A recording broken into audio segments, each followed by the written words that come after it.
What a difference a day made.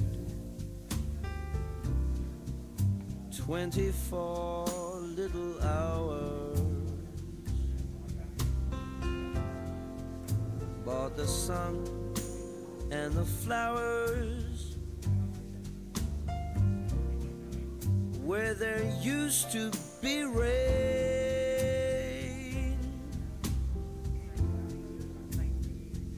My yesterday was blue, dear.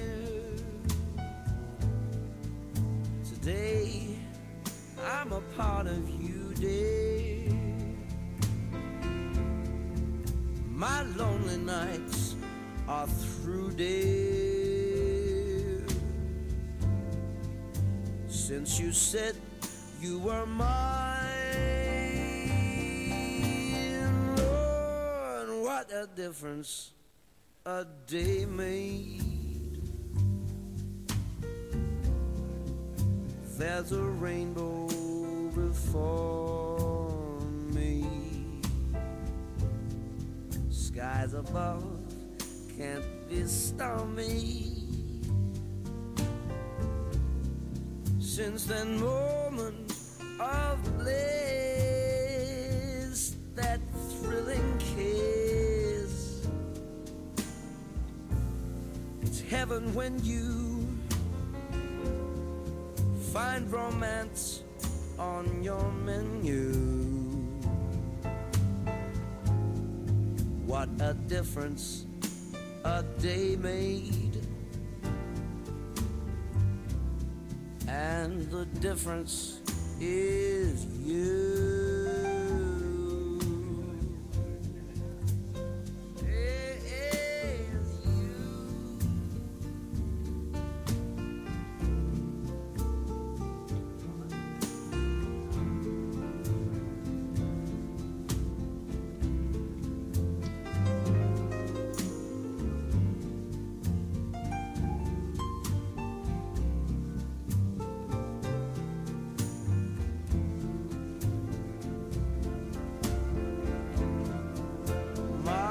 Yesterday was blue, dear. Still I'm a part of you, dear. My lonely nights are through, dear. Since you said you were mine, Lord, what a difference a day makes. There's a rainbow before me. Skies above can't be stormy. Since that moment of bliss, that thrilling kiss, it's heaven when you find romance on your menu. What a difference a day made. And the difference is you.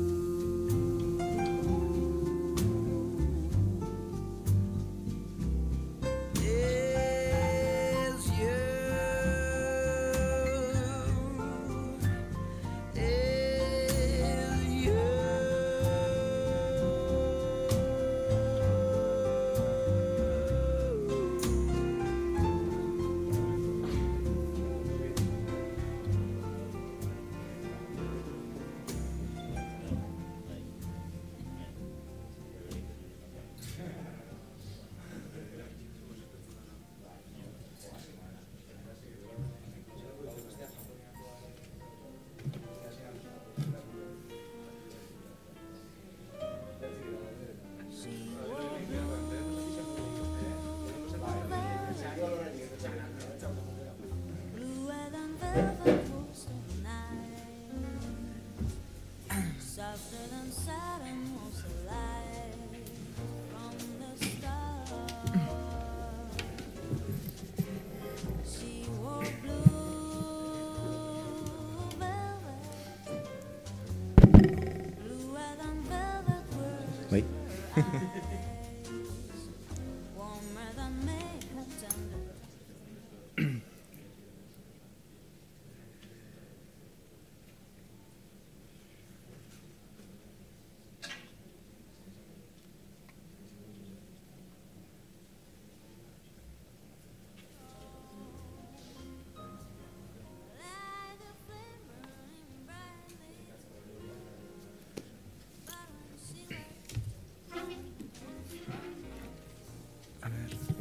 Vale. Bueno, gehiago itxuen gabe hazingo gara, bale? Ongi torri da noi. Bueno, nizkeo dakizuen bezala hau da joko teknia, euskarazko lehenengo bideo jokoi buruzko jardunaldia ez da.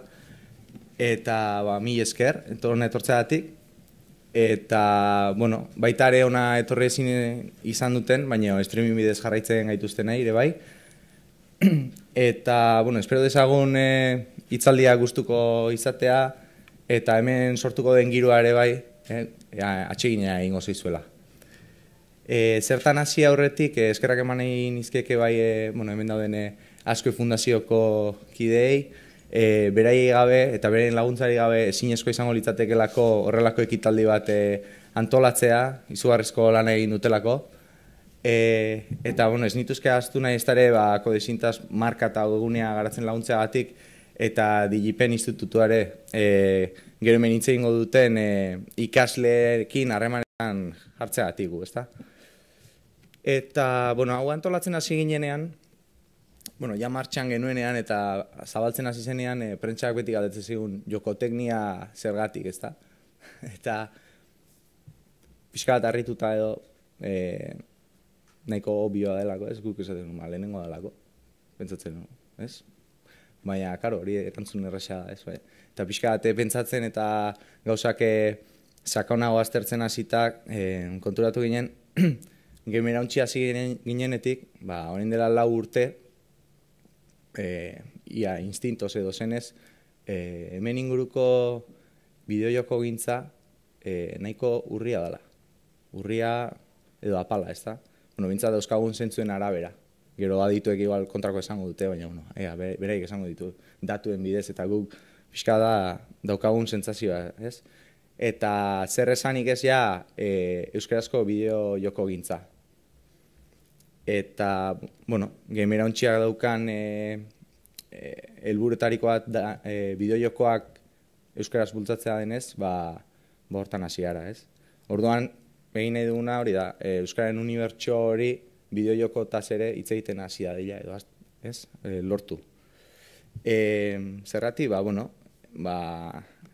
euskaraz hori garatzen hasita, hemen bertako industria ere bai, garatzen hasiko garelako. Euskararen lurraldea bakigu noraino iristen den, orduan, bueno, hori industria lokala da, ez? Eta badakigu erronka hitzela dela, aurreko batean ezagun batekin hizketan eta bera ere, bueno, kontu hauetan da pixkat aditua da, eta esan zidan pixkat desertuan predikatzen bezala ari ginala, ez da? Eta pentsatzen, eta desertuan predikatzen, igual asko hobea da, pentsatzea aukeren lurralde bat eraikitzen edo hasten ari gerala, ez da? Hori positiboki beti hobeto izatea da. Eta, bueno, uste dugu hori, euskaraz oraindik ez dagoela ezer eraikita, dena eraikitzeko dagoela, eta aukera infinitua direla, ez? Eta gure bezalako hizkuntza minorizatu bat edukitzeak, badauzkala beste aukera, ez dakit nola esan, beste betaurreko batzu dauzkazula munduari begiratzeko, eta munduan beste inorrek egingo ez ditun gauzak egiteko aukera ematen dizula, ezta? Bueno, horrek balio erantzi bat ematen dio bideojoko gintzari.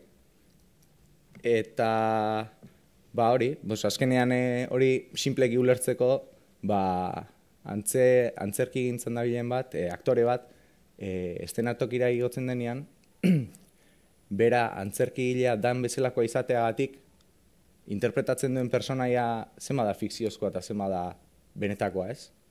Bere buruetik zema jartzen du. Hori da, guk pixka bat ikusten duguna. Gu garen bezalakoa izateagatik, euskaldun izateagatik, ze aportatzen dugu hori. Alegia, beste aktore batek personaia berdina interpretatu beharko galuke, berdin egingo luke. Guk uste du bezetz. Hori horrela. Bueno, horra kasu pila daude, ezta? Adibidez, Estatu Batuarrek bideojokoak garatzen dituztenean, beraien gerrako etxai nagusia badakizu zein den? Errusia. Eta bigarrena, Ekialde Hurbila. Guk gerrako joko bat egingo genu etxai berdinak edukiko nituzke? Ez dakit, ez dut uste. Eta, bueno, holako kasu pila daude, ezta?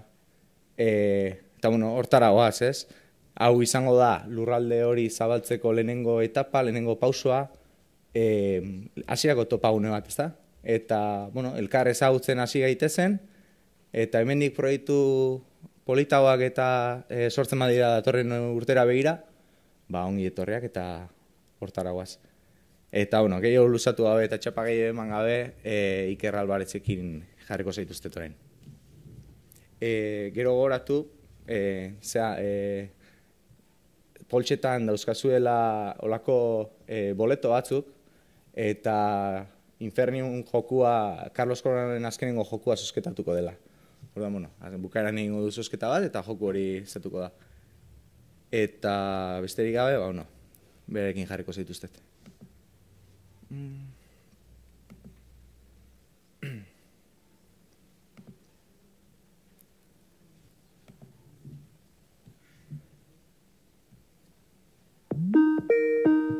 Bueno, Iker Alvarez Japonian dago, horrenean uste eta arratsaldeko Laura direla.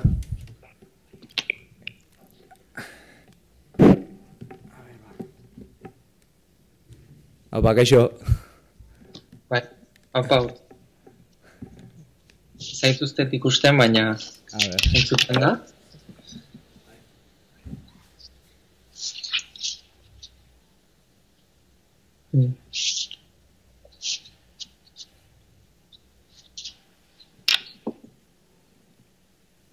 Bai, orain. Kaixo guztiei. Bai, 7 ordu gehiagotik ari natzaizue. Baina, bueno, kaixo, Iker naiz, urtzik esan duen bezala.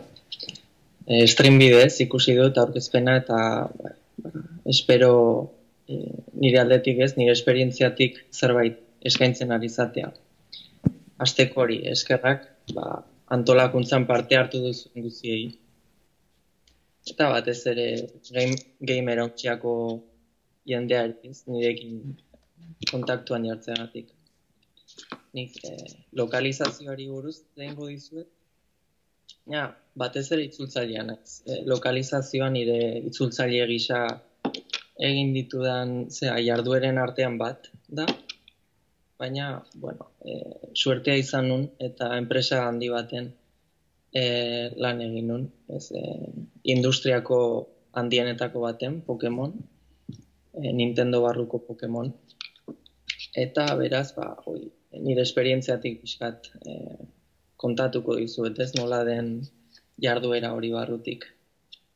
Lehendabizi hori kontatuko dizuet zer egiten nuen lokalizatzaile gisa, zer egiten duen lokalizatzaile batek bakarrik itzuli edo zer jarduera dakar posizio horrek. Eta ondoren gehien interesatzen zaidana da lokalizazioa bera beste itzulpengintza moldeekin konparatzea. Alde batetik itzulpengintza teknikoarekin, eta gero beste itzulpengintza sortzaileekin, batez ere literaturgintzarekin. Eta horretan ere aritu naiz beraz. Saiatuko naiz esaten, zertan den berdin ez berdin. Eta bukatzeko gai gogoetaren bat edo ekarri nahi nuke. Urtzik esan duenarekin batera pixka. Eta besterik gabe hasiko naiz, ez? Esperientziarekin. Lehendabizi hori Pokemonen lan egin nun tarte batez. Pokemon berez joko horiek marka hori kudeatzeko sortutako enpresa bat da. Eta bere ekintza nagusia internazionalizazioa zen. Sekulako arrakasta lortu zuen atera zenean, 80ko hamarkadan. Eta hori kudeatzeko, baliabide izugarri hori kudeatzeko sortu zen enpresa bat, eta hori da Pokemon International delako enpresa. Eta horren jardun nagusia noski internazionalizazioa zen, eta jakina lokalizazioa beharrezkoa horretan. Eta horre nuen lan. Egin batean Nintendoren parte da, baina bestetik badauka jarduera independientea. Pelikulak, karta jokoak eta mobileko jokoak bere aldetik publikatzen ditu, baina konsolarako joko denak beraien produktu nagusia Nintendoren barruan ez ikusten da. Eta, beno, uste dut enpresa handi guztiek bezala balio handia ematen diotela sekretuen gordetasunera. Ez. Beraz, ezin ditut zehaztasun asko eman. Pena da, baina bueno, hala da. Eta ikaragarria da nolako baliabide kopurua bideratzen duten sekretuen gordetzea. Beraz, kontu zibiliko naiz. Edo ibiltzen saiatuko naiz. Beraz, ni lokalizatzailea nintzen. Gaztelerarako taldean. Badira hainbat talde. Ez, badira editoreak ere bai, baina ni itzultzaileen taldekoa nintzen. Zuk itzultzaile gisa, jokoak berak itzuli baino lehen, gauza asko egite dituz. Lehen da bizi, romak probatu, rometan ibili. Garatu bidean daudenean, eta hori guzia. Alde batetik testeatzen duzu itzulpena, orain arte egindako itzulpena, edo aurretik egindako itzulpen bat, baina bide batez ere jokoa ere probatzen duzu. Testeatzea. Ondoren, berriz ere itzuli baino lehen, enpresaren baitan dagoen jarduera oro, marketing jarduera, sare sozialetako jarduera, komunikazio denak, horiek itzuli egin behar du. Ez? Lokalizatu. Horretaz gero arituko naiz. Baina itzuli behar dira horiek guztiak. Beraz, denboraren zati handi bat ematen duzu webguneko artikuluak itzultzen, Twitterreko txigoak itzultzen, Facebookeko argitaralpenak. Hori nahi itzuli behar da, eta nagusiki horretan ari zara. Gero, berriz ere itzuli baino lehen, besteen itzulpenak berri ikusten dituztu. Edo, itzulpen batzuen inguruan solasten zara. Adostasunetara iritsi baino lehen. Guztion artean, eztabaidatzen dugu terminoa, beste terminoa nola itzultzea izango zen honena. Beraz, itzuli aurretik badago lan handia. Eta azkenik bai, bideojokoa bera itzultzea badago, esango nuke ez dela lan nagusia, bada noski bereizgarriena, gakoena, eta horrek egiten zaitu lokalizatzaile, bideojokoaren itzulpena, baina jardueraren zati bat baino. Eta hori, lokalizazioa hainbaten industrializatuta dago. Bideojokoen sorkuntza industrializatuta dago. Enpresek nahi dute aurreikuspenak izan. Ixa denboran, ixa perioduan, joko atera nahi ditugu. Hori badakite gutxi gora bera. Baina funtsean sorkuntza eta sorkuntza aurre ikustea oso zaila da. Ez dakizu, noiz izango duzun lan volumen izugarria, noiz bat ere ez, eta orduan pixkat pendiente zaude ez, noiz iritsiko lerro berriak, noiz material berria itzultzeko. Beraz ez da bat ere onkor lan volumena. Eta, bueno, gero Txus Ordorikak galdetu zidan Twitter bidez. Ea zer tresna erabiltzen dugun lokalizatzeko. Eta hori, ziurtatu dut Google bidez ea esan daiteken. Eta gutxi gora bera ezaguna da. Nola egiten den Nintendon beraz esango dut, programaren izena aipatu gabe. Baina bideojokoen lokalizazioa bera, Nintendoren barruko jokoen lokalizazioa, Nintendoren tresna bat erabilita egiten da. Ni hasiera baten harritu nintzen, espero bainuen sekulako tresna futuristikoa eta gaitasun pilakin eta inteligentzia artifiziala eta ez dakiz eta aurre ikuspenak ez teklatuan idazten duzunean ez nola iradokizunak etortzen zaizkizun. Itzulpen tresnak normalean horrelakoak dira, baina hori ez denalakoa. Excel on bat ematen zuen. Beraz, pixkat, harrituta eta gainera esan zidaten, berritu dute duela gutxi. Ostras. Baina konturatu nintzen oso eraginkorra dela eta agian hala hobe dela, hain zuzen ere.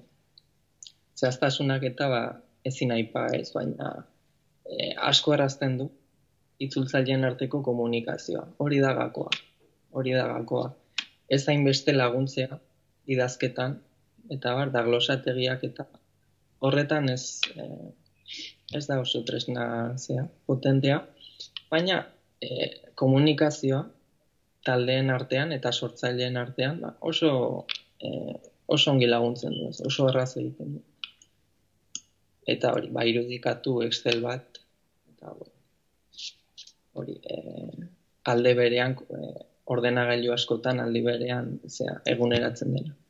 Tresna hori, eta jokoak ez direnentzat, itzulpen gintzan erabiltzen den tresnarik ezagunena, Trados. Tradosek badauzka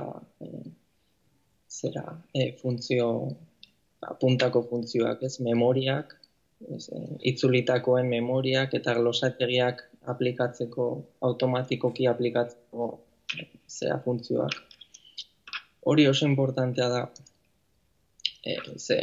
izen erregistratuak, Pokemonen izenak eta ez dituzu eskuz idazten. Horretan huts egiteak larria da, larria izango zen. Eta beraz, giza akatsak saihesteko automatikoki.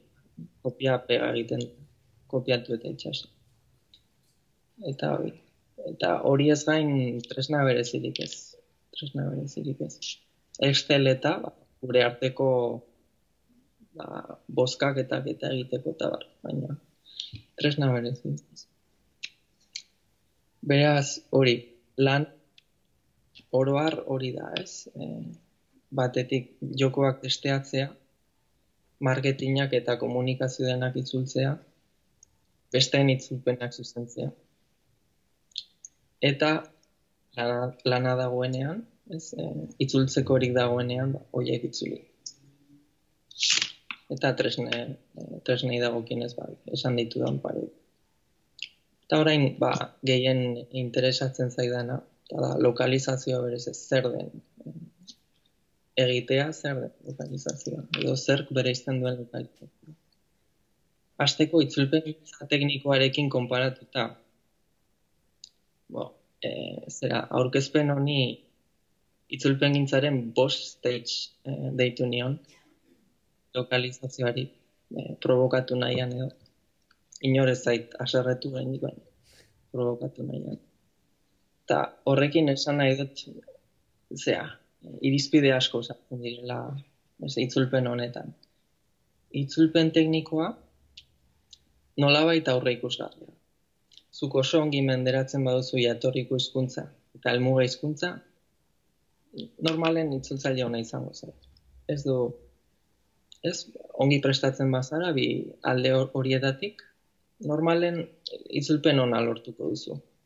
Gero, gaiaren ezagutza eta laguntzen dizute.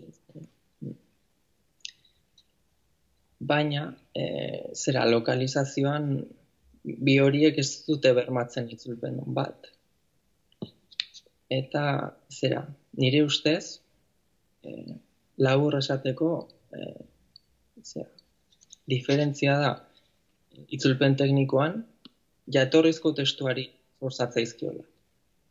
Jatorrizko testuaren sortzaileari edo horri sortzatzaizkio. Testu horretan dagoen guztia alik eta zuzenen eman behar duzu. Helburu praktiko bat belako. Testu hori behar duenak, berdin zaio, beste irizpideak berdin zaizkio, baina informazioak horre egon behar du eta zuzena izan behar du. Lokalizazioan, helmuga hartzaileari sortzatzaizkio. hartzaileak ez baiti jatorrizkoa nolakoa zen, ez? Jatorrizkoarekiko itzulpen ona dena ulertu ote den, baina helmuga, emaitza epaitu du bere horretan duen kalitateatik, eta enpresari hori interesatzen zaio. Itzulpenak atxik balego, gaizki dago, ez? Huts bat da. Baina, hala ere, emaitza ona bada, inork ez du jakingo. Ez du eraginik izango berez. Ez bada zerbait oso eskandalugarria. Baina emaitza ona izaten bada, ez dago arazorik. Beraz, horrek itzultzailea beraren profilean eragina izaten du. Itzulpengintza teknikoan, hizkuntzaren teknikari bat. Hori, profil teknikoa badaukazu, bai jatorrizkoa bai helmuga, ongi menderatzen baduzu, normalen ez da arazorik izango. Ez hizkuntza. Baina, lokalizazioan, zu lokalizatzaile izateko, hartzaileek beren kidetzat hartu behar zaituzte. Beren kidetzat, beren kulturaren parte izan behar duzu. Hori, hurbiltasun horrek egiten du lokalizazioan bat. Kultura horren, ez hizkuntza bakarrik, eta gero adibide bat esango dizuet, baina ez hizkuntza bakarrik baizik eta erreferentzia sarea, edo bai erreferentzia kulturalak, bai kultura horren mugak ezagutzea, nolabait, eta horiekiko jokatzea. Baliteke jatorrizko jokoak, jatorria izatea, muga jakin batzuk dituen kultura batean, eta helmuga hizkuntzaren kulturak behar badauzka demagun umore muga zabalago, eta eskatzen dizu zerbait garratzagoa, umore garratzagoa, zorrotzagoa izatea umorean. Hori aldatu behar duzu. Bere horretan itzuliz gero, pixkat galdu da, harrera galdu da. Beraz, hala laburtuko nuke. Itzulpengintza teknikoan, hizkuntzaren teknikaria zara. Lokalizazioan, kultura baten parte zara. Hizkuntzaren menderakuntzak ez du bermatzen itzulpen hona. Eta hori, esaten izuen adibidea, hau ongi erakusten duena, da Pokemonen bertan, kontinenteka edo bereizten dira itzulpen taldeak. Eta alde batetik Asiako hizkuntzetara itzultzen da, ez dakit, Korean edo Japonian bertan ez dakit. Eta Europako hizkuntzetara Londresen itzuli egiten da. Europako hizkuntzetara. Beraz, gaztelera hori, Europako gaztelera. Beraz, guk sortzen dugu itzulpen bat. Gure irizpideen arabera, itzulpen ona dena, lokalizazio bat dena. Gure kulturarako lokalizazio bat. Baina zer gertatzen da itzulpen hori Hispanoamerikara eramatean? Natibuek sortu dute itzulpen hori, zuzena da, erabat zuzena. Baina haientzat arrotza, kulturalki arrotza. Eta horrek erakusten du zerk egiten duen lokalizatzailea. Ez hizkuntza, ulertzen baitute, arazorik gabe ulertzen baitute, baina kulturalki arrotz sentitzen dute.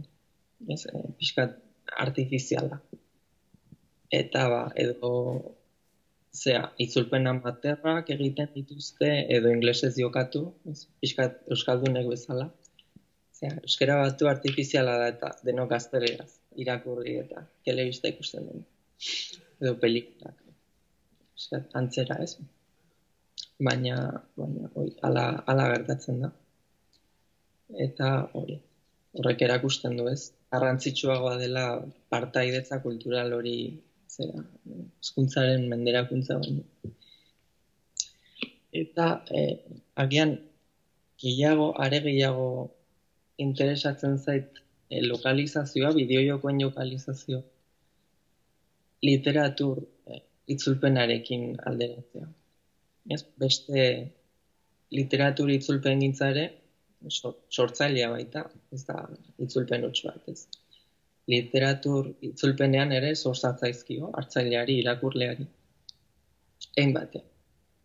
Eta, bueno, arituan naiz ere, literatur itzulpen gintzan, eta esango nuke aldea dela, literaturan zu itzultzaile gisa bigarren sortzaile bat zarela. Autoregotza pixka bat aitortzen zaizu. Bigarren autoregotza, behintzat, aitortzen zaizu ez. Zuk daukazu eskumena, erabaki guztien gainean, nolabait. Bestseller handien kontuan nahasiagoa da ez, kasu batzuetan. Baina oro har, zuk zara bigarren sortzaile bat, artelan horren bigarren sortzaile bat. Eta adibidez, zaila da eduki aldatzea. Kontu moral edo etiko edo legalen kontura, ez. Normalen klasikoetan agertzen dira gaur egun idatziko zenituzke gauzak, ez. Baina ez ditugu aldatzen. Errespetatzen da autoregotza. Horren aurrean, lokalizazioa, lehen esan bezala, hainbaten industrializatuta. Gero beste islari jaioago batzuek esango digute ez, bideojokoen industriak, zinemagintzaren industria, musikaren industria, literaturaren industria, hori guztiak bat da, baina diru gehiago mugitzen du. Beraz, enpresa handi hauek ez dute espekulatzen. Ez beraien jarduera ahalik eta gehien erregularizatu nahi dute, kontrolatu, aurreikuspenak egiten ahal izateko. Beraz, badauzkazu helburu batzuk. Enpresa horrek badauzka helburu batzuk. Demagun, ez dakiz ere herrialdetan, 3 urtetatik aurreragoko kalifikazioa lortzeko, beharrezkoa dela ez dakiz ze pasarte aldatzea. Zerbait leguntzea edo imagina dezakegu, hitzen bat edo personaiaren bat eskutatzea hizketaren bidez, personaia baten ezaugarri bat. Eta ez zara autore sentitzen horri aurre egiteko. Enpresak erabakitzen du ala izan behar duela eta bere helburu ekonomiko bat da, ez da helburu artistiko bat. Beraz, alde nahiko esanguratsua da, ez? Zu katebegi txiki bat zara, jarduera ekonomiko horretan. Eta, beraz, hori, kolektibotasuna ere bada nahiko ezberdina, ez, literaturarekiko taldean lan egiten da normalen. Eta enpresaren funtzionamenduaren zati bat zara. Hori da. Eta, orain komentatu dudana, lotzen da, aurretik esan dudan horrekin ez. Komentatu nahi nuena, pixkat gogoeta egiteko edo. Eta da nola lokalizazioa eta bideojoko sorkuntza nahastu diren. Zeharo, lehen normalen bukatutako produktu baten gainean egiten zen lokalizazioa, itzulpen hori. Bideojoko hori egiten zen, xalekuan, batez ere Japonian, handik eta mendik, Europako ez dakitzen. Hori, beste argitaratzaile batek esaten du interesatzen zait itzultzea, hartzen zuen, itzuli, beharrezko baliabideak erabili itzultzeko eta itzulia egiten. Edo ez bazuten bideragarri ikusten ezen itzultzen eta listo. Edo zer delako arrazoirengatik. Baina egun, normalen bideojoko handiak mundu osoan aldi berean argitaratzen dira. IP handiak normalen mundu osoan aldi berean argitaratzen dira. Beraz,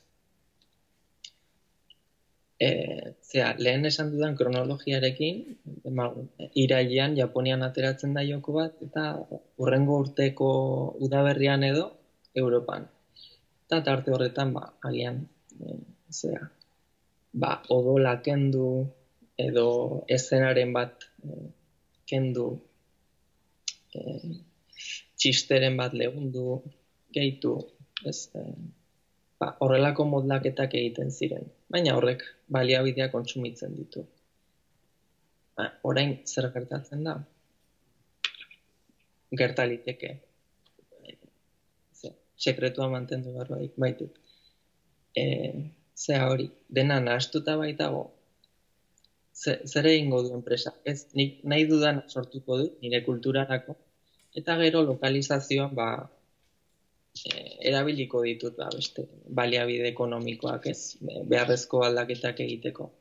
Ez, edo zergatik ez dut hasieratik arazoiek saiesten. Personaia hori aldatuko dut, elkarrizketa hori ez da garrantzitsua, kenduko dut. Eta estena honetan zera gehiegi dago, kenduko dut. Eta bukaerako produktua diferentea da. Eta onartzen diren ideiak ere pensatzen du diferenteak izango direla. Ala beharrez. Beraz, pensatzeko eman zidan asko. Horrek. Orain Japonian nagoela eta nire badaukat lengusu bat hemen. Oso bideojoko zalea, bideojoko zaharrak gustatzen zaizkio eta kolekzionatzen ditu eta askotan laguntzen diot bere abenturetan eta ez dut ezagutza zabala joko zaharren inguruan, baina berari esker ezagutu ditut asko. Eta niretzat oso harrigarria izan zen ikustea. Lehengo jokoetan aniztasuna behar bada handiagoa dela. Ikaragarria, eta mugak zabalagoak sentitzen direla nola baitez. Kitzikatzen zaituen zera bat edo ez dakit behar bada sartuta daukagu beldur hori eskandalua sortzeko eta saiesteagatik. Eta adibidez, ez dakit ezagutuko duzuen Shin Megami Tensei saga, Japonian oso ezaguna, Atlas sortzailearen adierazgarriena. Egun persona jokoak dira ezaguna. Persona. Horien aurrekaria, horien saga da Shin Megami Tensei. Eta 80ko hamarkada, 80ko hasieran egin zituzten lehendabiziko jokoak, eta ia salbajada bat, dira ikaragarriak. Jainko kristaua hil behar duzu, eta 5 minutu, Iker? Bai.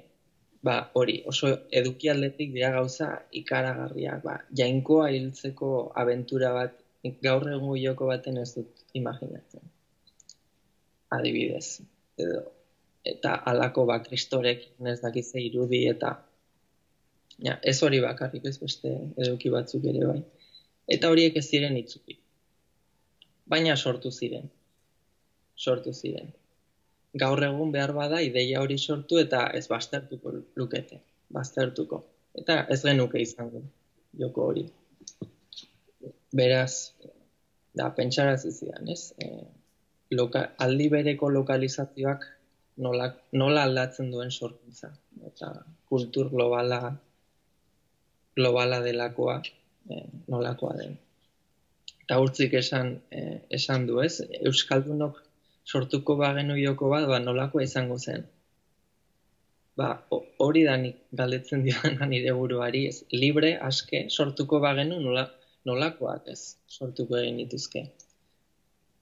Hori da nik uste balioa ematen diona kulturari eta kulturartekotasunari. Ze guztiok gutxiengo moralari atxikitzen bagatzaizkio.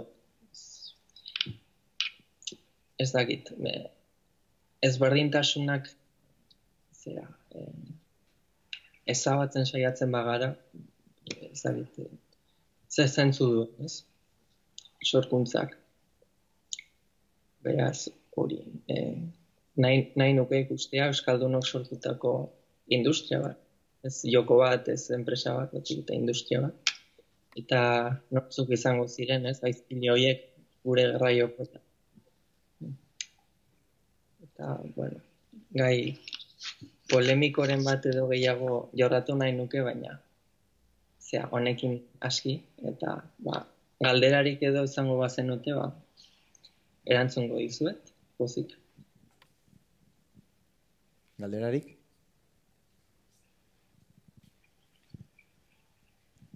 Hau Iker, txusnaz.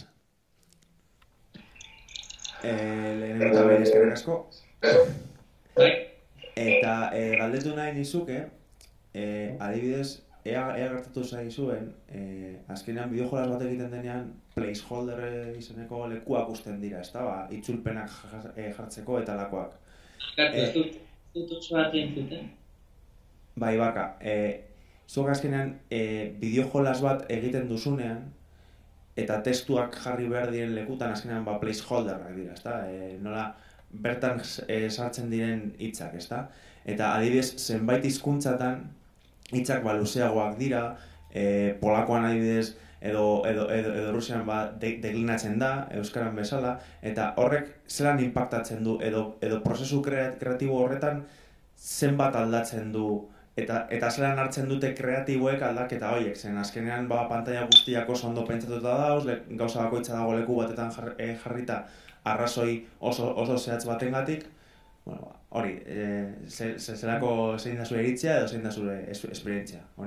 Eskerrik asko, ahaztuta neuka, baina batez ere japoniratik itzultzen duzunean oso kontu importantea da.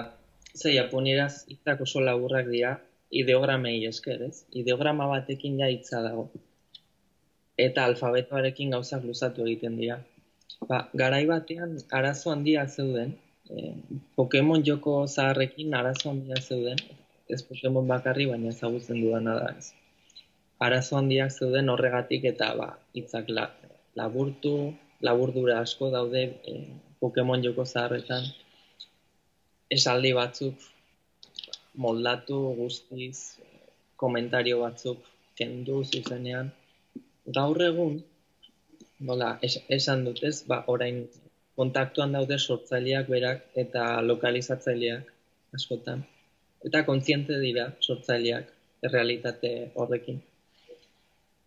Beraz, leku gehiago uzten dute normalen itzultzeko. Pixelak zenbatzen dira normalen. Pixelak. Hala ere, egun ere zailtasunak daude. Eta hitzak sartzeko eta japoniera oso sintetikoa da nahi duenean. Eta bueltaka nola laburtu. Baina, askotan mugek sormena ez areagotzen dute, eta horri esker ideia hobea daukazu. Baina presente zegoen egunerokoan. Nik beste bat. Itzultzaile normaletatik apart, itzultzaile normala esaten dudanean, literatura eta horrela liburuak eta itzultzen dituztenetik alderatuta, kodea eta horrelako gauzak jakin behar dira. Gero, ez dakit, jokoaren elementu desberdinak ordezkatu ahal izateko, eta hori guztia ere bai kontrolatzen duzu? Hori egia esan, sartu aurretik uste nuen baietz. Oso baliagarria izango zela, nik badakit programazio pixka bat, oso. Eta uste nuen oso baliagarria izango zela, baina ez normalean ez. Batzuetan, nola esan, etiketak eta erabiltzen ditugu. Eta programazio kode gutxienekoak erabiltzen dira eta baten batek badaki lagundu egiten du. Hori bai. Baina lokalizatzaileak aukeratzeko orduan ez dute konputatzen esango nuke. Ez dute konputatzen. Gutxieneko hori bere erakusten da. Ez? Eta hala ere nik uste dut hobe izango zela pixka bat gehiago jakitea. lokalizatzaileak. Ze askotan, batez ere editoreek, lokalizazio taldeen editorek lan hori egiten dute askotan, eta ez dakitenean pixkat moteltzen da kontua.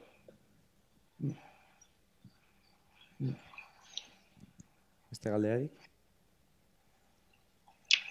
Bueno, a mi esker, Iker, eta urren arte. Ondo ibili Japonian. Bai. Agur bero bat, hemendik Euskal Herritik.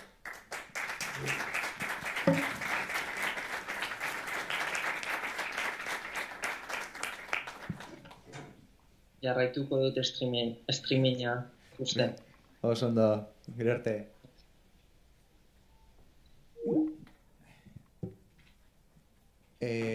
Bueno, eta jarraian Txus Ordorika izango duzu zuekin. Bideojoko garapena The Good, The Bad and The Ugly.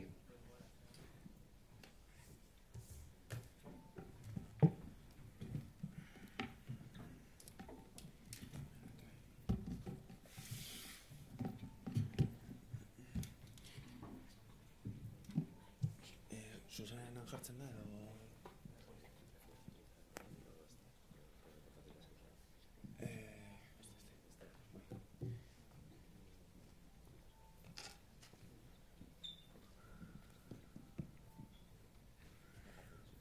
Bai, joli, zelako nivela, tío.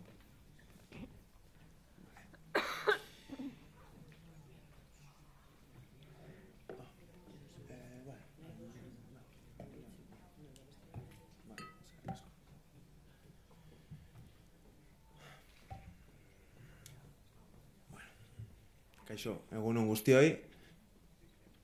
Saiatuko naz, segun bat, jarriko dut. Denbora eskolteko nahiago dut. Hemen jartzea...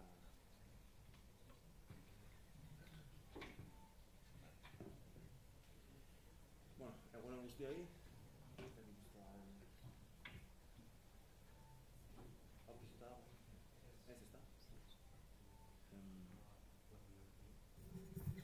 Eta hau, bai.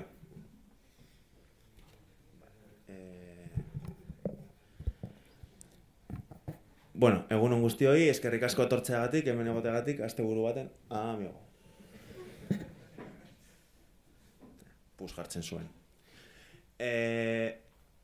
Nik nire esperientzia txikitik, eman nahi nizuke nire hitzaldi txiki bat, zein den ona, txarra eta itxusia. Homebrew garapen honetan. Nire izena Txus Ordorika da, pizkat ja zahartzoa mundu honetan. Egon naz softwarea garatzen 15 urteia, orokorrean, eta bideojoko industrian 4 urtez egon naz. Eta, bertako enpresaren baten egon naz, eta nire azkenengoa, Londreseko enpresa batentzat egin dut lan. Ezien bideo jolasa, baizik eta apostok egiteko jolasak. Baina gauza asko dituzte aman komunean jolasekin. Adibidez, Ikerrek aipatu duena lokalizazioa, jolas bakoitza 30 hizkuntzara baino gehiago argitaratzen genituen, eta horregatik baneukan itzulpenean esperientzia pizkat. Nire lehenengo ideia edo plazaratu nahi nukeen ideia da garestiak aldira bideo jolasak. Zuek ze esango zenukete. Ez naz prestatzen ari free to play, vale? Baina garestiak aldira. Diru asko alda ordaintzea, 60-70 euro bideo jolas batengatik. Eta gero DLC-ak, eta gero eskinak, eta gero lootbox, eta gero... Vale, diru asko da, baina garestiak aldira berez. Zenbat kostatzen du bideo jolas bat egitea? Inork egin aldu kontu orokor bat. Ez dakit, demagun, eta ez nago pentsatzen airukoitzeko jolas baten, ez da? Pentsa bideo jolas bat egiteko gaur egun 20 pertsonatik gora behar dituzula, profesional bat eta on bat. 20 pertsona inguru, 2 urtez, bakoitzak koste enpresa izango da 50.000 euro urtean, pare bat milioi euro, eta zaude bideo jolas nahiko arrunt bat egiten. Zenbat kopia saldu behar dituzu bideo jolas bakoitzentzako, errentagarritasuna lortzeko, gitxi gora bera, 30.000 kopiatik gora. Eta esperientziak esaten du, askoz gitxiago saltzen dela, normalean. Guk ikusten dugunak eta guk erosten ditugunak ez dira normala. FIFA, Call of Duty, Fortnite eta horiek, Overwatch. Eta zenbat saltzen dute, ezta? Orduan, jolas bat garatzera noanean, lehen bizi pentsatu behar dudana da, ze plataforman argitaratuko dudan. Eta aukerak asko daude. Inoiz baino gehiago. Daukat mobila, daukat PC-a, daukat kontsolak, eta laugarren puntua niri gustatzen zaidan, ezta? Retro hardware, ezta? Eta bakoitza badauka bere alde positiboak eta bere alde negatiboak, ezta? Mobilak daukan arazo handiena da saturazioa. Egunero Android Play, gaur egungo datuak ez dakit, baina egin dela pare bat urteko datuak dira, 300.000 jolas berri egunero plazaratzen zirela Android Playen, ezta? Zelan jartzen duzu, zelan egiten duzu zure bideo jolasa nabarmendu hor, marketingan dirua sartuta, eta ez dago besterik. Eta bideo jolas garapenarekin ez dauka, badauka zer ikusia, baina oso zati txikitsu bat da. Eta pirateoa. Datu hauek hartuta daude Monument Valleyetik, 5% bakarrik diela legalak. Instalazio guztietatik. Orduan, pentsa zenbat diru edo zenbat kopia saldu gabe daudera. Gero esango dira baina piratutako kopia bakoitza ez da salmenta bat, egia da. Baina datua hor dago. iOSen 140, berez, txarra da, ezta? Gure saldun txarra da. Bestaldean daukagu PC-an ere saturazioa, eta nik ez nuen uste, baina mobilak bezain, beste saturazioa deko. Mobilak beste. Zirazki datu hau hemengo askok ezagutuko duzue, baina Steamen aurreko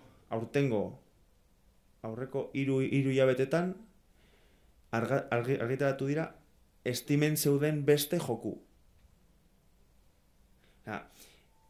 Iaz gertatu zen hori, baina urte osoa behar izan zuten, eta aurten, esponentziala ari da. Honek, nonbaiten, estandagin behar du. Zen, azkenean, zelan jartzen duzu. Eta jolas bakoitzak 300 kopiatik gitxiago saltzen ditu. Argitaratutakoak, Steamen. Normalena hori dala. Orduan, piratoa ere badago, baina egia esateko Steam esker eta denu hori esker, bera egin du, ez nahi beste, zeren azkenean bideo jolas bat plazaratzen duzunean, etekin handiena ateratzen da lehenengo astean uste dut. Eta normalen lehenengo astean saldu ez duzuna, ja inoiz ez duzu salduko. Zen normalean ja berriz eukitzeko zure jolasa salmentan edo berapenak egin behar dituzu edo eduki berria jarri eta hori diru galerak dira, bai alde batetik edo bestetik. Orduan, PC-a ere gauza honak ditu ez dut esango, baina nik itzaldi honetan txartzat jarri behar dut, ezta?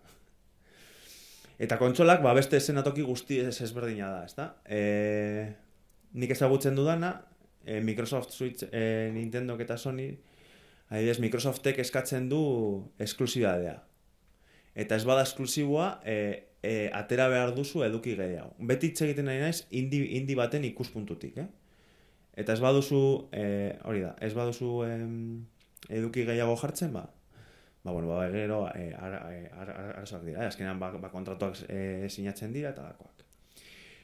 Nintendo Switch, eta hau ez da inoiz pasatu historian, aukera ona da, eta promozioa ona ematen die, indiei, nahiko ona gainera, eta tresnak behintzat, eta ni dakidanez, asko betu dira. Nintendo oso txarra zen SDK-ak esportatzen, lokalizazioa eta oso txarto eginda zegoen. Eta Sony nahiko kaskarra da indiekin promozioak egiten. Eta bat baino gehiago esan dut, baina Sonic badauka PlayStation Talents, ez da? Eta horrek ematen du oso ona dela indiekin. Bai, baina hortik kanpo baldin bazaude, bueno, eta PlayStation Talents badeko bere kontratua deko, baino indiekin oso promozio kaskarrak ditu, ezta? Royaltiak daude guztietan, eta gero horrek kostea igotzen duela, eta gero beste letra txikikoak, ezta? Adibidez, Microsoftek kobratzen du, oin ez dakit seguru, baina ez dakit igoeran edo jaitsieran, ez dakit zen volumena dekozunean, edo eguneraketa bat igo nahi duzunean, ordaindu egin behar duzu. Eguneraketa bakoitzean. Horregatik, jolas batzuk, Xboxen ez dia eguneratzen. Lehenengo lehio hori pasaten denean, ez badut, ez dakit zen bat ordaindu, irabazi barkatu, publizerrak esaten du, honetan ez dut diru gehiago jarriko, zertarako jarriko diru gehiago, azkenan kostea baino ez da, ezta? Eta normalean, eguneraketa horiek, hori, maien eskailera izango ez bada, ez dakit, ezta? Orduan, azkenean, kontsolak ere badekote berea, gaur egungo kontsolek, ezta? Orduan, grafikoki asko betu dira kontsolak baino. Eta hau da, ekarri nahi nuen bigarren ideia. Jostagarritasuna non dago, ezta? Non geratu dena, adibidez, zuk gaur egun erosten duzu Xbox bat, eta orduan, barkatu, senyor dut. Eta, bueno, gastatu zure 300 euro, hori kasurik honenean, 200 euro, eta sartzen duzu, pizten duzu, eta itxaron behar duzu, ikusten duzu logoa, itxaron behar duzu gehiago, mandoa, badaukat, lehen hartu dut, artea dut nik kutsatik, badauka hor botoi bat, botoi hori sakatu behar dut, eskerrik asko, egunon, non bizi nahi zen, konektuta nago, eskerrik asko, eta hori ja konexioa konfiguratuta dagoena, eguneratu, giga erdi, bideo honetan mozuta dago, ezta? Giga erdi ez da inaskagat. Azkenean ze gertatzen da. Nire kasutik eta nire ikuspuntutik nik ez daukat denbora asko gaur egun. Niri kentzen baldin badidazu 10 minutu, 20 minutu eguneratzen zen, egunero ezin baitut jolastu eta jolastu nahi dudan bakoitzan zehozer eguneratu berdin behar badut,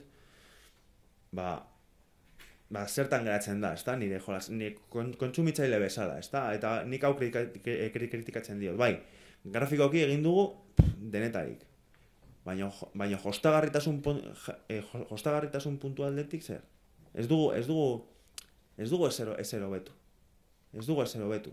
Eta internet izan behar zela aukera bat eta errazteko gauza bat, zer ematen digu? Zer gutxi egia esateko. Beti kontsumitzaileen ikuspuntutik, Karo.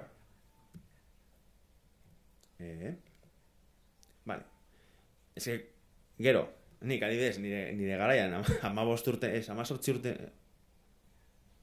16 urte nitula. Erosi nuen nire Mega Drive-a, jolin, ez. Ez que beste egunan egon nintzen ikusten. Gameplay osoa. Orduan, pizten dut, barkatu, ez que hau derrigorrezkoa da entzutea. Ez, barkatu hau. Hori. Orduan, 6 edo 7 segundutan gu bagaude jolasten. Eta hori da, nik azkenan nik produktu bat erosi dut. Eta produktu horrek zer eman behar dit? Jostagarritasuna. Nik jolastu nahi dut. Beste guztia, oso ondo dago, baina hori makinaren arazoa da. Ez da erabiltzailearen arazo bat izan behar. Eta bueno, eta orduan esango dut. Filmeko tipo ona dela, ezta? Orduan, ja behin honetan sartuta. Nik, ondo, aintzinako kontsolentzako jolas bat egingo dut, bale. Baina lehenbizi aukeratu behar duena da ze plataforma. Gaur egun, eta digipenekoek esango dute, plataforma azkenengo goza izan behar da, ezta? Kreatiboa baldin banaz, nik idea garatu behar dut, eta gero egingo dut nirea, baina hori oso ondo dago. kreatibo aldetik, baina hori teknikarian ez izan da, bai jakin behar dut zer restrikzioak edo zer mugak edukiko ditudan, ezta? Eta horrek guztiz bideratzen du nire garapena alde batera edo bestera. Alde batetik, iruden programatzen baldin badakit barkatu, aukera batzuk ditut, edo bi dimentsiotan, askoz gehiago. Eta gero, ze lenguaian programatuko dut. Ensambladorrean edo Zen. Zen ez da Zen, baizik eta C hizkuntza programan. Gero, beste kriterioa da, eskura daukadan tresnak, eta ze komunitatea. Komunitatea gaur egun egiten dute soporte bezala, ez da. Azkenean tresnak hor daude, ez dira ofizialak, ia guztiak, eta orduan soportean on baiten. Edo munduko nena baldin basa, zuzara zure soportea, baina normalen oso gitzitan gertatzen da, ezta? Hau da, eta ja pizkat gehiago sartzen, ezta? Plataforma bakoitzaren ezaugarriei buruz, plataformek ezaugarriak ere beraien aukera behartzen gaituzte, ezta? Badibidez, 3 dimentsioetan egin behar badut, Game Boy Advance, Mega Drive eta Super NES egin dezaket, eta zango idazu, 3 dimentsio Game Boy Advance, bai. Ez badakit ezagutzen duzuen, baina Game Boy Advancek badauka V-Rally 3 dimentsioetan egindakoa osorik. Eta nahiko ikaragarria. Mega Drive-ek adibidez, askok esango didazue, bai, baina Virtua Racing badazeukan chip berezi bat, itxan segundu bat.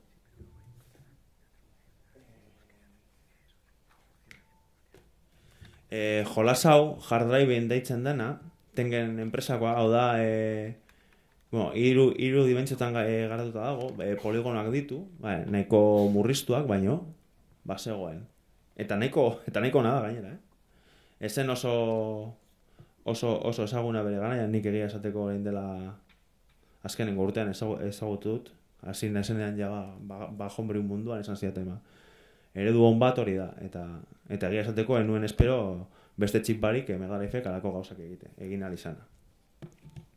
Gero Super Nintendoak ere badauka, baina oso mugatua egia esateko. Ez dut hainbeste ezagutzen, Nintendo plataforma, gero Saturn, Nintendo 64, PS1, PS2, PSP, hori daukagu handik gorako guztiak, eta bi dimentsioetan garatzen baldin bagara, eskaintza asko zabalagoa da. Mikroordenagailuak, Amstrad CPC, MSX, ZX Spectrum, Commodore, Nintendo PC Engine, Master System, asko, ezta?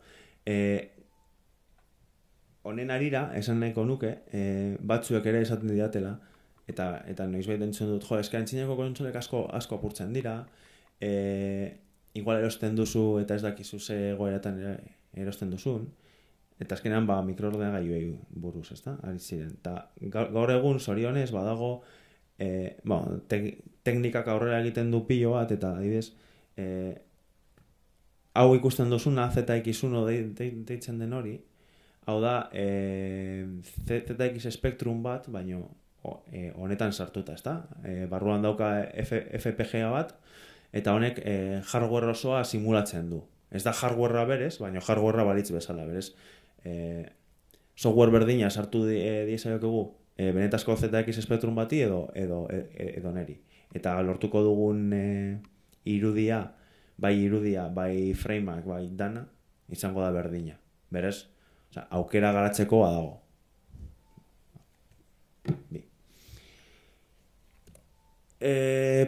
Programatzeko lenguaiari buruz. Hemen ere beste aurrera pausu bat egin behar dugu. Azkenean mikroprozesadoreak asko daude eta bakoitzak bere zehaztasunekin, ezta? Zilot Z80, mikrochipean oinarritutakoak, MSX, Amstrad, CPC, Master System, Game Boyk ere badoka Z80 antzeko bat, baino instrukzio batzuk pixkat ezberdinak dira, badoka bere zehaztasunak. Eta zergatik da ona familietan agrupatzea, ezta? Batzutan komeni zaigu portak egitea. Eta jende askok egiten ditu, port, plataforma batetik bestera. Jolasa guztiz berriz ez idazteko, gero kontatuko dizuet gauza pare bat oso kuriosoa. Gero, MOS familian oinarritutakoak, Commodore 84 eta Nintendo. Gero, Motorola 88.000 eta aurrekoa, eta lehenengoa, Zilo Z80. Mega Drive eta Neo Geo hau bilatu nuenean, kriston harritu nuen, ez nuen espero Neo Geok, tipiko, no, pizkat zaharrak garenok Neo Geo zan gure aldiko Ferrari, ezta? Neo Geoak ez ziren errege maguak bezala, existitzen badira, baina inork ez ditu ikusi. Berdin, balio zuten pila, eta oso kuriosoa da, barrutik iaia berdina direla, baina VDPA guztiz ezberdina daukate. Hau bideo memoria eta zelan sartzen diren. Gero ere, prozesadorea berez, gertatu leike, bertsio batetik bestera, erzioz berdinetara lan egin, eta gero beste familia batzuk. 76 barkatu, 96, Super Nintendo, gero Toshiba hori Neo Geo Pocket Color, eta PC Enginek balzokan berea. Bueno, PC Enginek inoiz hartzen baldin zarete Hudson Soften historia begiratzen benetan merezi du. Ziren unos putos cracks. Azkenan dena egiten zuten.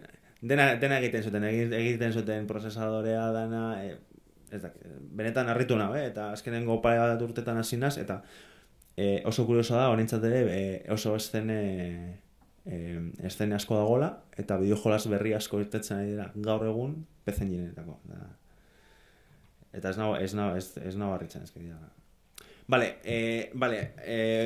Utsi ni paketan txuz, ez dute ensambladorean ezer jakin nahi, bizitza daukat handik kanpo, eta orduan beste SDK bat erabili nahi dut, ezta? Zelenguaian ere ez da pixkat gogorra da, ez da guztientzako, baina erraztasunak ematen ditu. Eta honentzako ere, badekogu DevKit pilo bat. Azkenean GameCube eta guirentzako badaukagu DevKit PPC, Dreamcastek badauka berea. Dreamcastena gainera oso kuriosoa da, zen Dreamcastek bazeukan barruan Windows bertsio customizatu bat, Compact Edition. Windowsek batzutan egiten ditu.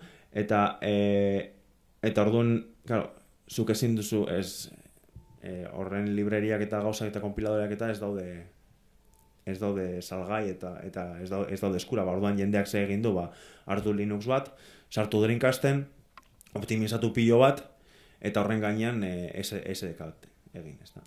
Gero Saturnek ere badoka berea, GeoEngine, Mega Drivek SGDK, nik hori ezagutzen dut, nahiko gainera. Gero Super Nintendo ere badokan erea, NES eta PSP, ezta. PSP gainera CS aparte, badeko Lua lenguaia entzako, badoka baindinak, eta PSP-en nik dakidanez tresna asko dago, ezta. Eta honak gainera. Gauza batek esan nahi nuen, Saturnen arira, zen Saturnek, ez dakit inoiz entzun duzun barrutik zer dekon, baina normalean hiru dimentsiotan poligono guztiak dira irukiak, ezta, triangula azken. 3 puntuak, 3 koordenada, horrekin iruki bat, eta gero, horrekin egiten duzu. Bueno, Dreamcasten lau dauz, ezta, eta guztiak dira kutsak edo paralelepipedoak. Orduan, programatzen bat duzuna Dreamcastentzako ezin duzu porteatu inora ere. Zen iruki guztiak basatitu behar dituzu bitan. Osondo, zega. Vale, ze behar dugu? Programatzeko, badaukagu plataforma jarreta, eta ze behar dugu, programatzeko PC bat. Eta askotan, eta hau harritu ninduen Windows XP bat. Orduan, makina virtual bat behar dugu, Windows XP sartu. Batipan, egiten duzu baino. Batzuentzako behar da. Esan behar da ere, beste batzuentzako eta ia guztientzako esango nuke, azkenean software librea denez, portak dago zenez, gaur egongo Windows 7, Windows 10, Macentzako eta Linux. Ni adibidez, ni gaur egun nago SGDK-ekin egiten ipu interaktibo batzuk nire umentzako eta Mega Drive-entzako egiten eta Linuxen programatzen ari naiz. Vale, gero, konpiladorea badekogu eta azkenengo zatia behar dugu emulatzailea, ezta? Eta emulatzaileak normalean izan dira oso famatuak, ilegalki jolasteko aintzinako jolasetara, ezta? Bueno, hemendik esan behar dugu, 24 ordutan ROM bat jaisten baldin baduzu, ezabatu behar duzula. baina normalen jendeak ez ditu ezabatzen eta romset guztiak jaitsi eta jolastu, ezta? Zergatik dira oso interesgarria homebrew aldetik, azkenean hardware fisikoaren edo kopia zuzena da, edo sarrera batzuekin ematen dizula irtera berdinak, ezta? Eta momentuan gertatzen ari dira, makina barruan gertatzen ari da, ikusteko aukera ematen dizu. Bueno, hau, ez da guztiz zehatz. Adibidez, Nintendo 64ko emulatzaileek berez ez dute arkitektura osoa emulatzen, baizik eta sarrera batzukin irtera batzuk egiten dituzte. Eta erdian pasatzen dena ez dakigu, oraindik ez zaiolako egin reverse engineering osoa, osea, buelta emon hardwareri, eta, bueno, orduan ezin da. Barkatu. Eta, zergatik dira interesgarriak, bazkenean debug egin dezakezu, breakpoints jarri, zer gertatzen ari den memorian ere inspekzionatu, eta nik erabiltzen dudana da Exodus eta Genesis Plus GX. Exodus da emulatzaile bat, jaitsi dezakezu, software librea da, eta Megadrive bentsako da. Azkenean nik berton ikus dezaket ze gertatzen ari den momentu bakoitzean, zen hau ez da super erraza eta jaisten duzu Visual Studio eta danak eta breakpointak eta dana eta inspekzionatzen duzu eta dana. Ez da holan, hau beste errik bada. Eta ikusi nuen onena ZX Spectrumentzako ordaintzeko dira 22 euro, espektakulator, baina benetan da espektakularra. Osea, bere izena oso ondo jarrita deko. Egia esateko dena uzten dizu ikusten. Barrutik, zelan dagoen txip grafikoa, soinuko txipa, prozesadorea, registro guztiak. Hau izango leiken eredu bat, ezta? Zelan funtzionatzen duen Exodusa, hemen daukagu historiako bideo jolasik onena. Eta da Sonic 3. Eta, bueno, esango nukena, azkenean daukagu goian eskerran paleta, ze kolore paleta kargatuta dekogun, ze patroiak ditugun kargatuta, zelan dauzen registroak, bideorama zelan dagoen, eta debug settings, ezta? Eta gero badago beste pestaina bat, goian eskubian, ez dakit ondo irakurtzen den, ez justo goian eskinan badaude beste bi hitz, eta jartzen du Motorola 78.000 debuggerra. Hor sartu zaitezke CPU-an bertan. Hau da, goza mamiak. Vale, ze materiala behar dugu? Kartutxoan oinarrituak bagauz, Everdrive edo flashcard. Berez? Segundu bat.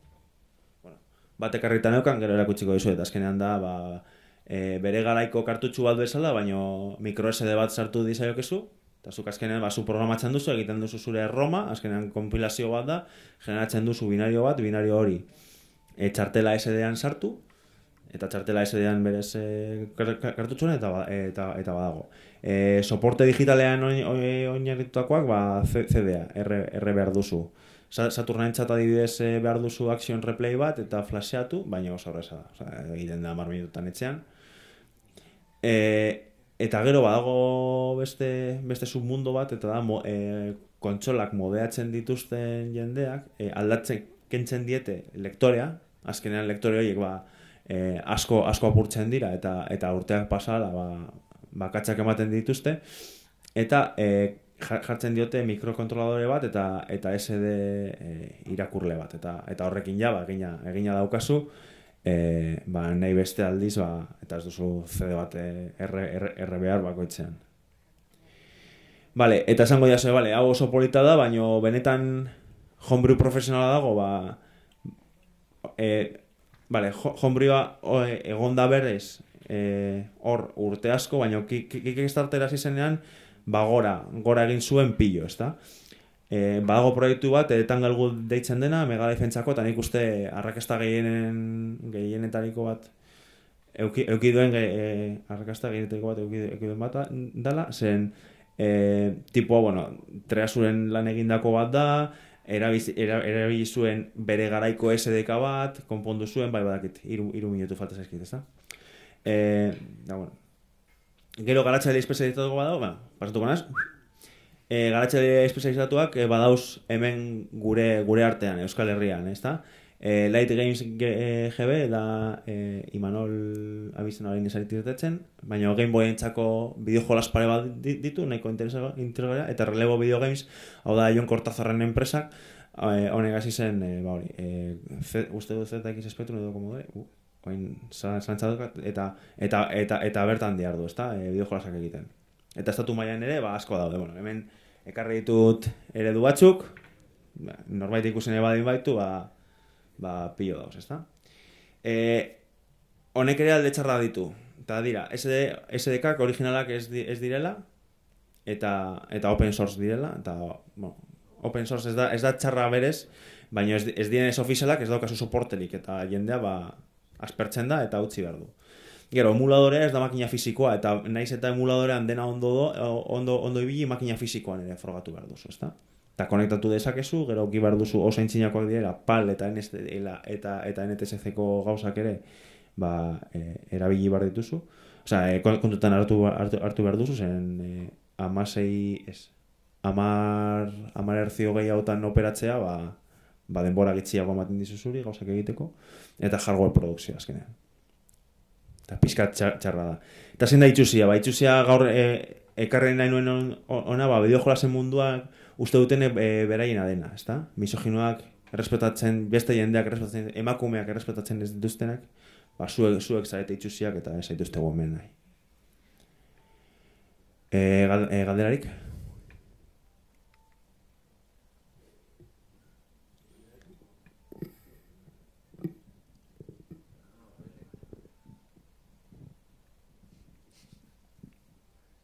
Stack Overflow, ez da guztiak.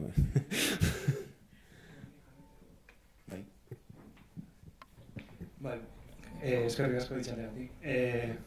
Azken urtean dira, holan fantasy konsoli izenekoak ez dira igual aintzinako makinak, baina gaur egun sortutako emulatzaile antzeko batzuk horre retro itxurako bideojokoak eta egiteko balio denak, ez dakite probatu duzun edo zer iritsi dekozun. Bueno, egia esateko oso, esaten duzu piko eta piko eta horiek, ezta? Bueno, azkenean filosofia berdina da, eta aintzinako konsolak ez dituzten gauza asko, basaizten ditu. Alde txarrak ere baditu, ez daukazu kontsola fisikoa, eta berez zen azkenean txikitako kontsola baten zure jolasa sartzen duzun lehenengo aldia eta power jartzen duzuna eta ikusten duzuna, eske benetan, nire kriston ilusioa egin zitzaidan, eta hori ez nuke eukiko horretan, ez da azkenean honetan nostalgiak ere asko egiten du, eta zure txikitako bibentziak eta hori, baina bueno, berez horiek ere badaukate oso komunitate aktiboa, eta adibidez, uste dut PC-erako irten diren Always Awakening eta azkenengo hau plataforma dena Puzzleko joko bat, ez? Ez plataforma, nola ditzen da, eske badago bideojolas bat oain oso saltuta dena, hori, saltoak egiteko Celeste sortu zen piko 8an eta gero PC-era portatu egin zuten. Niri gustatzen eta zenbat eta gauza gehiago egon hauit, niretzako ederto. Misteri? Eskerrik asko guztiai. Txiki bat. Bai. Jende asko dabile zu bezala homebrew hori egiten? Badakizu, industriarik edo zerbait badago? Begira, justo, atzo esan zuten Devolver Digital, Broforce eta alakoak pasatu zutenek, Super Nintendorako jolas bat, tirada berri bat egingo dutela. Megaman isa ere berriz plazaratu egin behar zuten. Capcomek ere bere Street Fighter biren erremesa berria atera zuen noin dela hilabete bat edo bilabete, egia esateko ni nahiko harrituta nago, petaten nuen, nire etxan zegoen friki utzazela eta pizkate begiratzen duzu interneten eta jende pilo dago, jende asko egiten. Eta esan nahi nuena ere, honen inguruan sortu den komunitatea, azkenean asko zapalagoa da, zuk ez haude konpetitzen Call of Duty edo Fortnite edo Overwatchen aurka, azkenean jende normalean 30 urtetik gora, badaukatela esperientzia bat garatzen, badakitela zer den, eta txikitako kontsoleentzako jolasak egiten ari direnak, ezta? Eta nahiko giro politxe da, benetan merezi du sartzea, zen azkenean pertsonak gara eta harremanak egiten ditu, ezta? Eta Europa mailan ni harritu nau zenbat jende dagoen, bai bideoak egiten, adibidez nik aleman batekin badakat neko harremana, Matthews Views, eta bera dago bideo jolas bat egiten, The Crypto Dracula, Mega Defentsako ere, eta tipo honek egiten ditu bideoak Mega Defentsako bideo jolasak egiteko nola egin, ezta? Eta oso kuriosa, enuen espero sekula inbeste jende egongo zenik, egon badago, ezta? Bai, adibidez, ezin du detaila hondirik eman, baina badakite gure komunitatean badagoela bat Pokemonen tresna erabiliz Pokemon joku historia berri bat sortzen adibidez, hortik jongo litzateke egiten. Hori dira ROM hackak esaten dira, ezta? Bideo jolas berri bat, aintzinako jolas bat eginda eta remix bat egiten, ezta? Hori beste mundua da, baina hori horretarako ja, adibidez nik entzuna dut, badagoela talde bat, Sonic Mania backport bat egiten ari direla, baina ez dakit ze plataformantzako eta hori, eta gustatuko litzateke ikustea, ez dakit zen bat. Bale, eskerrik asko.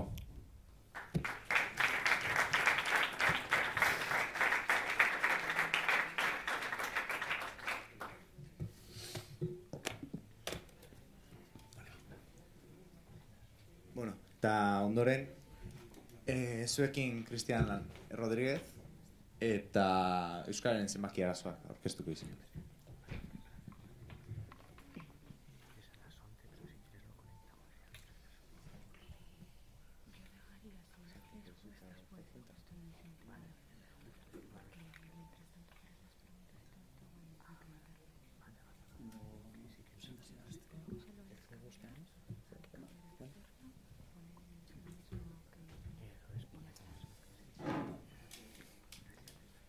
Tira, eskerrik asko hemen egoteagatik, badakit gaudela 3. hitzaldian eta ja pizka bat galtzituta egonak garela, baina bueno. Ni gaur Euskararen zenbaki arazoetaz hitz egingo dut, baina honetaz hitz egiteko, nik nor naizen aurkeztu bat dut, eta zuek esan nahi duzue, eta zu nor zara Euskararen zenbakiei buruz hitz egiteko, edo industriari buruz hitz egiteko. Tira, nik 1989an, hasi nintzen idazten Games Reviewen, ezagutzen ez baduzue, Games Review, momentu hartan, interneten ez zegoen hainbeste bideojoko buruzko webguneak, bale? PlayStation, bazegoen, eta bere kompetentziarik handiena momentu hortan Games Review zen. Eta idazten hasi nintzen, bideojokoi buruz, eta tira. Esperientzia hori oso nahi izan zen eta antzegoen jendea gero industriaren munduan sartu ziren. Adibidez, nire hango lehenengo nagusia, Lidia Pichaliz izan zen, eta gerora, Games Reviewa bukatu zenean, Lidia Pichaliz izan zen Espainian, Microsofteko Xbox ataleko errepresentazio guztia eramaten zuena. Hortaz, Games Reviewen lan egiten zutenak oso baliozkoak ziren, gero beste batzuk ere lan egin zuten Electronic Artsen, eta tira. Gero 2003an jargemen idazten hasi nintzen, gero pasa nintzen de juegosera, hemen Bilbon hasi zen Bocentok, egin zuen El Correren bidez, de juegos, eta Level Up Podcast. Level Up Podcast egin genuen Gorri Zirratian, eta gero ere Fan & Seriouseko epailea izan ditzen, lehenengo Fan & Seriousean, eta, DigiPeneko irakasle batzuekin eta Gonzo Suarezekin, epaile izan nintzen, lehenengo urte horretan, eta gero ja hori bere utzi nuen, eta 2013an aktualizate, Gorri Zirratian lehenengo eta gero Gestiona Radion, egin genuen programa bat, zen dena teknologia, bideojokoak, eta, oso ondo zegoen, oso tema interesgarriak atretzen genituen, baina benetako lana denbora gehiagi jaten zigun eta ezin izan genuen jarraitu.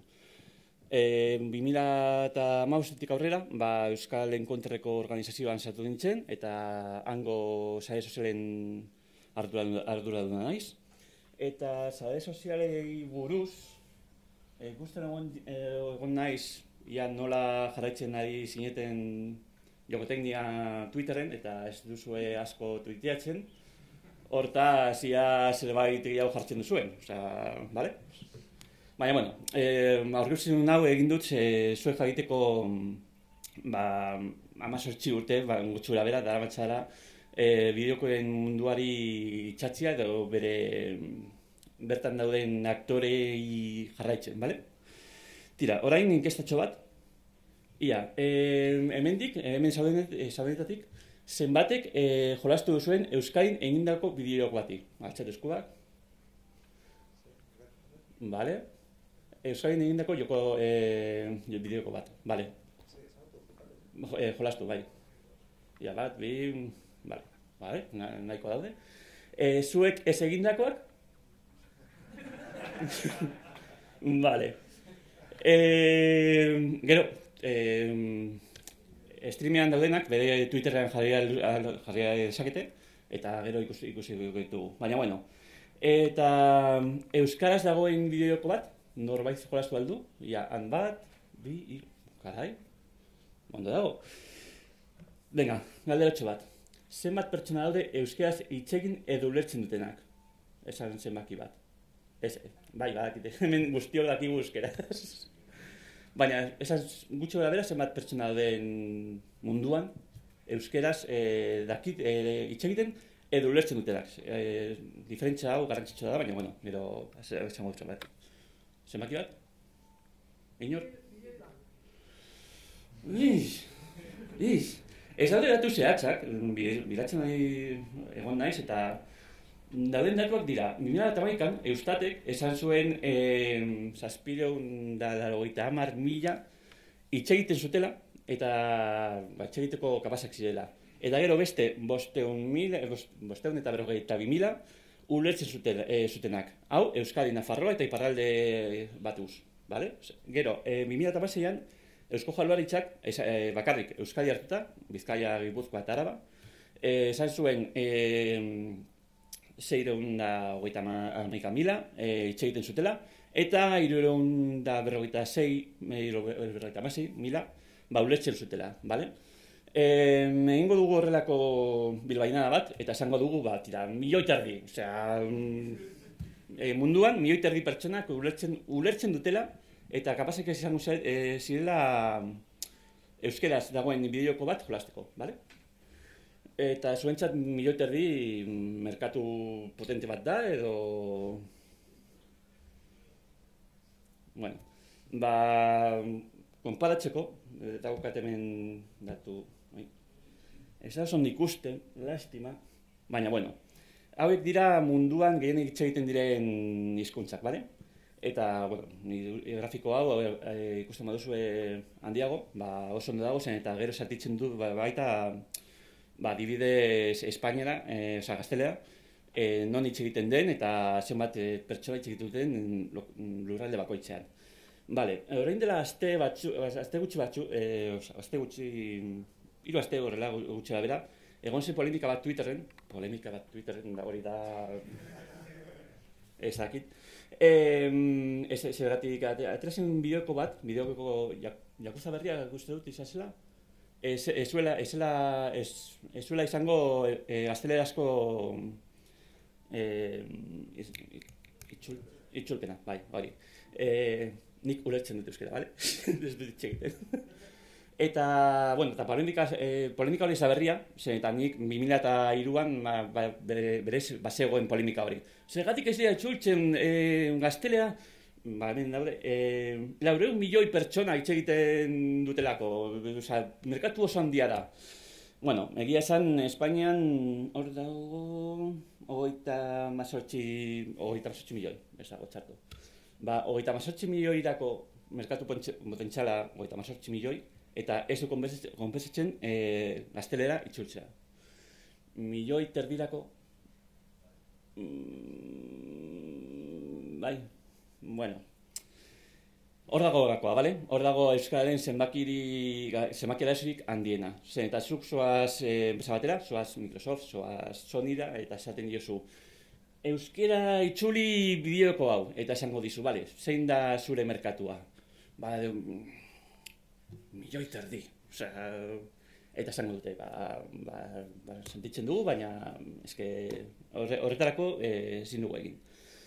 Egon dira edu batzuk, eta beti ateratzen da ejemplu berdina, CD Projekt, The Witcher bideokoa egin zutenak, bideojokoak egin baino lehen, bideojokoak banatzen zituen, eta lokalizatzen zituen bere lurraldera. Horiek, polakoak ziren? Bai, polakoak.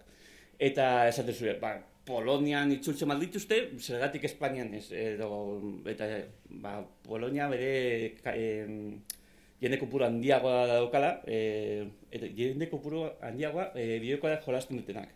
Eta oso bideoko sale amorratuak dira, eta asko erosten zuten.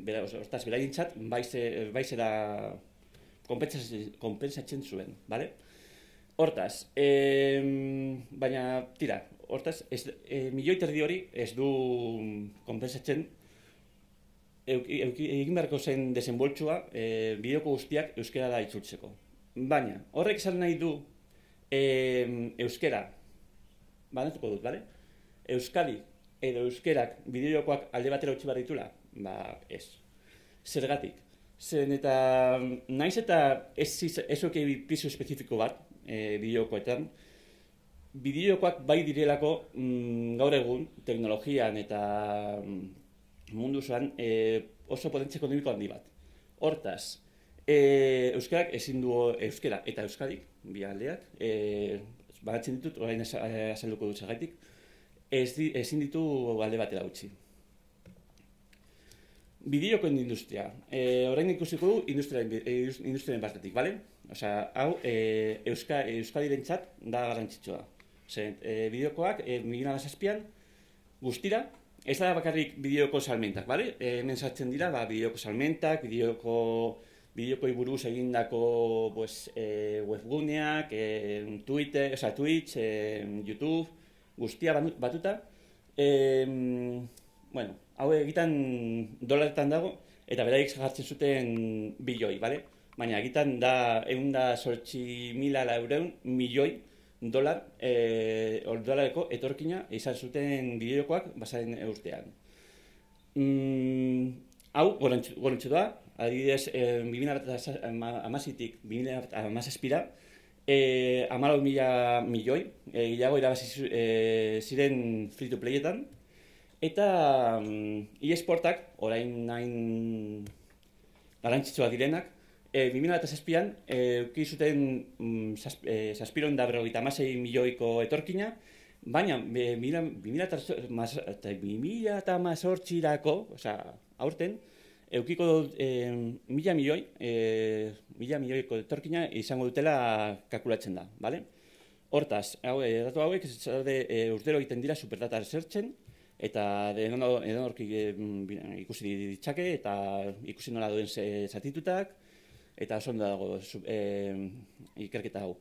Baina tira, honek zer esan nahi du, merkatu oso handia dela, oso potentea, eta etorkin oso handiak daudela, eta merkatu horretara joan behar da ez industria moduan. Euskadi joan behar da merkatu horretara industria moduan. Eta zatitzen dut Euskadi eta Euskera, zen eta industria moduan Euskadik bai sartu behar dela, sartu behar izango dira zela, zen eta horregatik, etorkin handiak daudela. Baina, kulturalki, beste, bueno, eta gainera, Euskadik baditu, ez da adibidez, The Witcher esan dut lehen, 2011an The Witcher irabazi zuen leheneko fanaseriosa, botu guztiak eman nien, baina, bueno, beraiekin hitz egiten nuen eta galdetu nuen. Zuek bideojokoak egiteko, ze aukerak dituzue han Polonian? Eta zaten zuen, egia esan ez ditugu aukerarik, eta ez daukagu inon ikasteko, nola egin bideojokoak, Eta gehienak ikasi dugu gure eskuz eta tira, horrelako, eta hemen ja bazegoen Digipen, urte horretarako, lehenengo urtea zen Digipen etortzen zena.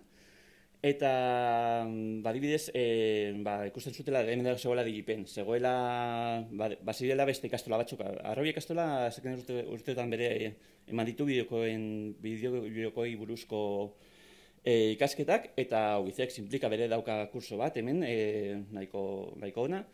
Hortaz, hemen, ez da ezer gehiago egin behar, eta ikasleak badaude. Hor daude Digipeneko ikasle batzuk, eta gero itxegin dugu dute beraien ikuspuntutik, baina ikasteko aukerak badaude. Baina gainera, badaude enpresak, ez handiak, noski, baina Euskadin Eroskiko grupoa kentzen badugu, bazago enpresa oso handirik, eta hortaz, enpresa txikiak daude, Delirium, Relevo, Kaya Studios.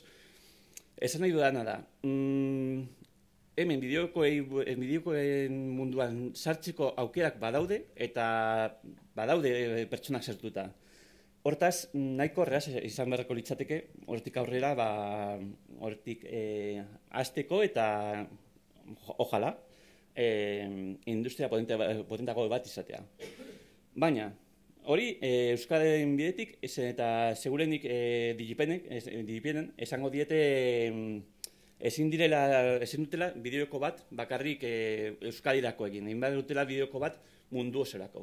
Hortaz, naiz eta oso polita izan adibidez pasain urtean, atera zen Sorginen kondaira, bideokoa, euskeraz, bideoko bat, eta gainera euskararen kultura mugitzen zuena eta euskara zegoena oso polita esan zen, baina ez dut egin beraiekin azkenengo hilabetetan, baina uste dut ez zuela asko saldu. Esan nahi dudana da, industriak ez duela zergatik kulturarekin, lehen esan duzue, bai, biak juntatu behar dira, eta ia zez noako bideokoak egingo dituen hemendik, bai, baina industria garatu nahi badugu, bagian lehenengo industria garatu eta gero ja ikusi beharko genuke nola sartu kultura industria arlo horretan, bale?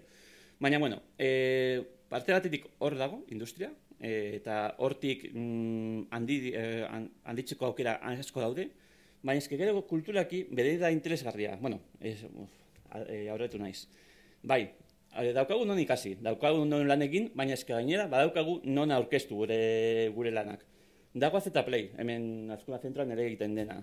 Dago Eskola Enkonter, leku oberena dena egiteko, eta dago gere Geingune. Geingune da bideoko profesionala gaur egun e-sport, lehen erakutsi ditudan zenbakiak oso potenteak dira, baina orain bai, LVP sartu da, ESL, oso marka potenteak dira, baina horien aurretik zegoen Geingune, bai, LVP baino lehenago, eta Euskadira ekartzen zituena munduko bideojokalaririk potentenak. Eta, bueno, bere dago PS Talents. Arazoak izango ditu PS Talents, eta ez da izango perfektua, baina oso garrantzitsua da Sonic hemen ere sede bat eukitzea, eta hemengo lana kanpuara aurkezteko oportunitateak imatea, bale? Hortaz, daukagu non ikasi, daukagu non lan egin, eta daukagu non aurkeztu. Uste dut, hortik hasita nahiko aukera onak ditugula industria potentzeko, indartzeko eta aurrera ateratzeko. Baina, gero daukagu kulturalki, bale? Kulturalki, euskera, bideokoetan sartu behar da, zergatik. Inoiz baino gehiago jokatzen dugulako, inoiz baino gehiago jende desberdinak jolasten duelako, eta adibidez, nik 80ko hamarkadan hasi nintzen jolasten bideoketara, PC, bakatu, nik ez dut kontsolak ikutu ia inoiz, bai? Baina lehen bideokoetan jolasten genuenak grupo talde oso txikiak ginen, bale? Ginen oso talde txikiak, oso konzentratuta, eta baina gaur Nintendo, Wii eta hori guztia egin du, eta mobilak egin dute edonork eta edozein adinetako pertsonek jolastu dezaketela bideoko batela. Naiz izan umetxo bat bere kontsolarekin eta edo nagusi bat metroan mobilarekin. Hau dela izan da, 2007an mundu osoan 3 pertsonatik bat gutxienez bideokoetan jolastu du. Osea, nik uste dut datu hori nahiko garrantzitsua dela, eta horrek esan behar du Euskadin ere, horrelako portzentai egon beharko litzatekeela. Eta hortaz, euskera ezin du aukera hau galdu, eta ez bada bideokoetan sartzen, eta horretarako adibidez Gameraontzia edo horrelako iniziatibak oso onak dira, eta ez bada mundu horretan sartzen, gaur egungo kultura mugimendu oso handia den bideokoen mundua, galdu egingo du. Eta hortaz, niretzat, da izango litzateke gogorra, ezin izatea hitz egitea euskeraz bideokoei buruz. Agian ez da izango bide errez bat, denok jolasten dugu eta hemen nahi oso zine salea naiz, eta Iron Manen dago esalditxo bat oso guzoko daukadar, hau da divertigipa zuzoaz aburrigipean, bale? Edo aspergipean. Gaur egun guztia dira zenbakiak. Joko bat oso ona da zenbaki handiak baditu Twitchen edo YouTubeen edo edozin plataforman, baina zenbaki handiak izan baditu. Bideoko bat badirudi hobeagoa dela, 1.000.000 pertsona jolasten badute bideoko horretara, 5.000 pertsona jolasten badute jolastu ezkero. Batira, lortu behar dena, agian, da bideokoei buruz. Euskaraz hitz egitea, divertigipean bihurtzea. Hori nola lortzen da? Adibidez, torneoak egiten, Gameraontzak ikusi dut orain dela gutxi egin zuela torneo bat, hortik, bai? Bai, Mondragon Unibertsitatean, bai. Bai, eta hortaz, horrelako ekitaldiak lortzen dut ere jendea ikustea euskaraz ere bideokoetaran aditu direla. Hortaz, ezakitzen baten bora dago. Oi, baina inzait. Eta berroita gu. Tira.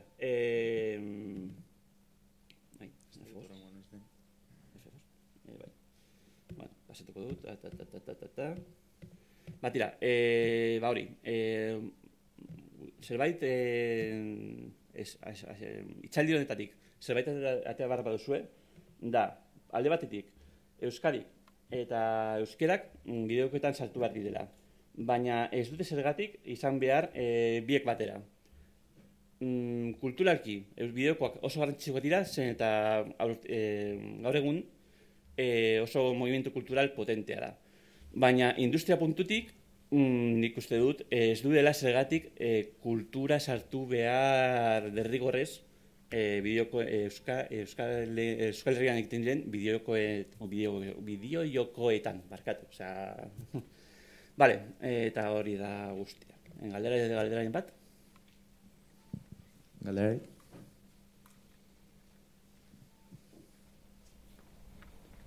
Bai.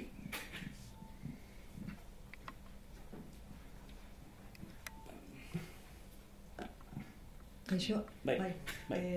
Galdera da, horrazkenengo orantxe pantailan dauden datu horiek nondik eman dira?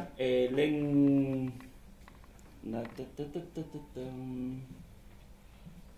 Hemen dago, Superdata Research. Nahi baduzue, ikusten da ez, bai. Ikerketa, urtero ikerketa egiten da, Superdata...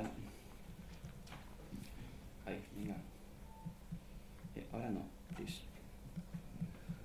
Super... Uy.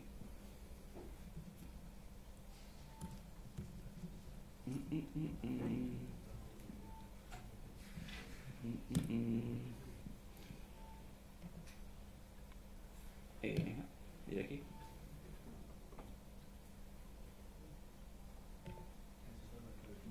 zabe? Xagoa daukat. Vale. Bueno, hor dago...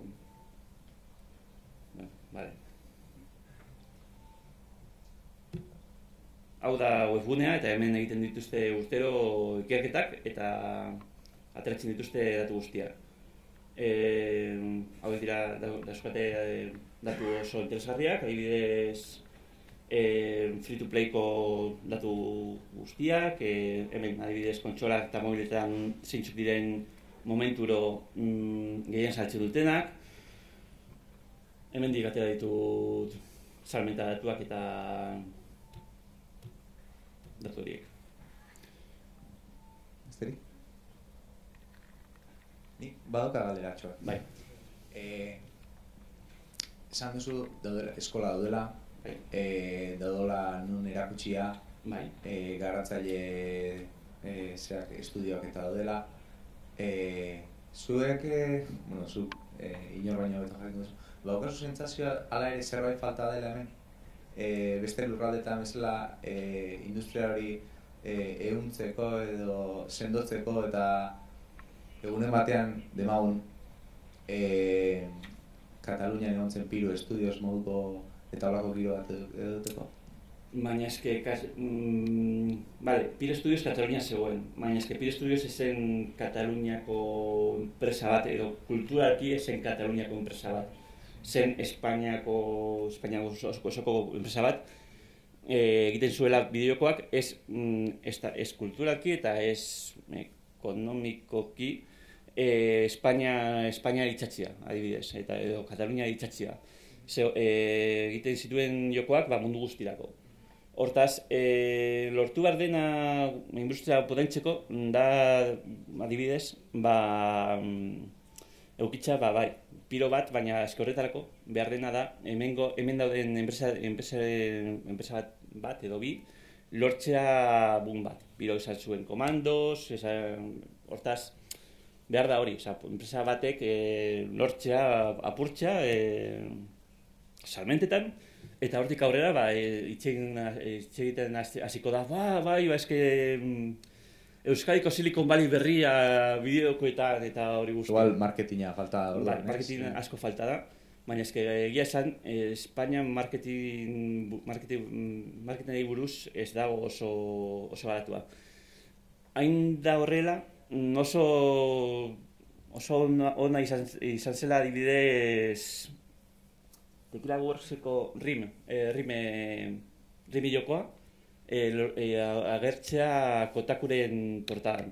Hori hito bat izan da, eta hori Jose Raez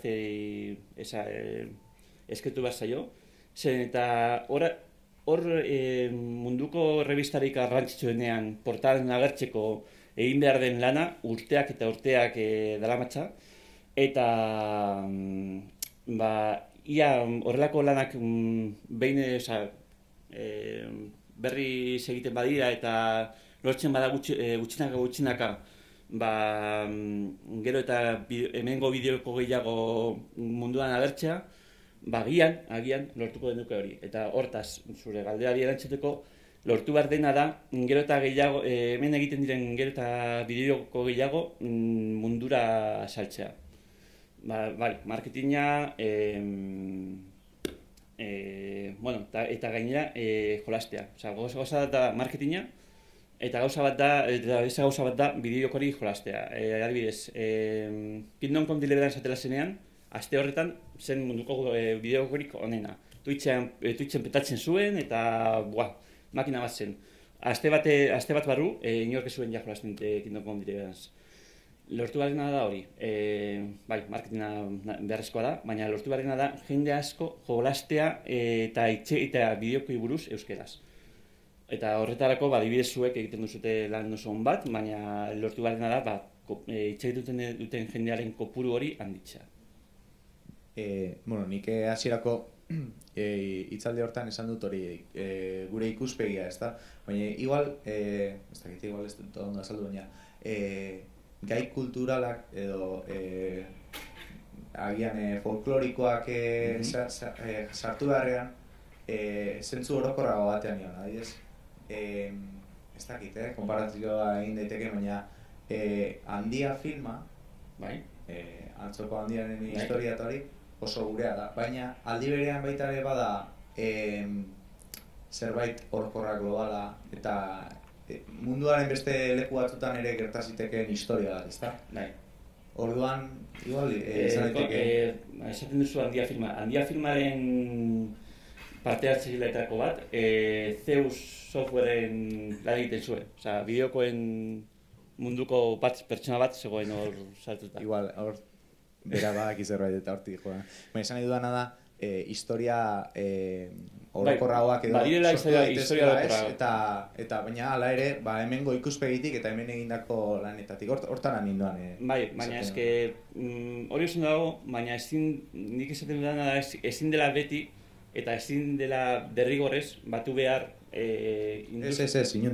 industriaren garapena eta gero kulturaren potentzia, bale? Eta beste adibide bat, zuk esan duzu Handia, baina adibidez Eskimalek lortu zuten Neveralon, bideojokoa, ez dakit ezagutzen duzuen, Neveralon, da oso bideoko polit bat, eta oso bideoko on bat izateaz gainera, Eskimalen kulturari buruz hitz egiten zuen. Ia lortzen dudan.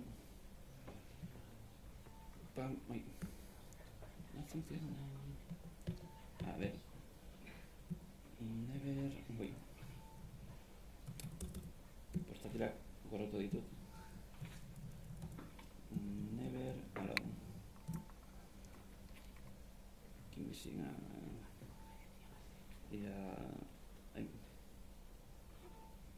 Bideoko hau?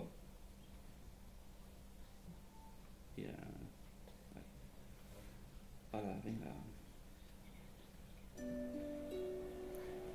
Bideoko hau oso ona zen, bideoko bezala, baina gero, agertzen ziren gauza guztiak, zeuden lotuta Eskimalen kultura azaltzeko. Adibidez, pertsonai hori Eskimalen kulturan oso garrantzitsua da, eta hortaz, bai, egin daiteke bideoko bat, eta edo iruditxo hauek Eskimalen kulturaren barnean daude, sartuta. Egin daiteke bideoko bat kultura bateri txatzea. Baina lehenengo lortu behar dena bideoko hori ona izatea. Eta kultura oso ondo dago, baina kulturaren arloa garatzeko ez da zergatik egin behar bideoko bat kulturari buruz.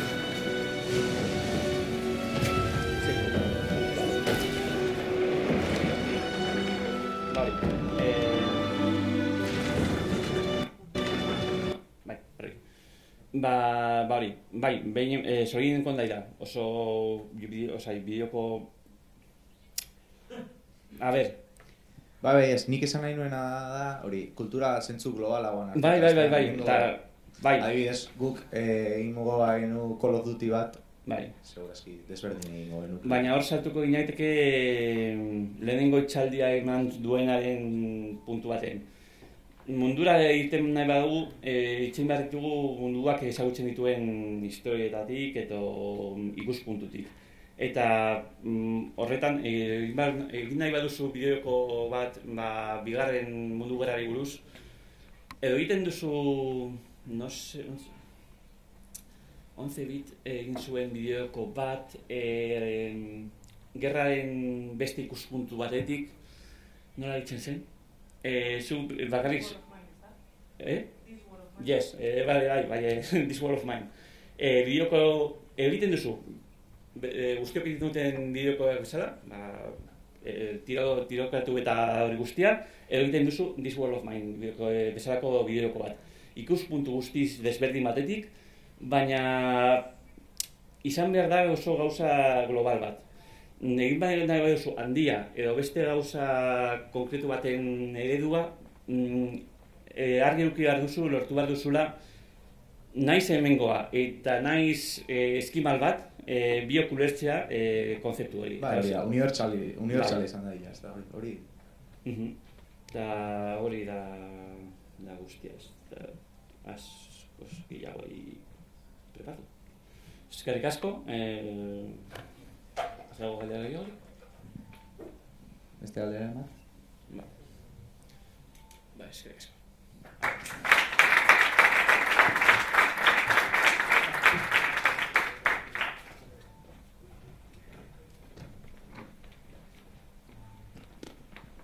Eta, bueno, ondoren gonbidatu berezi bat izango dugu gurekin, bera Kataluniakoa da, Carlos Coronado izena du, eta beritzaldia katalan emango digu, ez dakit ondo izango duen. Del local al global, beneficie implementar el euskera y catalán.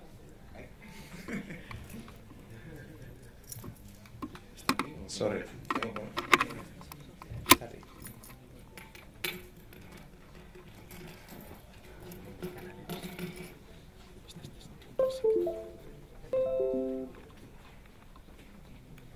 No sé en qué canal va a ser y cuando lo escuche.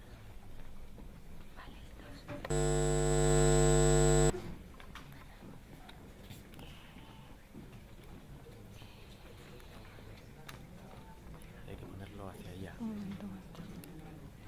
Es que escucho ruido.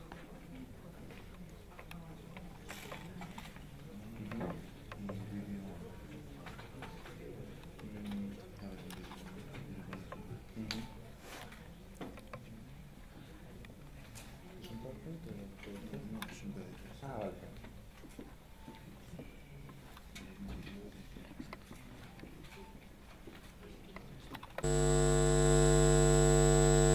Porque escucho un mogollón de ruido, mira.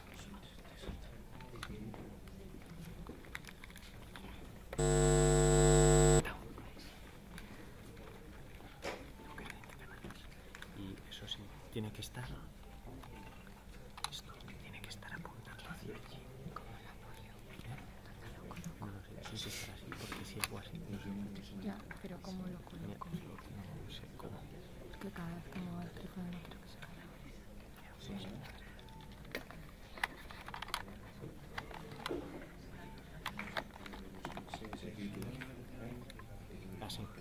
Si te vale esto. ¿Se debería escuchar ahora? ¿Qué canal es? Ruido. Ruido. No. Mira, a ver ahora. Pero tienes que ver si ya está entrando.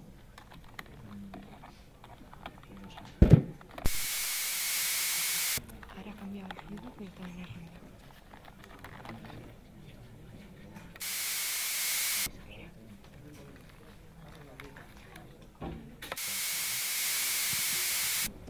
Ahora no. Ya, pero eso es cuando cambia el interno. Ahí está, porque está el micro interno. Ah, vale. Aquí está el interno. Estaba, pero...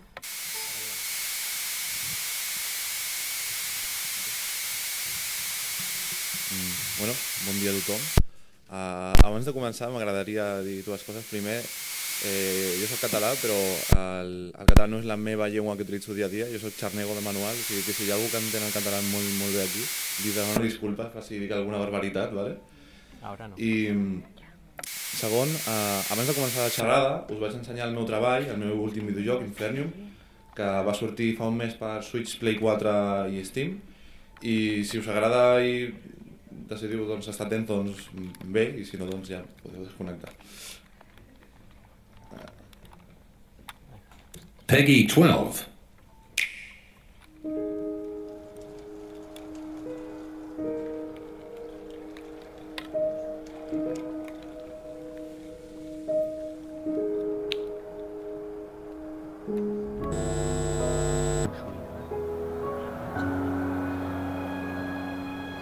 Ahora no hay nada conectado. Es que aquí suena eso.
Bueno, Infernium és un videojoc que, com veieu, és de por i bàsicament tracta de fugir de batamantes.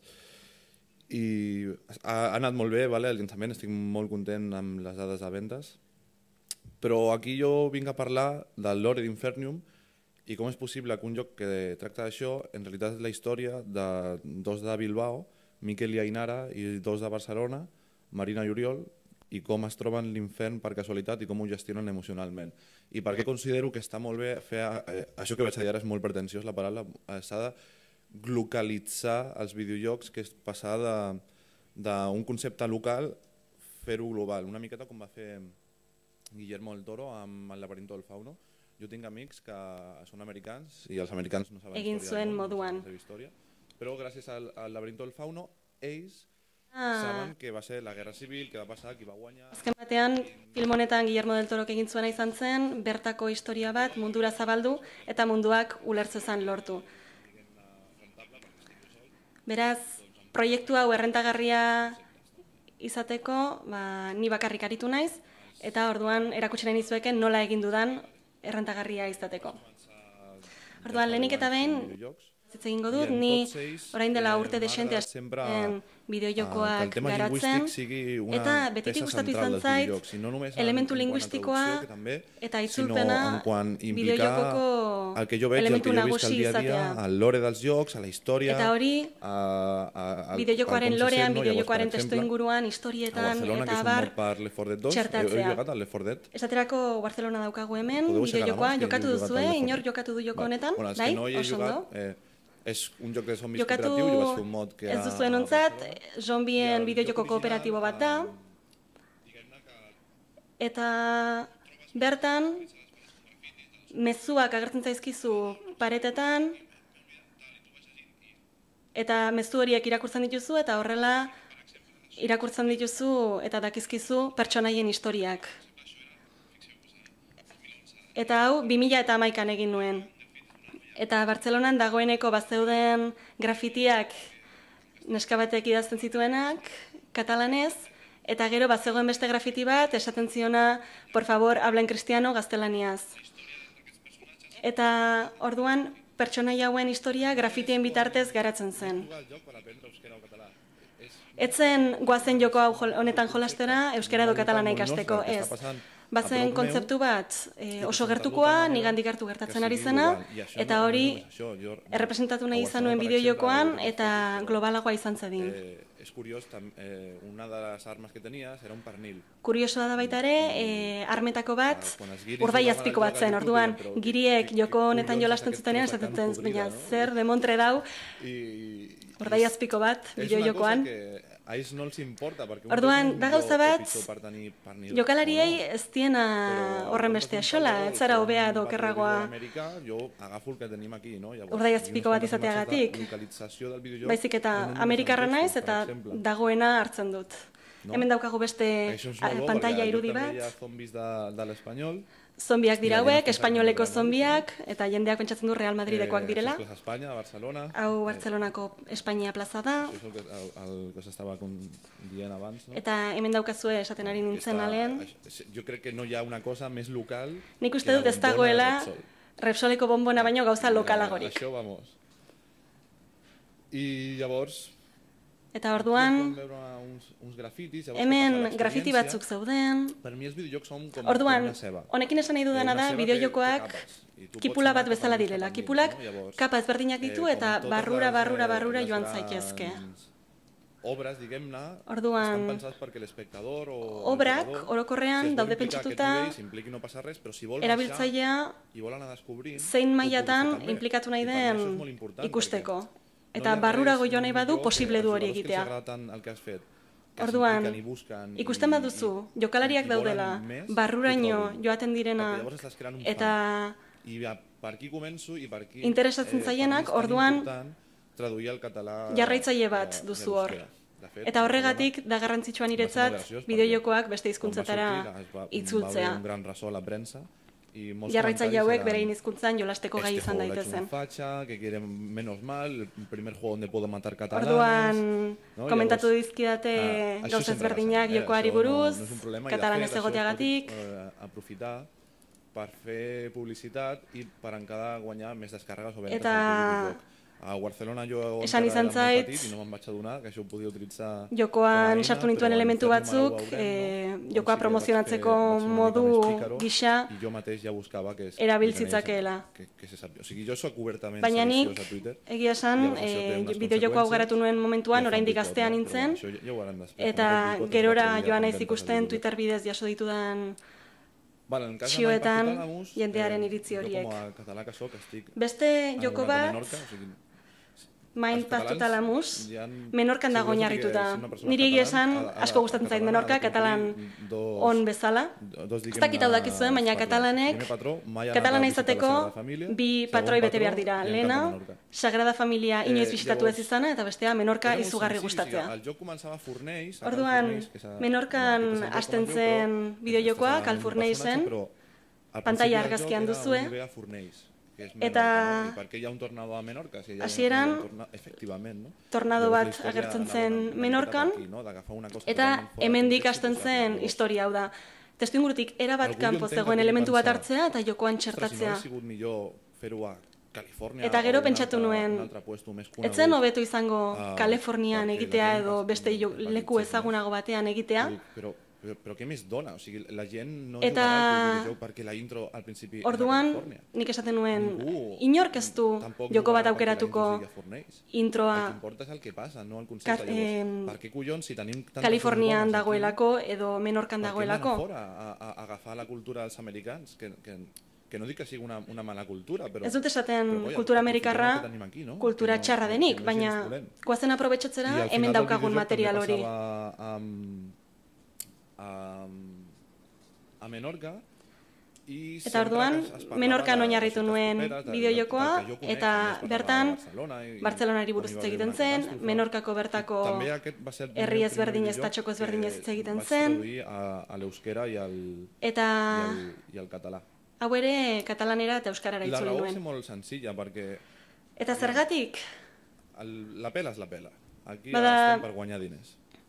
Dirua da, eta hemen dirua irabazteko gaude. Els meus videojocs no tenen molt text. Nire bideojokoek ez dute testu askorik. Eta duten testu gutxi hori, menuak eta tutorialen bat edo beste dira. En el cas de Mind Path to Talamus hi havia un subtítol. Mind to Talamusen kasuan, bazegoen azpitituluak, baina Inferniumen hori ere ez.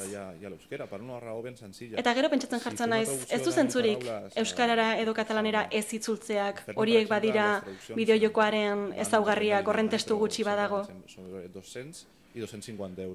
Eta Inferniumen kasuan, 200 eta 250 euroren arteko gastua izan zen itzulpena. Orduan, oso bideojoko gutxi saldu behar dira hori berreskuratzeko, inbertsio hori berreskuratzeko.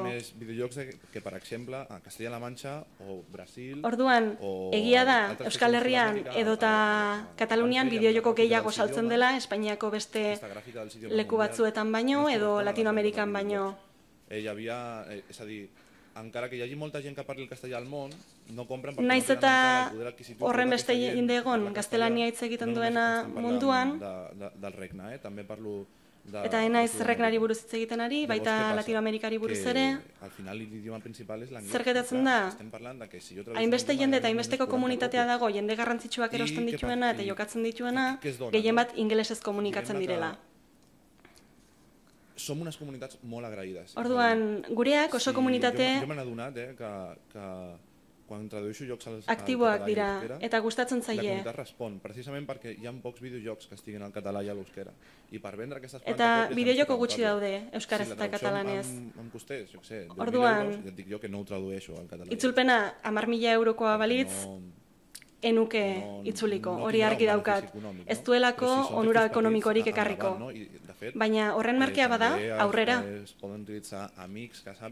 Eta baita ere, eskadi ezaiekezu lagunei eurek ere arrosenti daitezen bideojoko batean parte hartzeagatik eta gustatzen zaien edo maite duten hizkuntza batean. Ara vaig a dir... Orain, guztiz kontrako adibideari buruz hitz egingo dut. Anian berdugu, Eta hau ez nuen itzuli ez euskarara eta ez katalanera, baina ez nuen beste inongo hizkuntzatara itzuli ere. Esa puta mare. Eta Aniamber no es ni hau egia esan un floating simulator per VR, que vas per errealitate virtualeko bideojoko bat da, eta irudien bitartez azaltzen dizu protagonistaren historia, eta 700.000 kopia saldu ditu. Per què no textos? Bueno, primer de tot, no sé si heu provat la realitat virtual, però llegir en VR... Orduan, ez dakit inork probatu duen errealitate virtuala, baina testua irukorri beharko bagenu, prestatu ibuprofenoa. Oso gogorra delako. Horregatik erabaki nuen irudien bitartez azaltzea eta ez testu bidez. Com que era primordial, perquè això era... Jo me'n vaig adonar que hi havia una onada, que era el Jar VR, ni konturatu nintzen, garapen puntuan zegoela, puntu maksimoan zegoela, eta enpresa handiak inbertitzen ari zirela, opariak egiterainoko punturaino. Al setembre, 4 mesos abans que sortís, vaig dir, és que vaig anar al Jar VR, bideojokoa atera baino 4 hilabete lehenago, encara que sigui un joc petitet, però el tinc que posar aquí... GBR-era joan nintzen eta konturatu nintzen sekulako arrakasta izan zezakeela hori implementatuz gero. Jo crec que... De fet, jo crec que... Eta hori pentsatu nuen. A mi m'ha passat a donar una xarra sobre Aniamber a unes conferències d'VR i dir, bueno, a ver, yo no creo la VR, creo que está muerta, y després al públic decía, mira, has dicho una cosa, ¿qué cojones? Ez zitzaidan horren beste gustatu, eta hori baita ere esaten dut, joaten naizen GBR hitzaldietara, baina arrazoia da, perquè Samsung agafava i et deia un dia... Aniamberren kasuan... He firmat un acord amb Telecom Turquia i... Samsungek esaten zizulako... Però en comptes de 7 euros... Telekom Turkiarekin akordio batera heldu dira, eta... Aquests matins... Diru baten truke... La quiere 70.000 euros... Era maravilloso. Kopia ugari sal nitzakeela. Hori egiten banuen. Baina estrategia hau ez itzultzera lotuta zegoen. Azken batean, Aniamber hizkuntza guztietan dagoelako, zergatik, ez dagoelako testurik. Eta beste guztiak grafikoak dira. Baina ez dago testurik.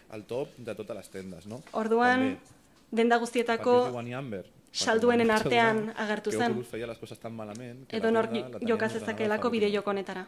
Aniamber, no? Pam, allà de tot sempre. Eta hor zegoen, lehenengoetan. Fins que ho van canviar i s'acabó lo que sea, però bueno, va ser una bona època també. Sortea bukatu zen arte, baina gara jona izan zen. Però tot i així, la història... Eta hemen esaten dizuena, ez zitzultzea erabaki nuen, baina historian badaude kontzeptuak oso lokalak direnak. Surt ser restaurant de Bilbao, l'interior, que si el coneixeu... Barcelonako jatetxeren bat agertzen da. Surt també, diguem-ne, ella ha viatjat molt pel món i té com tokens de... Protagonistak asko bidaiatu du munduan zehar, eta... He tingut l'oportunitat de viatjar molt, no? Nik ere asko bidaiatu danez, etxean dauzkadan pare bat gauza agertzen dira. Fa això de glocalització, és a dir... Orduan, glokalizatu egin nuen, hau da... Bidaiatu dudan herrialde guztietako zerbait txertatu dut bideojokoan. Has d'impregnar-te i has de prostituir-te culturalment. Eta modu horretan erabiltzaileak kultura zipristinduko da. Sense cap tipus de barrera, no? Inongo mugarik gabe. Està fet en 2 mesos, no? Eta Aniamber 2 hilabetetan egin nuen, eta sekulakoa izan zen, sekulako arrakasta izan zuen. Un entorn d'Aniamber, ja cap al final del videojoc, no? Hemen duzue bideojokoaren azkeneko pantaila argazkietako bat, eta pertsonaia 17 urterekin hasten da bere gelan, kuadroz beteta dagoena, ez dago beste zer, kuadroak utxik daude,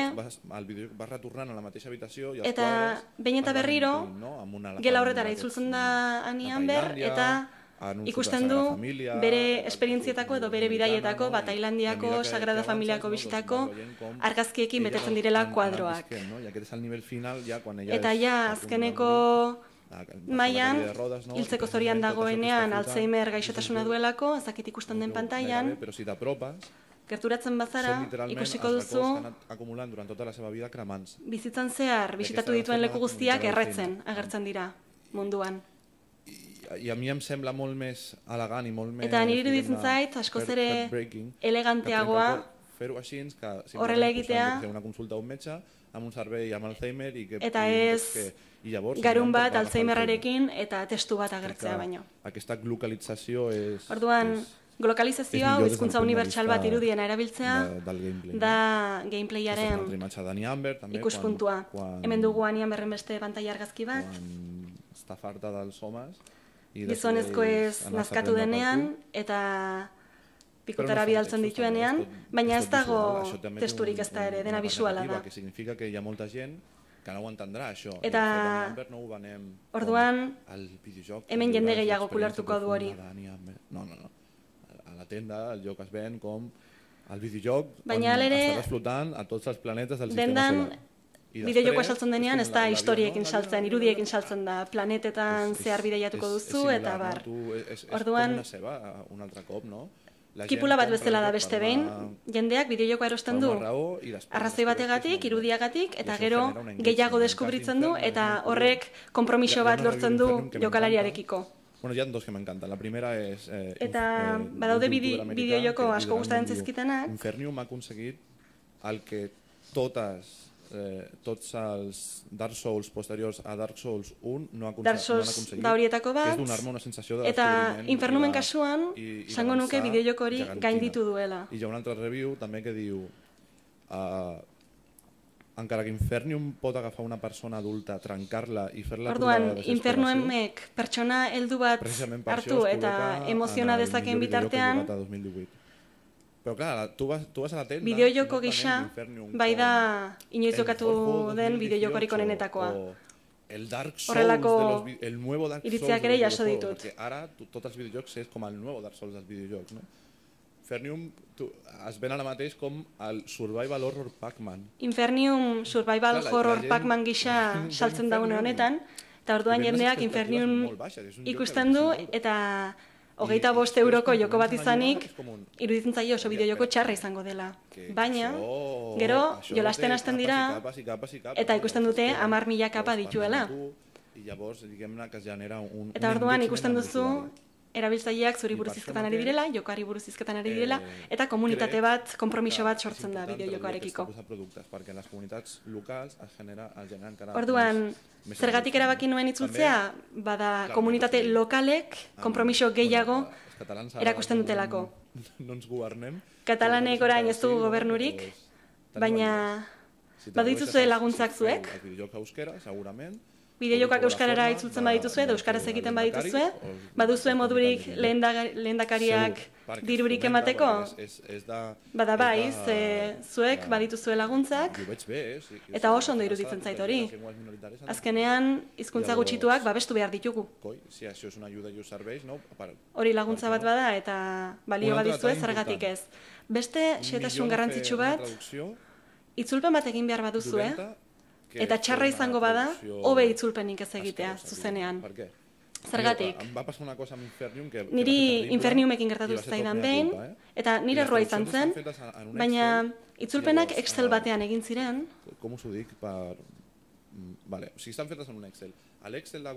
Eta Googleen tauletako Excelek badute aukera bat dena itzultzeko automatikoki nahi duzun hizkuntzara. Googleen itzulpena ez da itzulpen bat. Zer gertatzen da Inferniumeko errusierarekin adibidez? Per provar més o menys que els textos, que no hi havia ningú caràcter probatzeko testuetan ez zegoela irtetzen etzen edo azaltzen etzen karaktererik, lehenik eta behin testu guztiak Googleen sartu nituen hori egiaztatzeko. No sé què coi va passar, que després, quan van posar les traduccions professionals... Itzulpen profesionalak ezarri zituztenean... Quan la gent es queixa, dic, vale, aquest també ha fallat, no? Hizkuntzaren bat... Es van posar malament, i el rus, per gaizki agertzen zen. Eta errusiararen kasuan, Googleeko itzulpena ezarri zen produktuan, azken produktuan. Orduan, Steamen bideojokoak dituen pare bat iruzkin txar, honi buruzkoak dira. És perquè vols disfrutar del producte en rus. Azken batean, eta arrazoi dute, errusieraz jokatu behar baduzu, esperientzia horretaz gozatu nahi duzu, eta akatsak badaude, ez duzu esperientzia hori izango. Sí, sempre és el problema. I, hòstia, això és una altra cosa, joder, ho sento. Eta orduan, barkamena eskatu nien, ez nuen ulertzen zer gertatu zen, baina... Eta horregatik hain zuzen ere, itzulpen oker batek hater askoz ekarriko dizkizu. Orduan, gaizki itzultzeko hobez itzultzea. Eta hau da Infernium. Jolasterako garaian, horrela ikusten da. Baina... Zergatik agertzen dira Sanferminak, Aragoiko sorginak, Bilbo, Bartzelona, eta Mikel Karekin, Ainara edo Uriol gixako izen, bertako izenak eta ez Amerikarrako ituta gauden hizkuntzetakoak. Orduan, niretzako komunitate katalana... Us explico tal y como va a pasar. Bueno, gertatu zen moduan azalduko dizuet. Jokoa PlayStationen irten zenean, eta esaten dizuet, ni Twitterren oso aktiboa naiz. Jo soc obertament sediciós. Jo sé que això té unes conseqüències. Oso irekia naiz. Eta badaude... Esto no lo hay que comprar. Badaude txioak, nire... Twitoiek kritikatzen. Perquè... Quan vaig començar a retuitejar això... Eta orduan, oiek bertsiotzen hasi nintzenean, gertatu zen, komunitate katalana, nik gainera, enekien existitzen zenik ere, eta eurek etzekiten ni existitzen nintzenik ere. Eres tu? Eta orduan, bata besteari aurpegia jarri genion. A partir d'aquí ja vam crear una relació... Eta hortik aurrera, erlazio bat sortu zen, eta orain, oso pozik daude nire lanarekin, zergatik? Ikusi dudalako komunitate katalan bat dagoela bideojokoa probatu dutenak, eta hortik ordu betera zoratzen daudenak. Uriol ikusi dutelako pareta batean. Eta ez zutelako espero izen katalan bat aurkitzea hor. Aquesta gent va a escoles, va al treball, i quan hi ha aquest contacte tan fort de videojocs són coses meves... Ikusten badute bideojokoak daudela egunero ikusten edo bizitzen ditudan gauzekin, zoragarria iruditzen zaie eta gomendatu egiten dute. Eta horrek zesan nahi du, nik dirua irabazten dudala. És increïble perquè després són superagraïts. Eta izugarria da, asko eskertzen baitizute. Orduan, esaterako, akats bat topatu zuten katalaneko itzulpenean, eta Nintendoren Kataluniako komunitateko kide batek zuzendu nahi izan zuen eta konprometitu zen zuzentzera. Orduan, da horren komunitate txikia, baina horren aktiboa,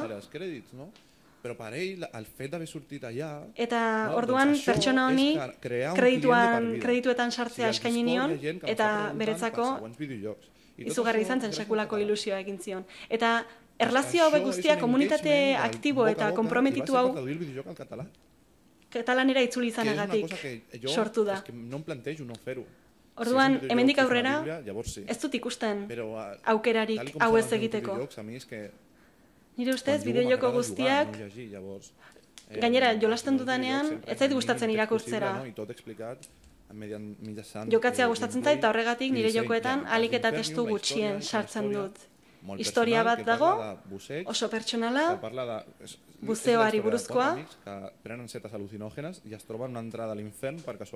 eta dira 4 lagun, zeta aluzinogenoak jaten dituztenak, eta infernura sartzen direnak. Orduan, lore hau azaltzen duzunean, testu inguru hau azaltzen duzunean, bertan agertzen dira jaun ilunak eta bar, però realment és al·lucinant, però al·lucinant. Kasu honetan... Quan tu veus els de From Software, que és una empresa que adoro, però ells han reconegut públicament que el lore Dark Souls, que ells van dissenyar el gameplay... Eta dissenyatzaileek eurek esaten dute baita ere... Lore Infernium és el mateix, però en comptes d'intentar parlar de déus o de l'infern i tal... Sekulako arrakasta izateko... Per posar emocionalment en apur... Osagaiak bazituela. Eta Inferniumen kasuan, Berdina gertatzen da baita ere, lorea oso antzekoa da, Aquesta situació que el supera beraz, completament, no? arrakasta elementu hori badu, El conflicte ve baina que hi ha gent que ho vol dir a la societat ja i jendea bertakoa da. És que això no ho podem dir sense investigar més perquè és que en el moment que diguem això la gent es començarà a suïcidar Eta i la podem liar ben parda, no? Llavors, en comptes de limón, infern, el lore tracta d'això. Bertan, I tracta d'això i tracta de busseig també, i surt Bilbao, Buzeoa surt ere sartu Barcelona, genuen, Barcelona ere surt sartu Barakaldo, genuen, també, Bilbo ere o sigui, sartu és un lore genuen, molt Barakaldo, local, però és que orduan l'estranger que ho jugui, oso li dona lore igual lokala que da, es digui baina Barakaldo, que es digui kanpotar Maine, batek o que es jolasten digui- badu, llavors, honi per berdin què no dio utilitzar el Barakaldo deitu edo beste Si deitu. a algú li encanta i després ve, doncs millor, no? Orduan lore Sanfermines, diguem. orokorrorek Aquí hi ha una cosa aukera que hori a vegades ematen jo crec digu. que no ens Eta n'adonem, gainera bertako elementuak no ens sartzen n'adonem baditugu, a Bilbao i Barna, pertsona honek zerbait el ikasiko poder du bertakoa. que tenim realment els nostres noms i la nostra cultura mundialment. És a dir, Orduan, la meva empresa es diu gure Pantumaca izena eta Barcelona, no gure només Pantumaca. kultura Per què zabaldu Pantumaca behar Barcelona? ditugu. Nire enpresa Pantumaca Barcelona da, Perquè és que eta el nom zergatik, de Barcelona, a nivell de Barcelonako disseny, a nivell mundial, izena, jo us asseguro que la diseinu percepció mailan, és mundu mailan, Califòrnia, top, Apple i Silicon Valley, i després està Barcelona. dela California, Silicon Valley, eta gero Barcelona. Bilbo ere asko ezagutzen da, Donostiako zinemaldia. No és un poble d'Albacete. Orduan, ez da Albaceteko herri txiki bat. Però diguem-ne que ja comencem a ser els Sanfermines. Sanferminak ere ezagunak dira mundu mailan. Messi. Jo he viatjat a jocs del món on Nik esaterako, no tenen ni electricitat ni saben elektrizitaterik ez duten edo I irakurtzen se ez saben la dakiten dimensió del Futbol Club munduko herrialde ezberdinetara bidaiatu dut, eta Camp Nouen egon zarela edo Barsari buruz hitz egiten duzunean izugarri dakite. Hem sapigut fer molt bé de passar... Orduan, oso ondo egin dugu de lo local lokaletik globalera pasatze hori maila guztietan. Orduan, goazen aprobetxatzera bideojokoetan ere. Zergatik egin behar dugu beti, edo zergatik oinarritu behar dugu bideojoko bat beti estatu batuetan. Va ser a Maine. De fet, jo estic segur que estan farts Ni ziur nago, fer una jendea nazkatuta dagoela cultural, no? Masturbazio kulturala egiten dien jo estic segur que és al contrari, bideojokoekin. no? Que agraeixen també coses que Nik uste dut kontrakoa dela. de la seva Gustatzen zaiela eta eskertzen dutela euren erosotasun eremutik irteten den zerbait topatzea. De certa manera, Orduan, Inferniumen modu zehatz batera jokatzen da, lorea ez duzu espero batez ere. Inorregon da Menorkan, hau Menorka da, inorregon da Menorkan, hau Kareieta da. I un altre exemple, no? Eta beste adibide bat. Ho va veure un menorquí. Trailerra ikusten duzunean, eta Menorkakoa bazara. Twitter i Discord. O sea, volia parlar amb mi com sigui. Tio. Adibidez, Menorkako pertsona bat nirekin harremanetan jartzen saiatu zen, eta galdu zidan Kareieta da. Bé, aquest noi ara anirà a ses illes i parlarà d'Infernium. Eta orduan, pertsona hau, Inferniumen inguruan izketan hariko da bere lagunekin. Eta orduan, azkenerako batak besteari kontatuko dio, eta erabiltzaile edo jokalari gehiago lortuko ditugu. Eta hori da guztia, inongo galderarik bat duzue, pozik erantzungo dizuet.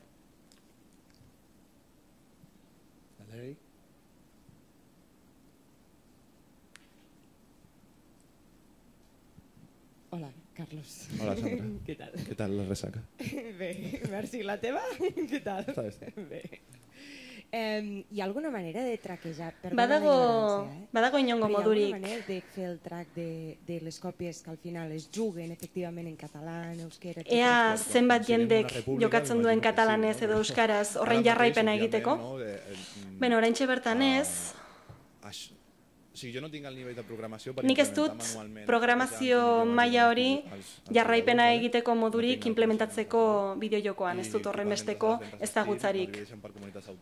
Eta estimen kasuan esaterako zenbakiak komunitate autonomoka bereizten dira eta estatu batuetan ere ez dute alakorik egiten. Orduan, gustatuko litzaidake jarraipena egitea, baino era berean 40 kopia bakarrik saldu behar ditut errentagarri izateko, bueno, horiek egiten dituzu seguru, beraz lasainago.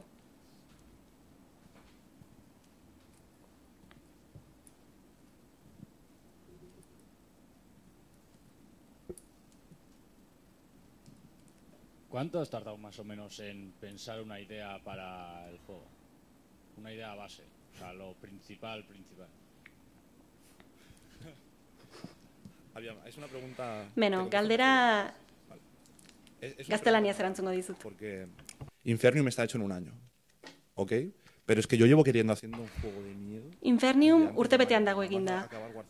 Baina nik 2012 izan dut ideia beldurrezko joko bat egitearena. Baina enuen topatzen nola nabarmendu naiteke hori. Asko gustatu zaizkit beldurrezko jokoak beti, jokalariarekin gaiztoa izateko aukera ematen didatelako.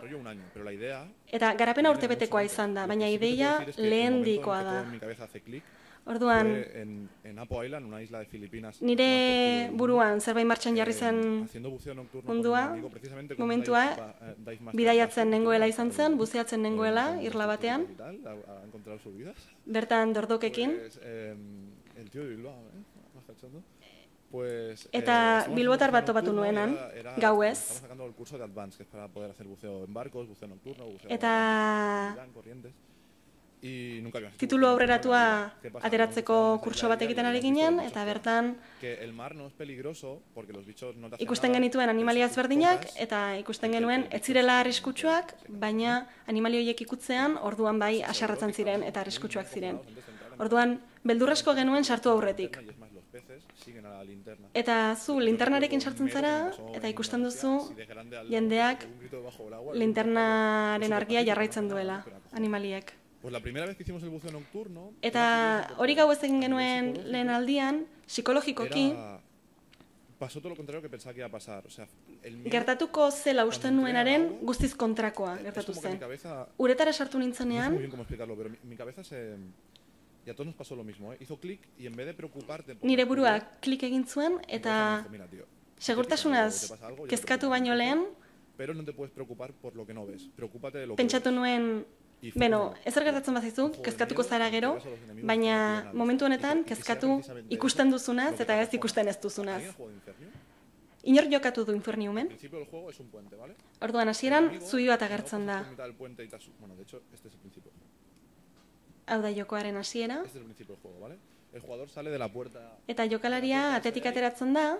Claro, en un juego de terror normal tú pasarías, el enemigo estaría arriba, caería... Joko arrunt batean, El Infernium, el buceo... gaiztoa hor egongo zen, jokalaria erori egingo zen. Eta orduan esan nuen, begira, jokalaria zubiaren erdian jarriko dut, eta norbait gerturatzen hasi arte, ez da hasiko ezer egiten. Hau da, ikusten duen arte, ez da hasiko ezer egiten. Eta orduan beldurtzen dira, baina bigarren aldian, hor dagoela dakitenean, orduan gehiago izutzen dira. Nos metimos en un fondo de arena y había como una... Eta hori gertatu zitzaigun guri ere pixka bat. Bigarren aldian, beheraino sartu ginen, eta eskatu ziguten linterna itzaltzeko. Eta orduan beste linterna batzuk eman zizkiguten, eta ikusten zenuen nola energia hori, linternaren energia hori zabaltzen zen. 15 minutu inguru egon ginen hor, eta oso polita zen, plaktuma. Orduan, beldurrezko joko batean, espero ez duzun zerbait polita aurkitzea, hor oinarritu nuen jokoa. Infernum esakterako joku gaiztoa da.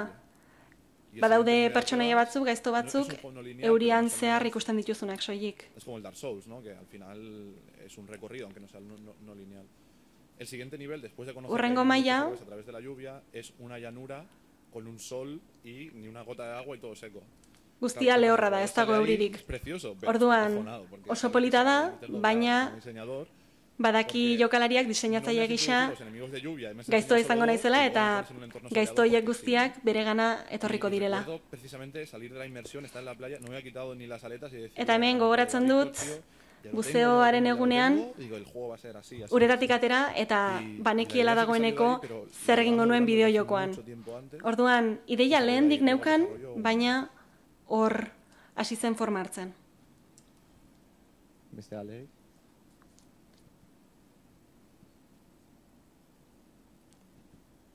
Hola. Hola. En tus juegos tienes una representación cultural un poquito más light, digamos. Los nombres, ciudades, Ajá. esas cositas. ¿Te has planteado hacer algún juego con una representación cultural más potente, mitología o algo por el estilo, algo más representativo de esas culturas? Bueno, ¿O crees como en la charla anterior que no merece la pena, que es demasiado de hecho, arriesgado? no, pienso todo lo contrario. De hecho, en Infernium hay... Vamos a coger lo que os decía antes de la cebolla, ¿no? En Infernium está la capa del lore de los 4 amigos, pero es que luego hay unos textos en Infernium que si los traduces, son al final son textos escritos por mí en aragonés antiguo, porque Infernium lo crearon unas brujas del Valle de Tela de Aragón. Y precisamente es lo que dices, ¿no? Esa cultura, ¿no? Y estas construcciones, y al final este infierno, digamos que lo crean o sea, el Lore Infernium, spoiler, ¿vale? La llanura esta que os he dicho antes era donde, digamos, la gente mala moría y vaya a vagar para siempre, ¿no? Entonces unas brujas encuentran la forma de llegar al infierno, pero también de modificarlo, ¿no? Y es cuando empiezan a crear todas estas pruebas para que las almas sufran. Al final tu objetivo en Infernium es morirte 25 veces y cumplir tu condena.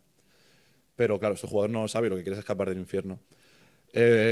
Y todo se basa en las brujas de Aragón. En Barcelona, por ejemplo, Barcelona está modelado desde Plaza España, María Cristina, el Manac, las Fuentes, Montjuïc, ¿no? Entonces es heavy, ¿no? Hay jamones. En Infernium, por ejemplo, un personaje muere y le hacen como una especie de homenaje, una especie de, no tumba.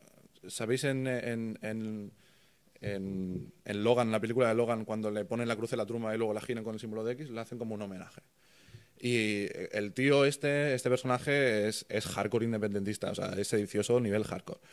Y le ponen, por ejemplo, un balón del Girona, y ves ahí en mitad del infierno un balón del Girona, un cinturón de los Castellers de Vilafranca, una cerveza estrella, aletas de buceo, ¿no? Y entonces, claro, esto alguien lo ve y no de fuera y dice, bueno, pues, recuerdos, ¿no? Alguien lo ve de aquí y, por ejemplo, ahí también hay una señora y cada uno de los amigos le ha escrito una dedicatoria, ¿no? Y Ainara, que es vasca, le ha escrito en vasco y le ha escrito ahora me vais a matar, no recuerdo muy bien. La frase esta antifranquista que tenéis de voló como una gaviota o Goindolea, no recuerdo muy bien. Me lo dijo Arturo, pero no recuerdo. pero sí, o sea que hay textos también en vasco dentro de Infernium, ¿no? Y no voy a dejar de hacerlo nunca. Es decir, es que no veo la manera de por qué si tengo que hablar de algo me voy a poner a hablar de lo del vecino, que uno lo conozco menos. O sea, por ejemplo, yo me atrevería a hablar de la cultura tagala de Filipinas, pero porque la he experimentado. Jamás se me ocurriría hablar de la cultura escocesa, porque solo sé lo que me llega, no me he impregnado todavía, ¿no? Entonces no veo motivos para hablar de cosas que no conozco cuando aquí lo que tenemos es tan bueno.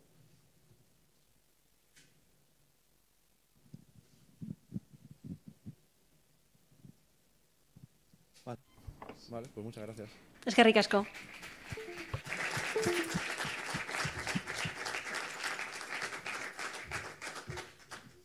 Orain atxeden aldi txiki bat edukiko dugu, kafea dukazio horratzean, eta gero itzuliko da berriro. A to nagle pogoda, taka dobra pogoda, szczęście.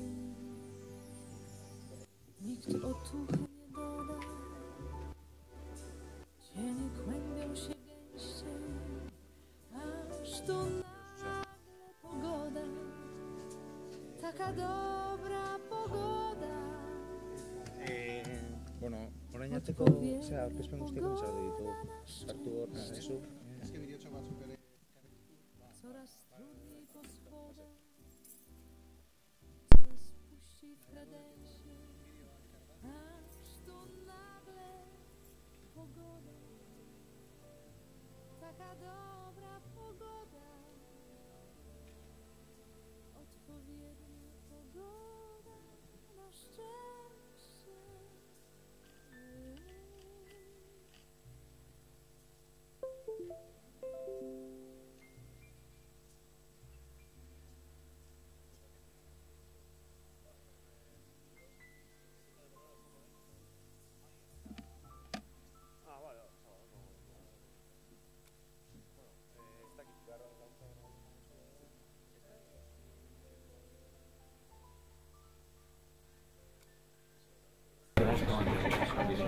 Ya, yo también supongo. A ver si me pongas el de la ¿Qué plan hay? ¿Qué plan?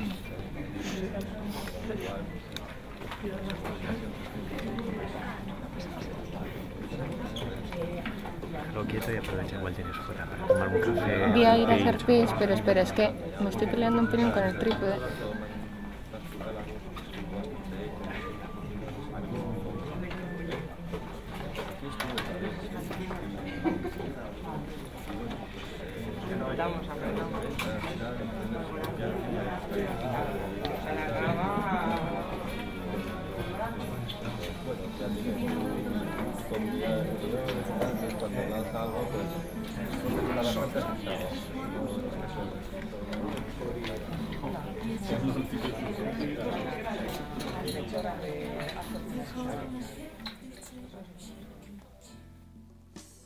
Niewiele im trzeba, żywią się nami, szczęśliwą miłością, płaczem i snem.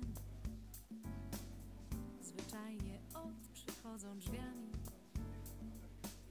pośpieszne jak dym i lotne. Y encantado, la verdad. Pero en el caso de Mario, que era el formativo, en el caso de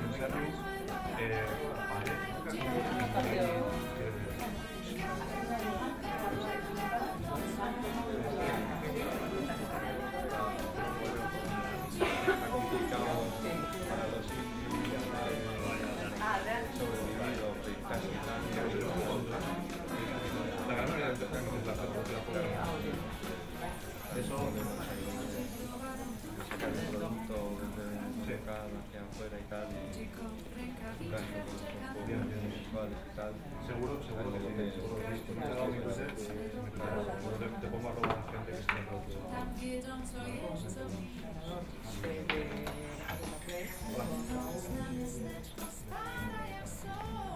Sí, yo soy de visual. Sí.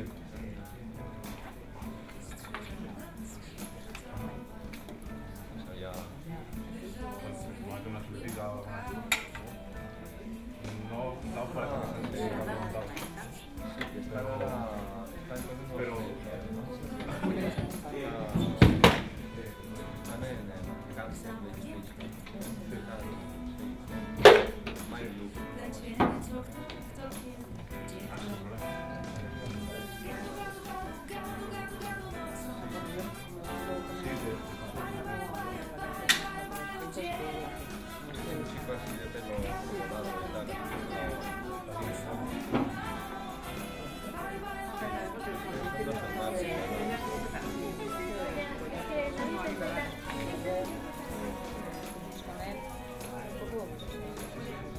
te quiero dar mi libro.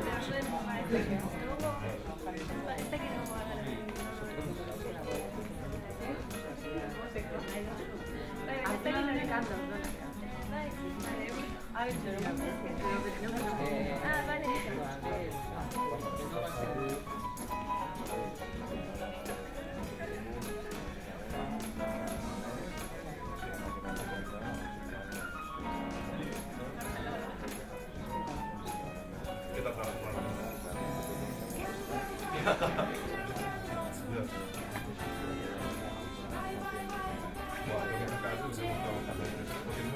La universidad literal no me deja pasar.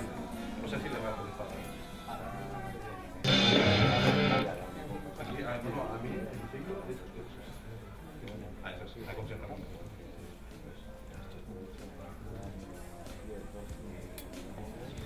Sí, ya estuve con eso. Nosotros, Iván lo conocía hace bastante, pero... o sea, si lo veo, sí, pero yo con lo que tengo más...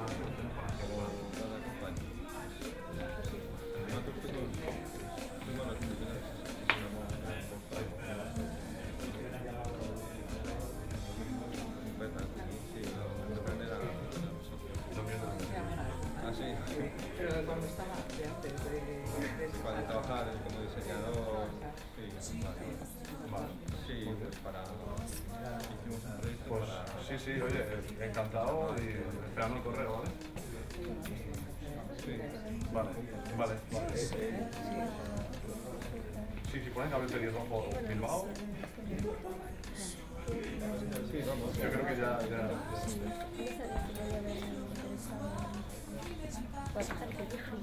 Ah, bueno, también tengo estudios en traducción audiovisual.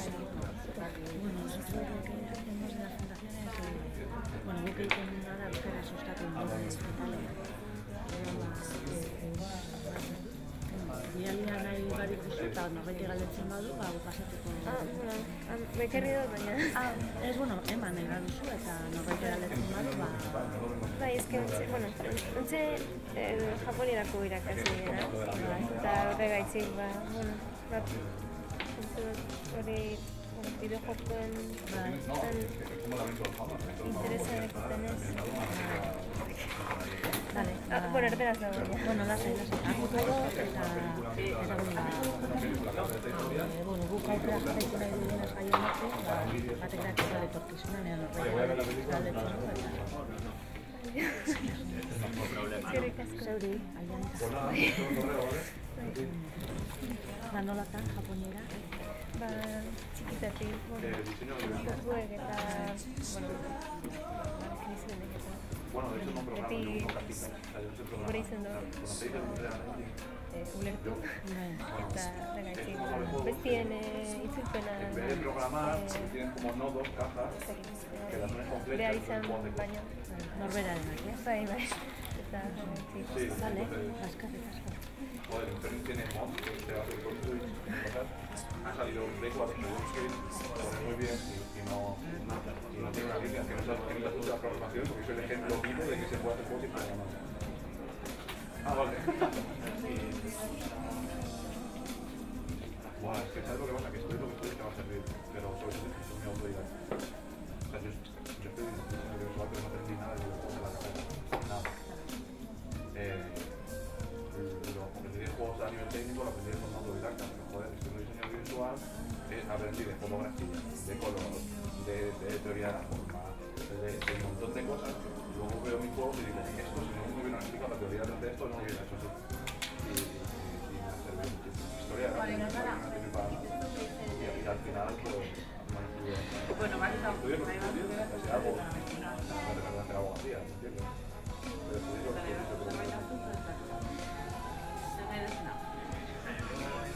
si te gusta programar, creo que sí. La programación de videojuegos es una programación muy orientada a objetos, pero si quieres saberlo, que hay miles de tutoriales en internet. Fíjate una de YouTube, o sea, lo que sea, y empieza a tirar todo y empieza a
Ay, no sé de qué tenéis que hablar, no sé qué habéis quedado.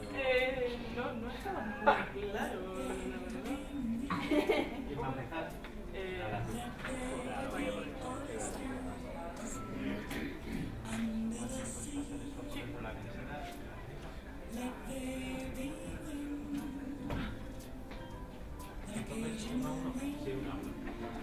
Vale, pues yo voy a dar la opinión de...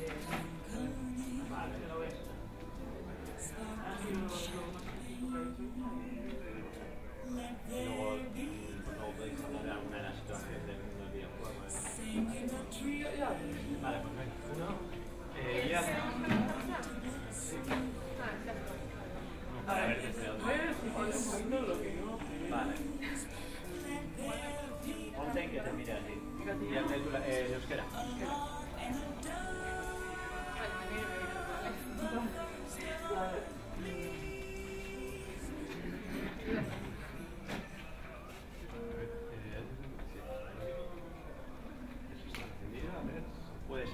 para coger el nivel de audio, a ver si está bien.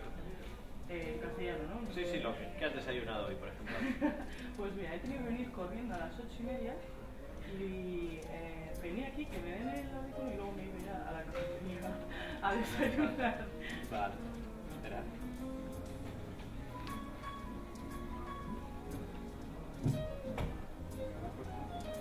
Sí,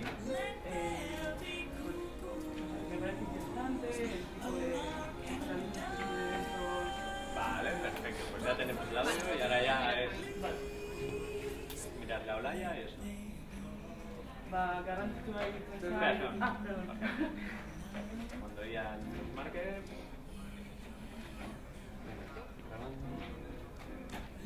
Garrantzitsua iruditzen zait horrelako mota honetariko jardunaldiak egitea, mundu osoak ikusi dezan Bilbon ere badagoela bideojokoak garatzeko teknikoki edo gutxienez gogoa badagoela bideojokoak garatzeko hemen Euskal Herrian. Uste dut hemen falta den garrantzitsuena dela bizibilizazio hori, guztiek ikustea hemen gauzela,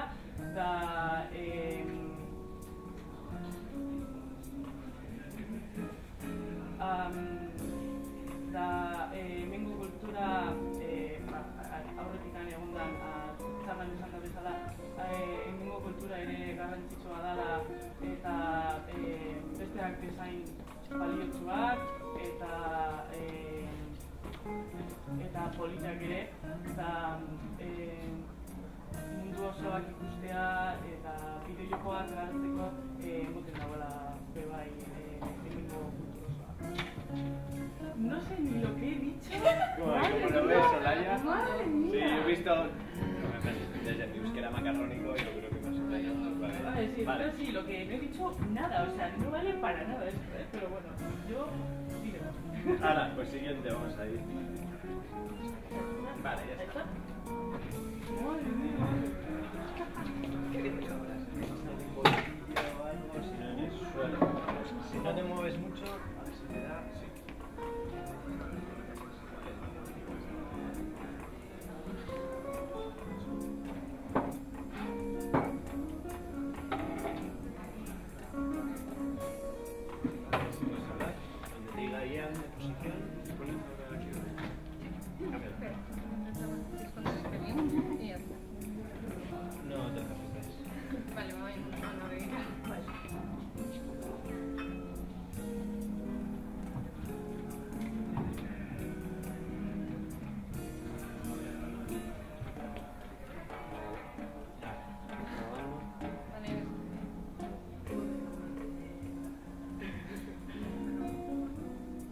Nire ustez, Euskal Herrian eta Bilbao badago industria garatzeko aukerak, eta ondo dago nerako jardunaldiak egotea, ikusteko benetan badagoela jendea interesa daukala oraingoz enpresak sortzeko eta jokoak egiteko.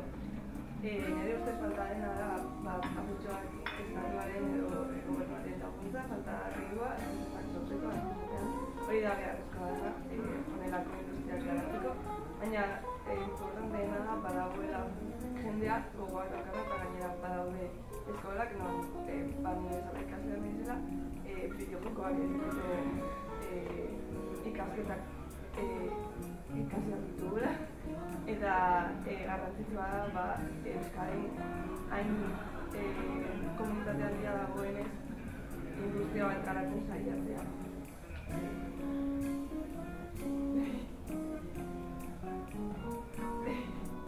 Sí, vale, pues venga, siguiente. No, por cierre y así, pero como va a haber más gente, venga, escuchas así. Siguiente. Era más. Vale, bien, bien.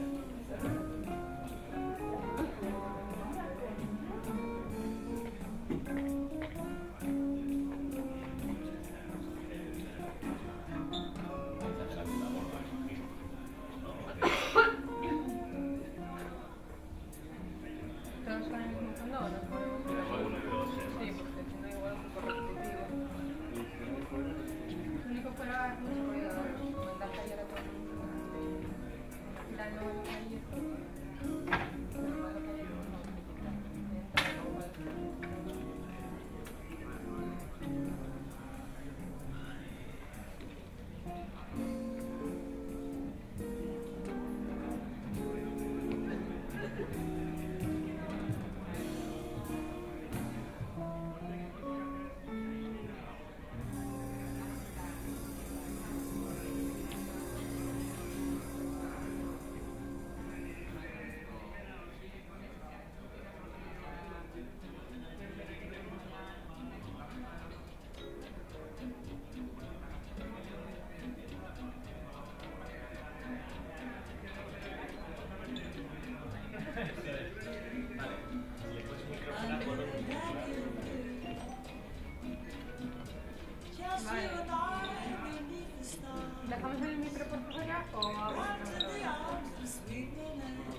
Un momentito, se le pasa este arriba hacia abajo.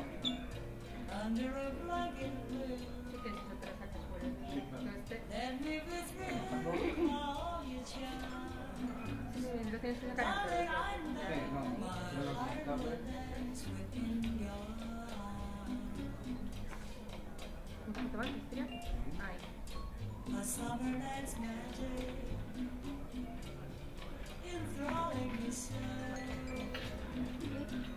The night would be tragic if you were not here to share. Covered with a heaven. Pongo yo el que te tira a ti. Dream a dream. Cambiar de... Igual nos vamos a acercar un poco más, cambiamos un poco la exposición. Igual puedo pedir bajar. No sé si estará el chip de audio. Para bajar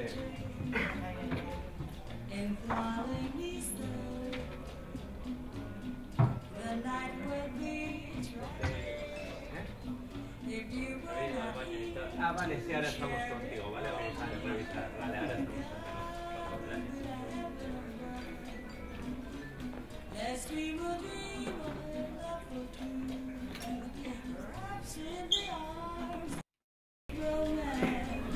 Estás en el aire.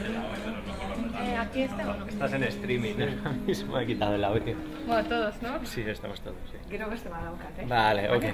Venga, va, ya está. Sin audio, perfecto.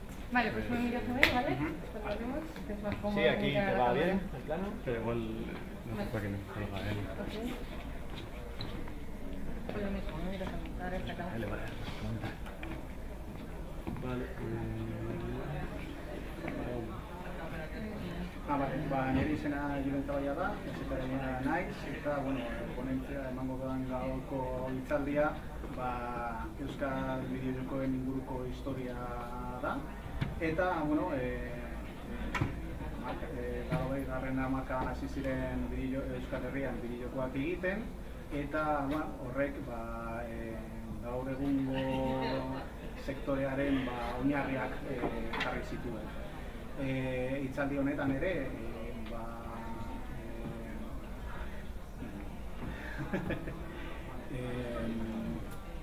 industria, Euskal bideojokoen industria, zenolako agente edo erakundeek dauden, horretaz hitz egingo dut, eta Euskal Herrian industria bat sortzeko ze pausuak eman behar diren, ze oraindik sektore txikia da, eta horretaz hitz egingo. Ganbera hautsiak, jokotekniak lehenengo edizio honek, espero derrakazta izatea, eta beharrezkoa da horrelako ekitatiak egitea, behintzat Euskal Herrian egiten diren bideojokoen inguruko informazioa eta produktuak garazteko, eta gainera, beharrezkoa da euskaraz egiten diren bideojokoen inguruan jarduteko. Es que espera, voy a por otra persona, ¿vale?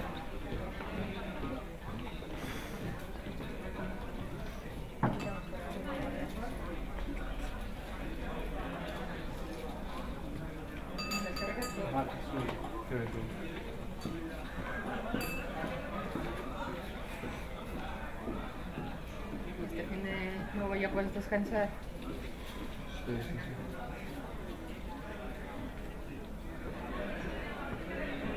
sé qué pude comer ayer. 12 estuve. No sé qué pude comer. Ponle tú. Si no te importa, igual ponle tú si no te importa. Sí. Eso. Apa, si te puedes pasar igual esto por dentro, o si no igual que...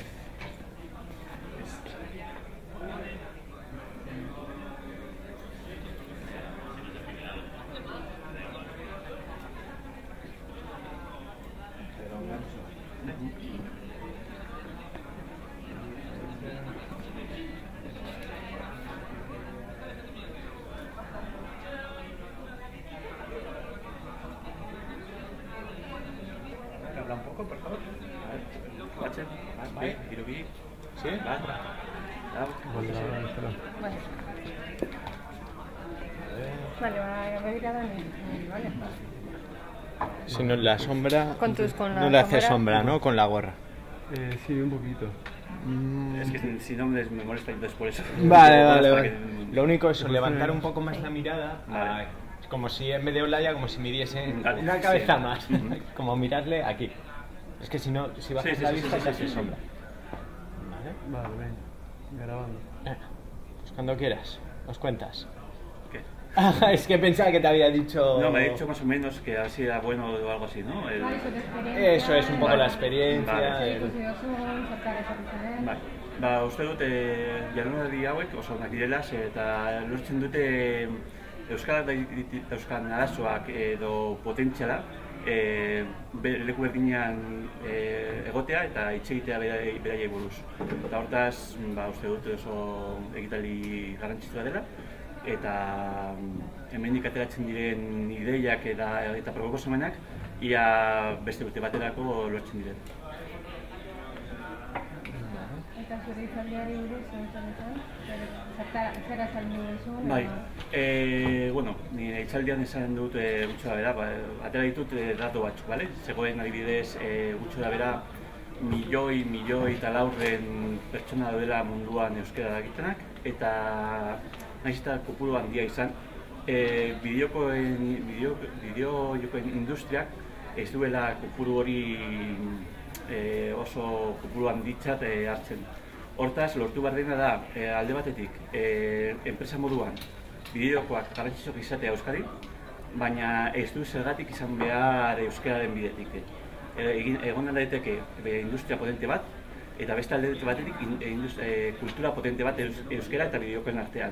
Baina biak batuta ez dira zergatik izan behar. Joan daitezke bakoitza bere aldetik eta biak garrantzitsuak izateaz eta bideojokoak kulturaki oso zerbait potentea da, kulturaki, eta euskara hortan egon behar da, baina ez du zergatik izan behar industriaren bidetik. ¿Vale? Perfecto, esker. Vale, voy a por otro más. Vale, ya te puedo.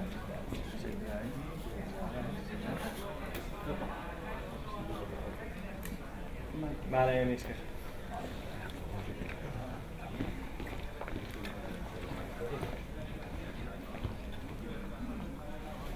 Estamos todo el rato delante del como justo.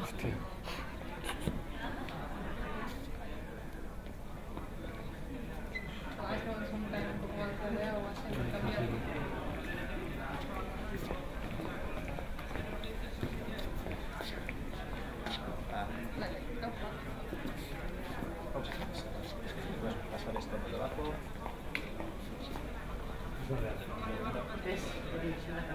Vale, eta hau potxenak printzipal sartu, baina kondutu eta bizko.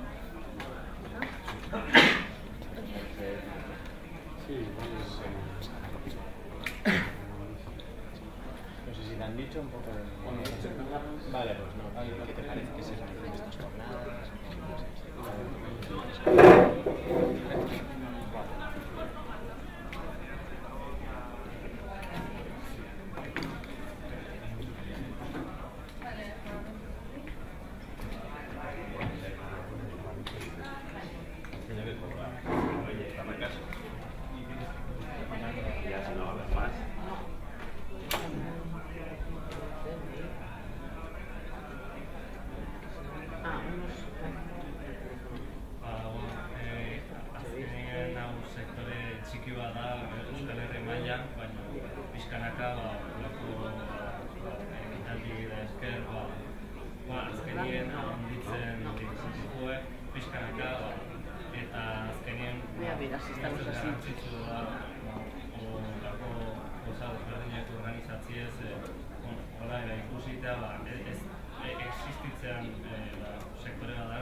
Esperantza badauketela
Espera que compruebe y formate, o sea, y así... Formateo, ¿no?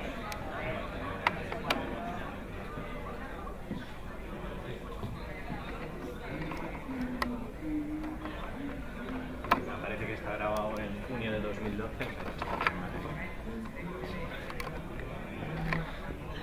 voy a bloquear esto.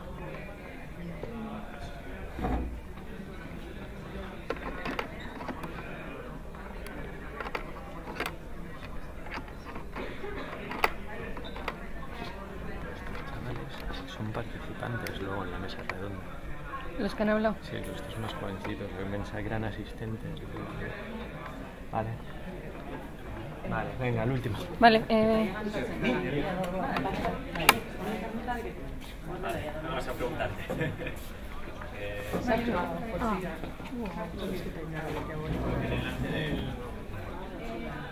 Delante del panel.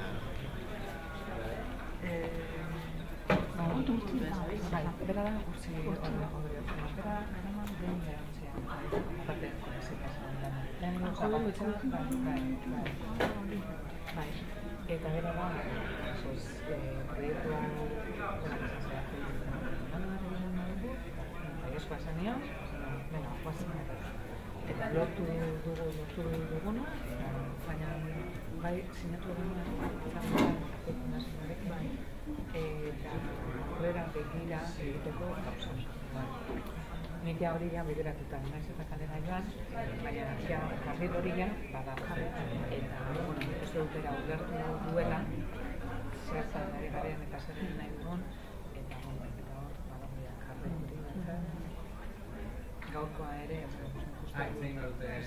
kuantitatiboki, pero streaming. Hemen bildu gara Eugenia Jardunaldieta, euskaraz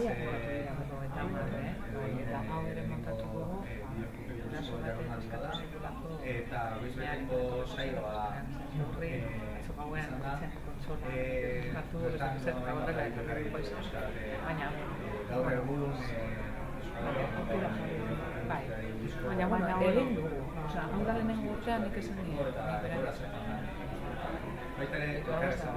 Hemendik ez dugu jaterako, hau zen kalera bat, baina da, bertxina bat, baina horrela eta uste egin.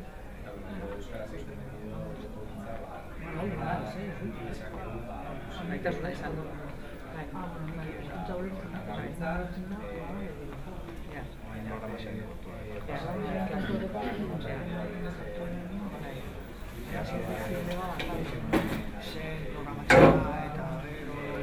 dauka jatzen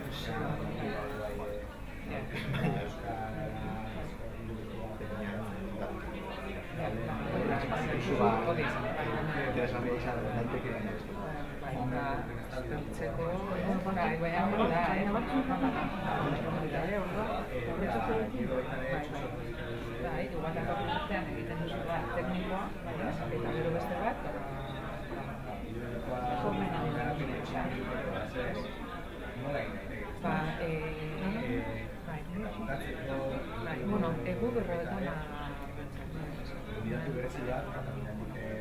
ematen duen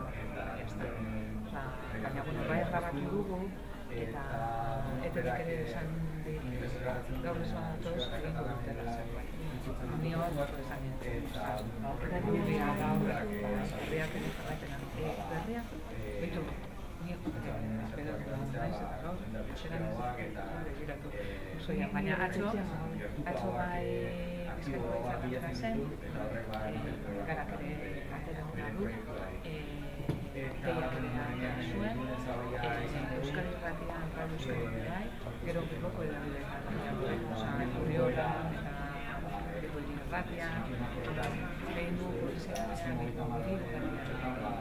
berria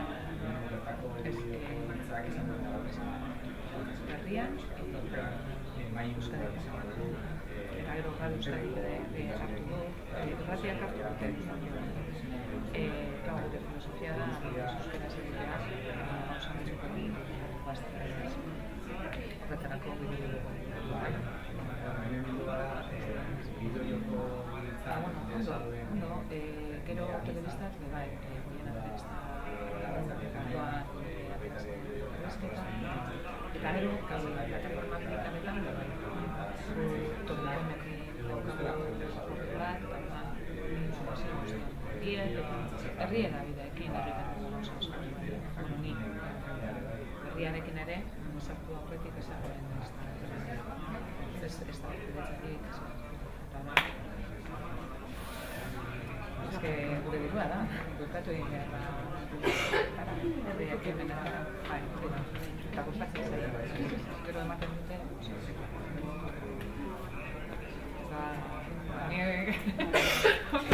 eso es algo importante. Para igual, bai.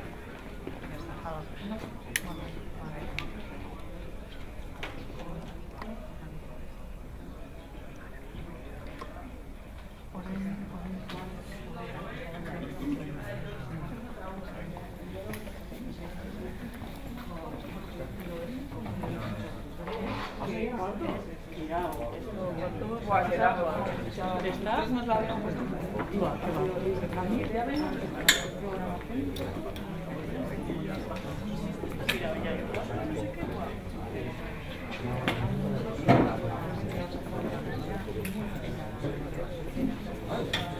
A formatear, ¿no? Según termines de formatear, dale al rec, ¿vale? ¿Me parece bien?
Bueno, nahi zunean gure.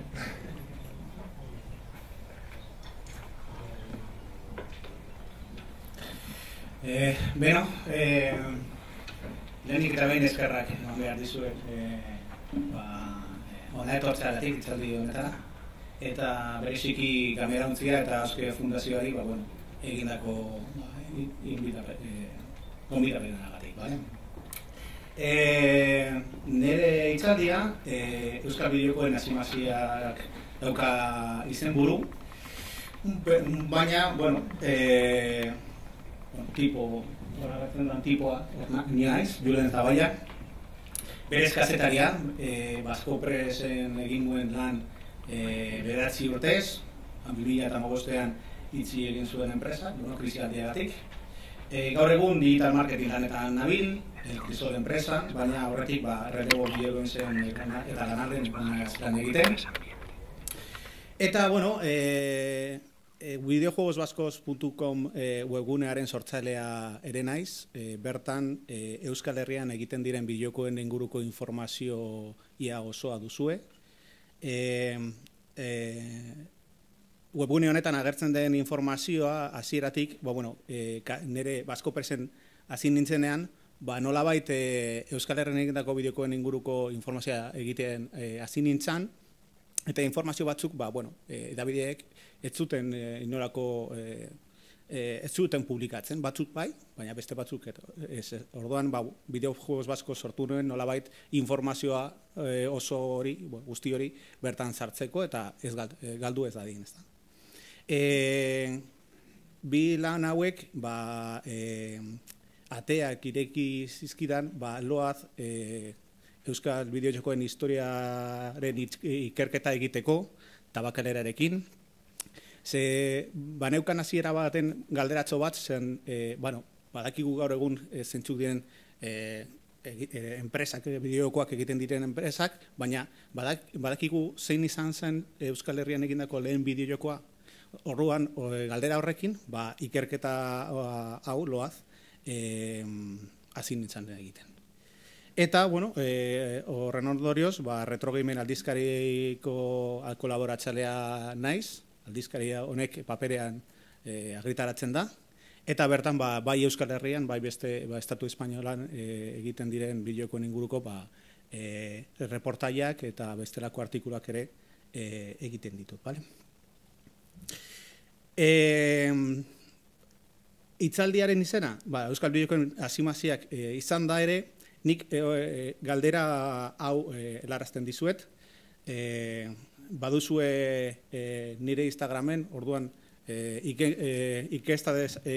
ikesta moduan, orduan sartu nahi baduzue, eta hor duzue bi aukera, bai ez, galdera, 30 urteko garapenaren ostean Euskadin industria dugula esan dezakegu, gero uste dute mesa inguru bat egongo dela horren inguruan, baina nik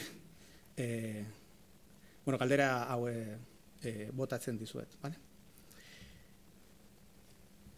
Industria bat dugula edo aurretik, industriaren elementuak edo agenteak nolakoak diren eta nola egiten den baliokatek tradizionala hemen duzu, ezta?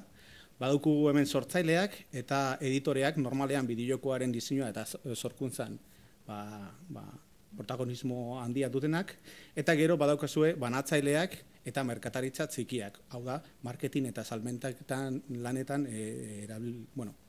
lana egiten dutenak. Azken partean, kontsumitzaileak. Hau baliokate tradizionala da, gero gaur egun ematen dana, sortzaileen kasuan adibidez, zeus dugu, Euskal Herriko enpresa bat zen, honek bideojokoak egiten zituen, berez, Dynamic editore bezala produktu hori erosten zieten, eta Dynamic eta Electronic Artsen artean tratuak edo kontratu baten ondorioz, dendetara bidaltzen zuten, hau zen, industriaren baliokate tradizionala. Gaur egun, horrela da baliokatea, Sony konpainia osoa sorkuntza, editore lana eta banatzaile lana egiten du, eta beste aldean badaukagu merkataritza txikia, eta eman duzue adibide bat, Naughty Dog sortzaile moduan lan egiten du, Sony Interactive Entertainment egiten du editore eta banatzaile lana, eta azkenera salmentak, ezta? Industriaren datu orokorrak, industria bat zer den jatik egiteko, ze datu ditugu. 2017 urtean, $128.700 milioi fakturatu zuen industria honek. Hemen dituzuen Youth Global Games Market Report urtero egiten duen analizia, eta datu ikusten duzuenez, bai PC-en, kontsolak, tabletak, datu horiek hor dituzu eta horretaz ez naiz aparterik esango, ezta? Nola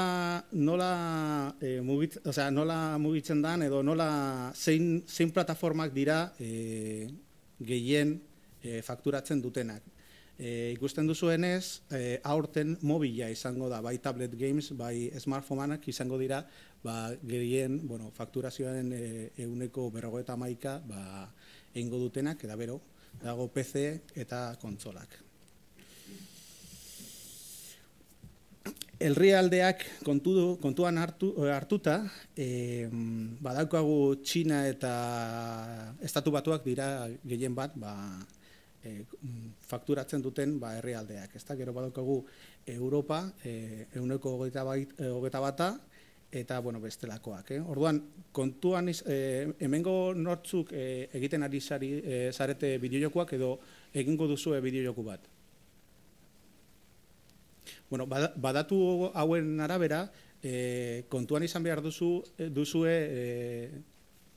bideojoku bat egiterako orduan lehen mundutik internazionalizatu behar duzuela. Behintzat, herrialde hauek populazio eta jokalari portzentai handia dutenez, errazagoa da zuen bideojokoa nolabait eros dezaten. Europan, badaukagu hemen Espainiar estatua 4. postuan dago, Europa mailan 9. postuan, merkatu osoa hartuta, eta 1.918 milioi euro fakturazioa egin zuen iaz, baina badakizue ikusten duzuenez, bakarrik merkatuaren 14,5 hartzen du, ezta? Eta nolako industria dugu Espainiar estatuan? Hemen duzue Madrid eta Katalunia dira historikoki ekoizle gehien biltzen dituzten erkidegoak.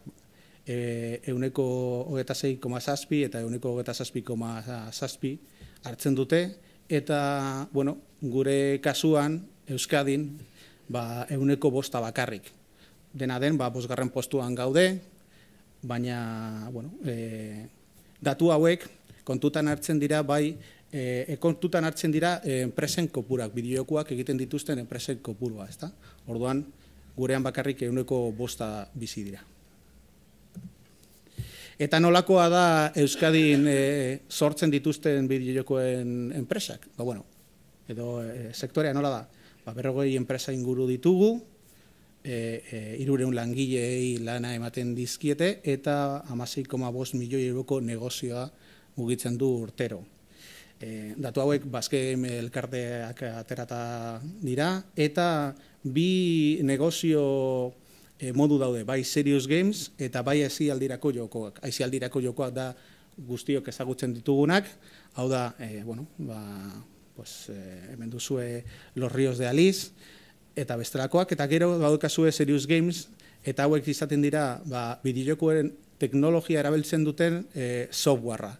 Bai, enpresak nolabait behar izan batzuk dituzte, bai formakuntza arloan, bai bestelako atal batean, eta badaude enpresa batzuk teknologia hori erabilita, bideojokoen teknologia, Unity edo bestelakoak, nolabait software espezifiko bat egiten dietela haientzat.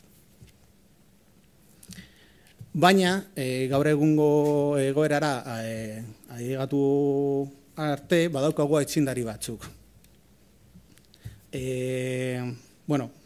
Aurkezpen hau animazio bat izan behar zuen, baina, azkenean ez du funtzionatu. Orduan, Euskal Herrian egindako lehen bideojokoa 1985 urtean agertu zen. Hor ikusten duzue ezkerraldean Frogger Konamik ateratakoa, ezta? Hor makina arkade bat dago. Eta, erdian Joseba Epalza duzue, bideojoko programatzailea sopelakoa da. Eta berak kontatzen zuen bere sopelako taberna batean zegoela makina hau, Konamik sortutakoa, eta asko gustatzen zitzaiola, ezta? Orduan, berak bere ZX Spectrum batekin, mikroordenagailu batekin, garai horretako ordenagailuekin, bere Frogger egin zuen, eta zergatik Frogger, Joseba Epalzak egindako Frogger hau da Euskal Herrian egindako lehen bideojokoa, mikrojobin argitaratu zelako, hau da. Aldizkari honetan, normalean sortzaileek bidaltzen zuten bere bideojokoen kodigoa. Hau da, Joseba Epalzak Basic lenguaian sortu zuen Frogger hau, eta aldizkariari bidali zion.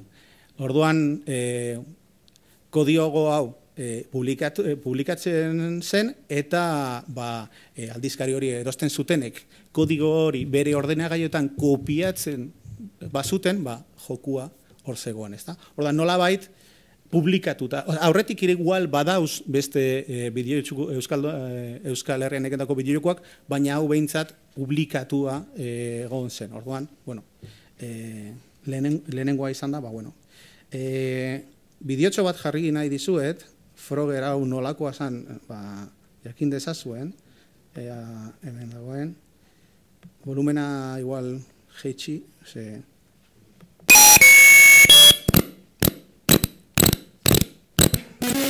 hau duzu, hau da Joseba Epalzak egindako Frogger bideojokoa. Port bat da azkenean. Frogger originala, Konamik egin zuen, eta hau Joseba Epalzak port bat.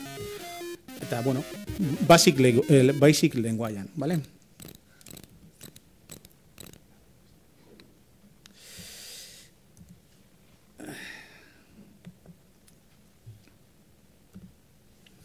Orduan, Joseba Epalzaren garaian nolakoak ziren hartako sortzaileak, ezta? Normalean nerabeak ziren, 15 eta 17 urteen artekoak, autodidaktak, gaur egun, badaukagu hemen Euskal Herrian, bai Digipen, bai Arrobia ikastola, bai hainbat akademia, eta, bertan ikasi ditzakegu, beharrezko dugun lenguaia bideojokoak egiteko, baina garaia hortan etzegoen inolako formakuntzarik, eta formakuntza aldizkari espezializatuak erabilita eta irakurrita hartzen zuten, liburu profesionalak, adibidez Basic lenguaian edo bestelakoak, eta gainera lagun artean ezagutzea partekatzen zuten. Nire ikastola batean, ez dakit, nik spektrum bat badauk, eta beste batek ere, jokuak aldatzen genituen, eta informazioa nola egiten duzu, partekatzen zenuen, orduan ikasteko beste modua esan.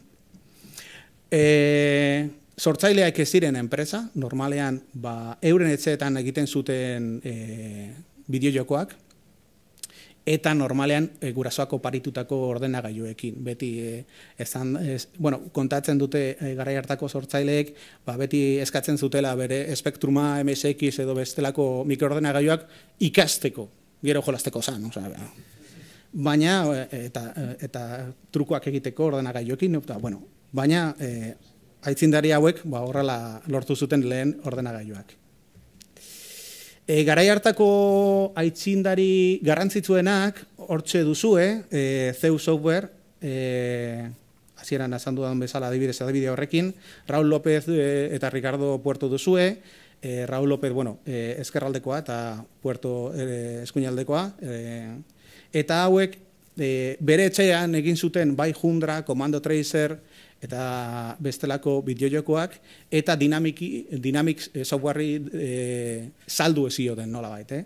Eta denda hauek, adibidez, El Corte Inglesen erosi zezaketen, erosi zezaken norbaitek. Dena den,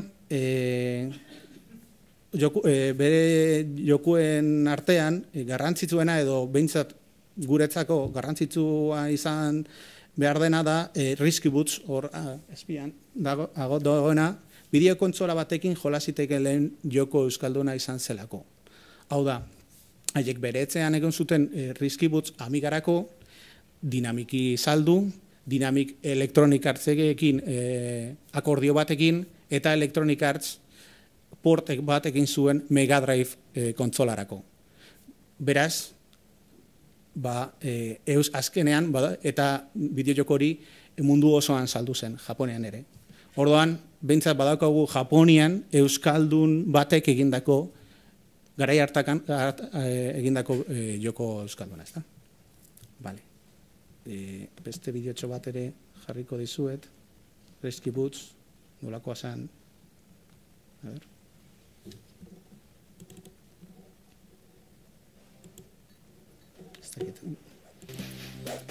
horrelekoa da. Hau da Amigalako egindako bideokoa, baina hau Euskal Herrian egin zen 1982 garren urtean. Ja, joko potentea zan urte horietarako. Ezagutzen zenuten joku hau? Bai? Eta Euskalduna zela... ez?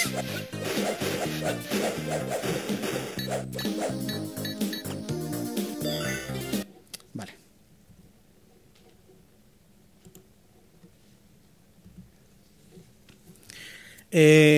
Laurogeita hamargarren hamarkadan ere Bilbon Pigmatic enpresa izan genuen, Pigmatic makina arkadeak egiten zituzten, bueno, egiten dituzte, barkatu, baina tragaperrak egiten dituzte. Baina garai hartan makina arkade, bueno, jolasteko tragaperrak egin zituzten ade. Eta 3 adibide ditugu, hemen 2 bakarrik ekarri dizkizuet, The Western edo Los Justicieros daintzen dana, eta Marbella Vice. Makina arkadetarako bideojokoak egitea zan formula batean lan egitea bezala, ezta? Garai hartan bideojokoak bai kontsoletara, bai normalean PC-erako edo mikroordenagailuentzako egiten ziren, baina hau zan formula bat. Orduan, oso kuriosoa da zen, hau erabiltzen zuten teknologia full motion video zan, pelikula bat, interaktiboa, eta jokalariak pistola hartu behar zuen, eta agertzen ziren gaizkilei tiro egin. Marbella Vice ezaguna da, filmearen zuzendaria Alex de la Iglesia izan zelako gaztea zenean. Eta, hainbat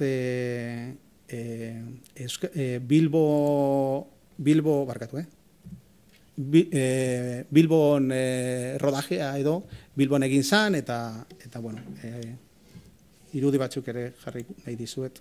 A ber, barkatu,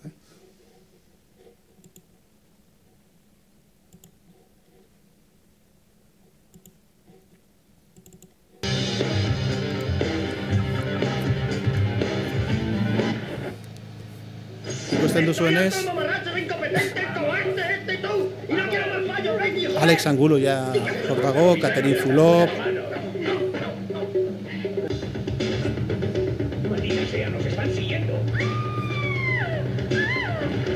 Bueno, tiro egin behar zenian gaizkilei.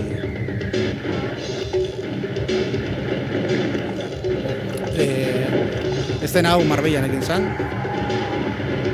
baina, Utroiko gazteluan ere badago eszena bat, eta,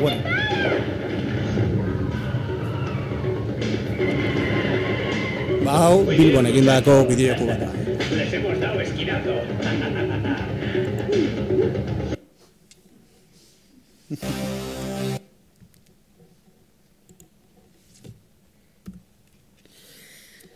Beste aitzindari bat,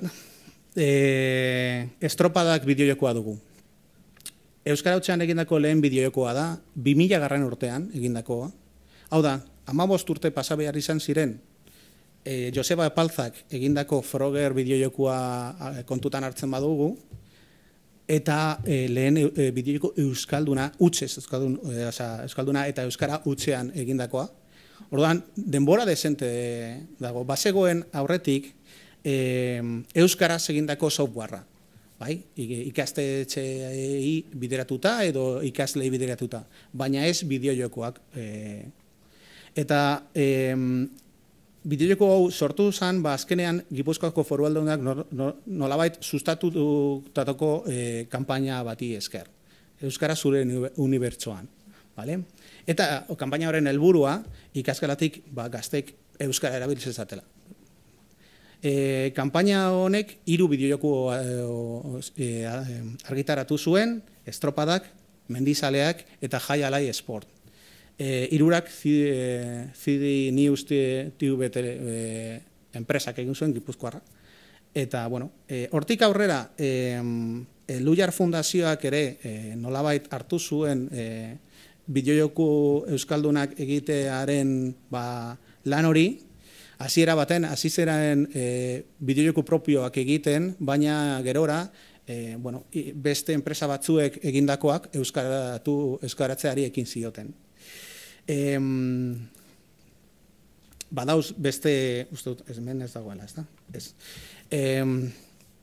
Historiari begiratzen badiogu, bai aurreko aitzindari, bai aitzindari hauen artean ez dago inolako erlaziorik.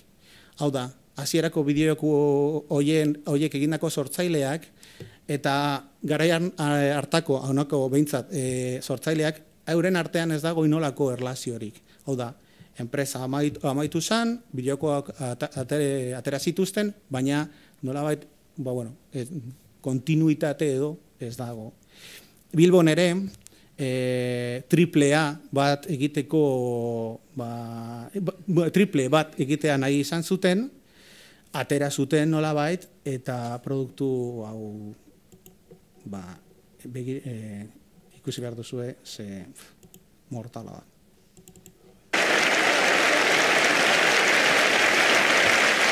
Vale?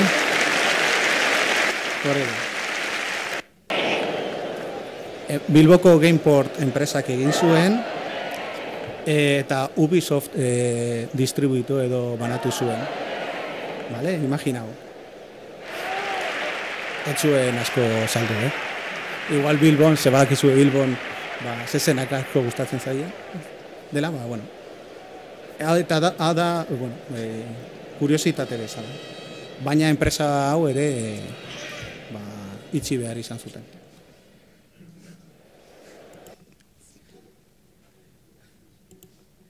Webgunerako bideojokoak ere hasi ziren egiten, eta horrek bai dirua eman zien, baina azkenean, enpresa itxi behar izan zuen, beste gauzengatik.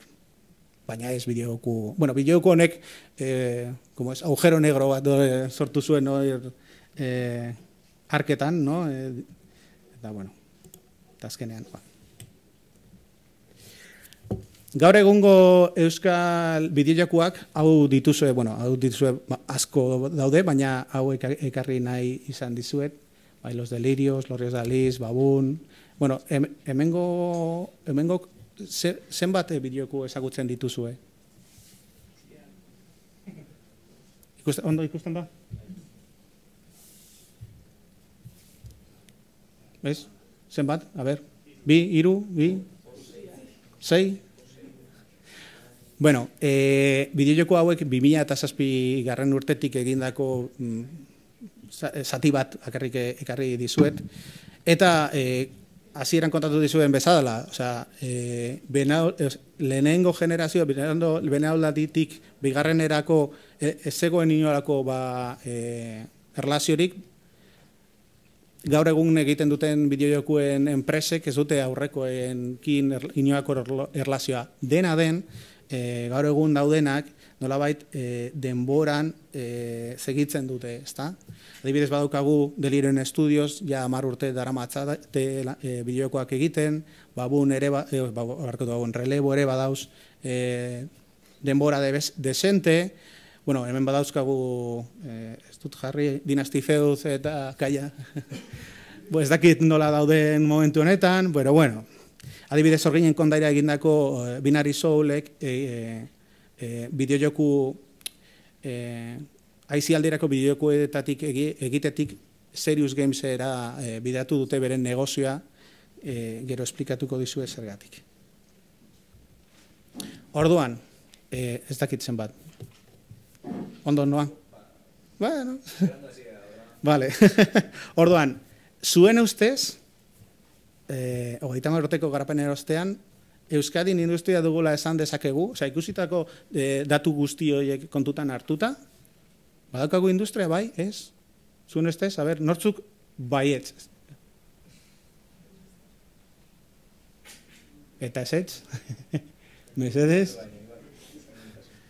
Bueno, egia da ezetz. Ez dugula industria bat, gero uste dute hori, ezta? Itxekingo dugula mai inguru batean, baina nire ustez ez daukagu industria, hola ulertzen duen industria, ez duku. Sektore bat badaukagu, sektore baten oinarriak.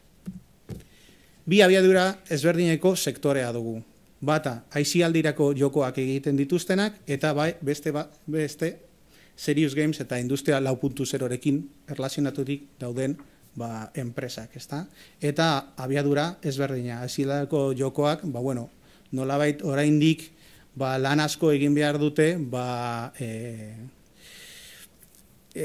bere negozio modeloa finkatzeko, ezta? Eta Serious Games eta Industria 4.0rekin dauden enpresak nolabait badaukate bere finkatuta daude gaur egun Euskal Herrian. Hemen baduzue Serious Games eta aisialdirako bideojokoen arteko versus bat, ezta? Serious Gamesen proiektuak normalean itxiak izaten dira. Bezeroak, industriak, enpresak behar batzuk ditu, eta nolabait Serious Games egiten dituzten enpresek asetu egiten dute behar hori, ezta? Proiektuaren zati bat bezeroak aldez horretik ordaintzen du, normalean euneko ez dakit, baina euneko batek ordaintzen duela, orduan horrek arriskua, negozioaren arriskua kontrolatu dezakete.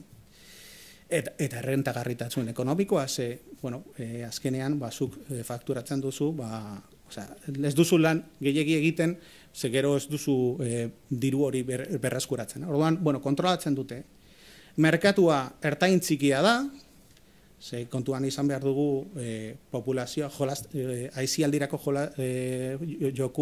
jokuak gustatzen zeienei, asko dira behar espezifikoak dituzten enpresak baino. Lehiarkortasun txikia, eta gainera gurean Euskal Jaurlaritzak Basque Industry 4.0 planan Serious Gamesak sartuta daude. Orduan, laguntza handia dira hientzako.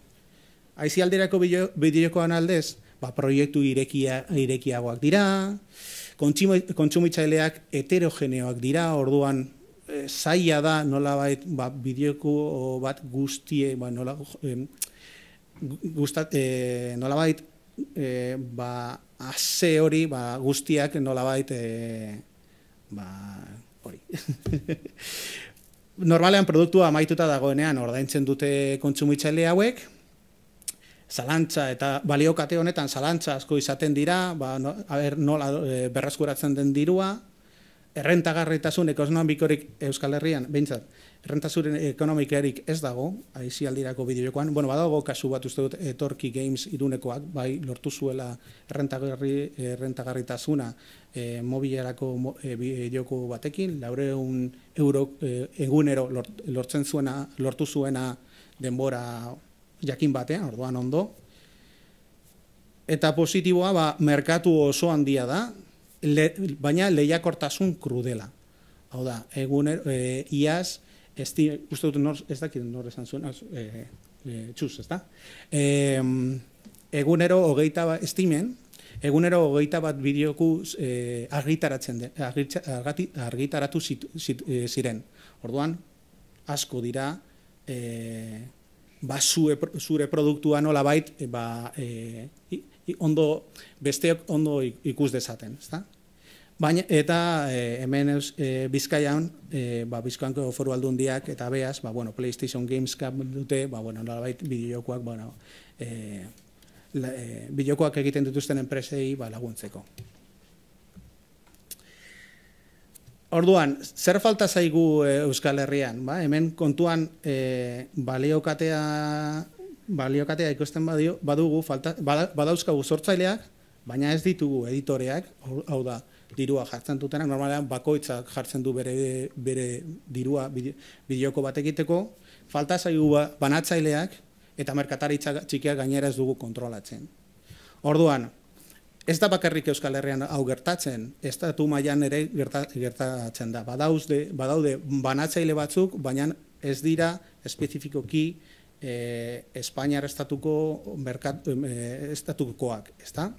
kanpotarrak dira, hemen badauzkate bere sedeak, baina produktu mix bat egiten dute, bai atzerriko produktuak hemen saltzen dituzte, eta indi batzuk ere atzerrira banatzen dituzte. Baina ez dago nolabait banatzaile euskaldun edo banatzaile espainol, bat non hemen egindako produktuak edo estatu mailan egindakoak mundura zabaltzen dutenak. Orduan, hor badaukagu gabezidat, eta Espainiar estatuak, behintzat merkatu espainolak ere badauka hori, gabezi hori. Orduan, honen arira, zer daukagu? Badaukagu euskal bideojokoen historia, orte hori, oinarri bat jartzen du. Badaukagu formakuntza, Digipen, hemen badauzde ikasle batzuk, kaixo? Goi mailako lanbide heziketa, uste dute lau dauzkagu Euskal Herri osoan, gero badauzkagu beste akademia pribatuak, eta Gasteizen Euniz proiektua uste dute udalonetan jarriko da martxan. Badauzkagu formakuntza aldetik potentegoaz. Badauzkagu euren negozioa finkatu nahi duten enpresa sortzaileak. Hau da, Serious Games kasuan badaude finkatuta.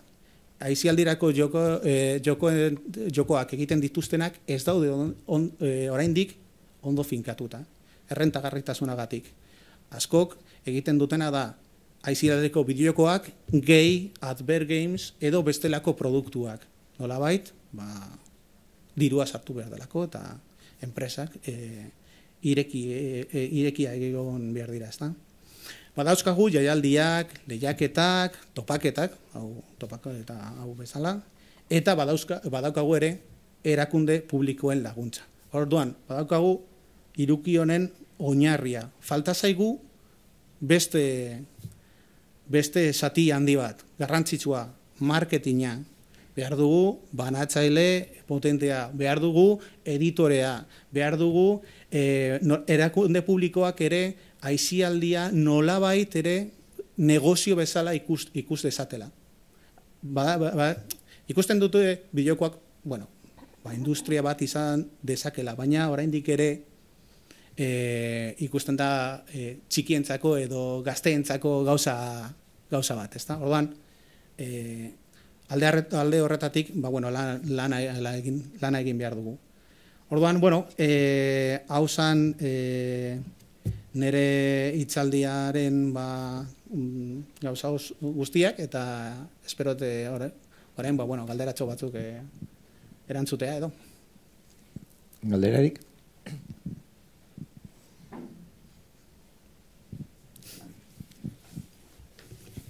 Ez da galdera berez, baina hasieran esan duzuna Asiako merkatua, zelako tamaina dekon azalduz, bere momentuan gure partetik egin genuen uztartze bat, eta Asian sartu nahi baldin baduzu, Asiako enpresa batekin joan behar duzu. Bestela, dagoen barrera kulturala hain bortitza da, ezin duzu sartu. Ezin zara sartu bertakoekin ez bada. Eta nik uste badatu hori mai gainean jarri behar dela, zeren entzun nionean tipo bati, ez dakit zenbat urte zera mala Txinan, eta ez dakit, 5 edo 6 urte eta gero, lortu zuela beraien jolas bat bertan saltzea, ezta? Hori bai, Txinan, 0,00 bat saltzen baldin baduzu, ja, €1.000.000 dituzu. Baina, eta hor zer horren erronka, eta hori, ea komentatu alduzun edo entzuna daukazun. Bai, entzuna daukat. Gainera, bai Asian, bai Txinan, Korean, Japonian, eta estatu batuetarako bideojokoak sortu nahi bat dituzue, hori, Txusek esan duen bezala, behar duzue partner bat. Hau da, bertan lan egiten duen enpresa bat. Eta horrekin joan behar zara eskuz. Eta orduan, ezin duzu bestela merkatu horretan sartu. Gero badaukagu alde batetik. Gero badaukagu Europako kasuan. Europa, hainbat herri desberdin daude, bakoitzak, bere zailtasunak ditu, eta produktu bat Europara zabaltzen baduzu ere, kontuan izan behar duzu bakoitzean daukan bere berezitasunak, ez da? Orduan, estatu batuetan sartzen bazara, produktu bat saldu dezakezu estatu batuetan. Txinan sartzen bazara, produktu bat saldu dezakezu Txinan. Baina Europan saldu nahi behar duzu produktu bat, mini produktuak sartu behar dituzu Europako herrialde bakoitzen. Orduan, Orduan, zaila ere bada gure merkatu, Europar merkatuan ere nolabait sartu, gainera indi bezala, hau da, independente bezala, enpresa txikia garen nenean, zailtasun horiek, heterogeneitate horrek ere, zailtasunak sortzen ditu. Adibidez, gainera, Euskal Herrian dauden enpresak indi txikiak dira, mikropime tamaina dute. Orduan, marketing eta marketing lana egiteko indarra txikia ere bada. Orduan, desgaste izugarria da haientzako. Besterik, nik beti esaten dut, zuk bideojoku bat egiteko euro bat inbertitzen baduzu, 3 behintzat bideratu behar duzu marketingerako, gutxienez. Eta Euskal Herrian egindako bideojokuen kostuaren artean, 150.000 inguru izaten da, adibidez, Delirium Studios egindako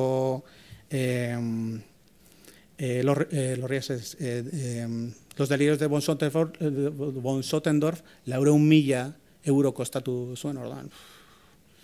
Diru hori berreskuratzea ere, imaginau marketing lanak, ez da? Bideriru, dirutza. Ordan, horregatik berrazkoa dugu, editore euskaldun bat izatea, lan hori bideratu dezan edo. Galderarik? Bestelakorik?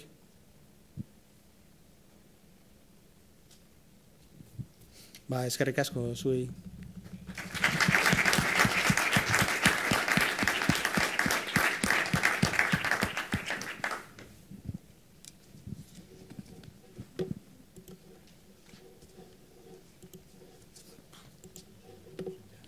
Baina euskara maila.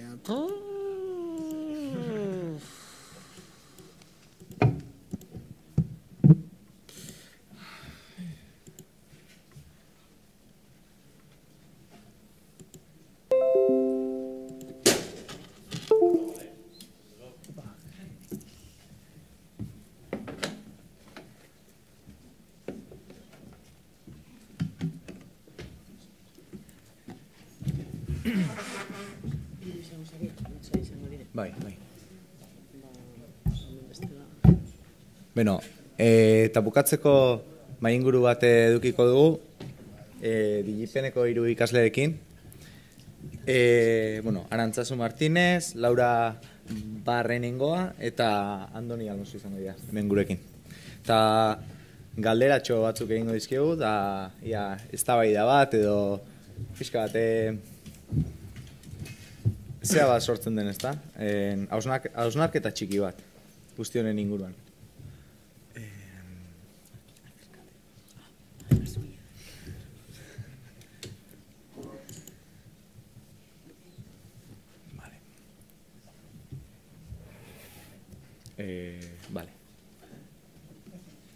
Nahi duzuen ordenean, poliki, zuek ikuste duzuen bezala, hemen dauzkat galdera batzuk, eta pixka bat hasi zuen burua igual aurkezten, ez da, hemengo askoek ez dute jakingo nortu zareten, eta ze ikasketa egin dituzuen, eta, zuen karrera pixka bat edo nondik hasi zineten esplikatzen hasi.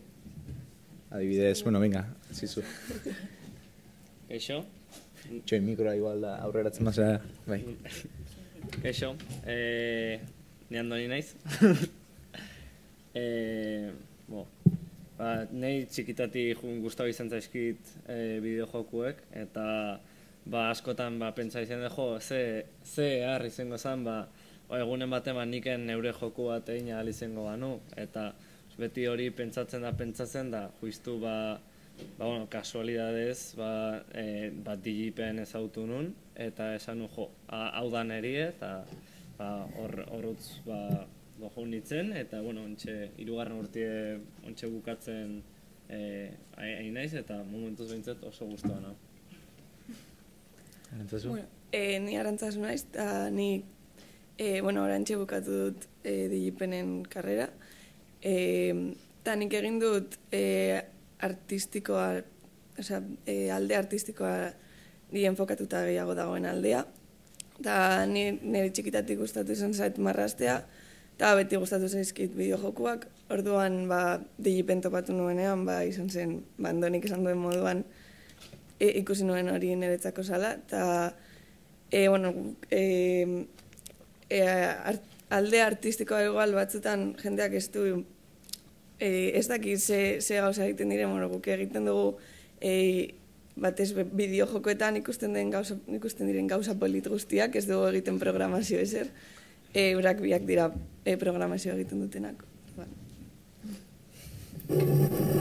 Ni Laura naiz, bebai programazioko ikaslea, ointxe bebai aran bezala graduatu berria. Nire bideojokoen gustu hori ez dator hain txikitatik, danak bezala igual Mario, Pokemon da betiko joku horriek jolastu izan ditut, baina ez naiz izan fan amorratu hori. Eta orduan, unibertsitateak begiranen bila Digipen ikusi neban, eta pentsatu neban, ostras, hau beba ikasi behar da hau beba ikasi aldozu, da aukera daukozu hor merkatuan. Da, unibertsitatera joan nintzen, dana ikusi, zelan ikasten dan bertson, zelan erakusten debrien ikusi neban, da pentsatu neban, hau ez dut aukera bezala eukin, igual gustatuko litzaidake berton jardutea da olakoak, da, holantze sartu nintzen, da oin bideojokoen fanatismo hori gorantza joan da, eta oin gehiago golazten dut beste gauza batzuetara. Oso ondo. Eta orain ze asmo dukazue? Kanpora ikasketara joteko, edo nora, zer, pixkat? Nik neu behintzet, hau bukatzekin nahiko neukeukiko dela iruditzen zait. Gero aukera sortu ezko ikusiko dugu, baina ni behintzet nahiko honekin. Guretzako orokorrian bastante zaila da Espainian eta gehiago Euskadin lana lortzea enpresa baten bideojokoak egiten, ez dauz enpresa asko. Orduan, oraingoz, azken baten da, zeo urteten basatzu, horra fango zara, baina ustez niretzat zamorroa da kanpora jutia hemen lanikia baino. Neu bebai antzie, ointxein abilor kurrikulumak bidaltzen azkenengo egune balitz bezala, da, estatu mailan bai badauz zenbait enpresa handi, da hortxe bidatzen gabiz, baina momentuz begira, neure kasuan, begiran abilena hori, enpresa handizek, jendea behar debana, proiektu berri bat hasiko diralako, edo proiektu bat berriztu nahi dutelako, edo lako zeuzer, hori, bebai, enpresa handizek, estatu mailan, edo kanpora bebai ez jost importa. Danien, tokia dagoenin lekuen horrantza egon gora. Ondo, galdera batzuk erantzun izkia zoia, zergatik eta bideojok eta hori. Baina, espezifikoki, ikusi perfil desberdinak dauzkazuela, ez da, batzu programatzaria zerate, besteak artistiko aldetik jo duzue. Zerbait badukazue buruan? Zerbaitetan gustatuko litzaizuekena bai edo bai? Gustatuko litzaizueke joko baten motorran garapenean egotea, edo ez dakit, bestelako teksturak jartzen, edo, ez dakit, buruan badukazue lan bat edo, bueno, igual ez du zertan beste enpresa batentzako lanean aritze, izan daiteke baita, nire estudio propioa sortu nahi dut, ez dakit, Haundira jotzea da, igual ameskeretan hiltzea, baina, bueno, buruan zer daukazu,